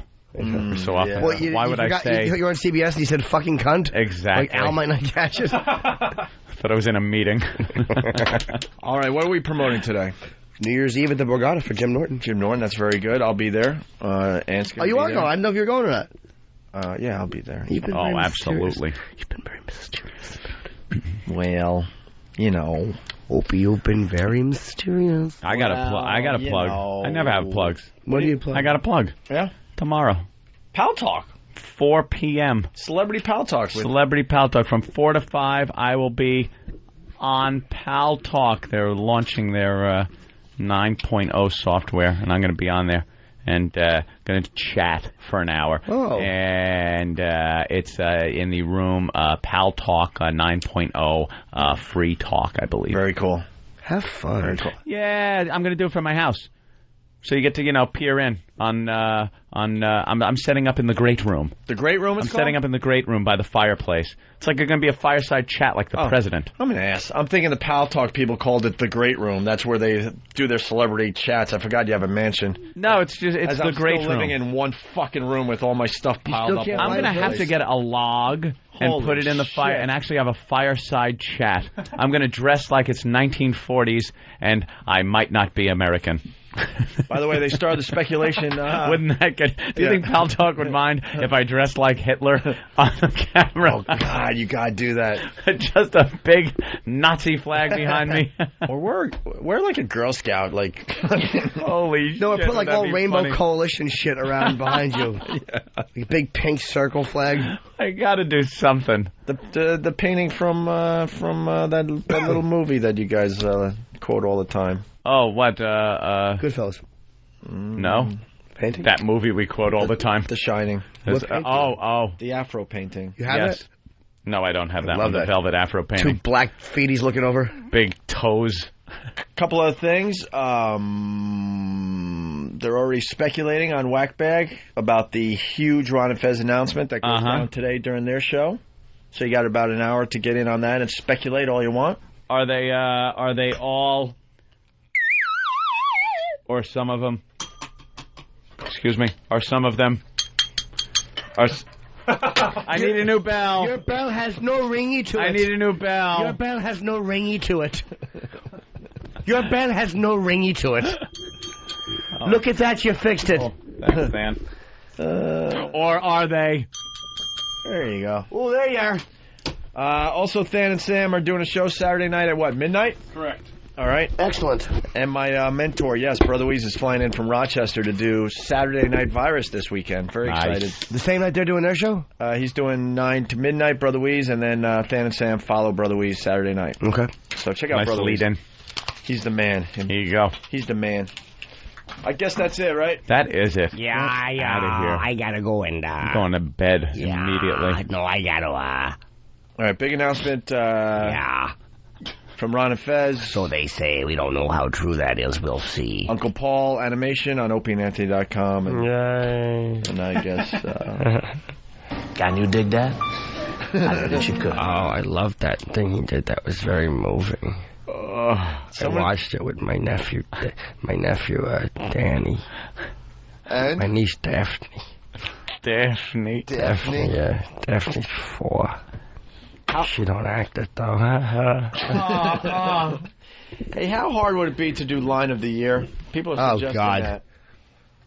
Would it be that hard? It'd be really funny if they were just lazy and took one from the last hour of the last show. Maybe the last show we do for the year, we could do that? Yes. Not if it's really hard, because you guys are doing what you're doing. Sure. How about the 85 runner-ups? You need a few in there, maybe top 10. Top 10. And let's try to get Joan Price on the air tomorrow. Oh, we're still on the air? I thought we started our meeting. Yeah. You have a fucking meeting? Meeting? No. So let's just go. A meeting with a pillow. Guys, thanks. Bye.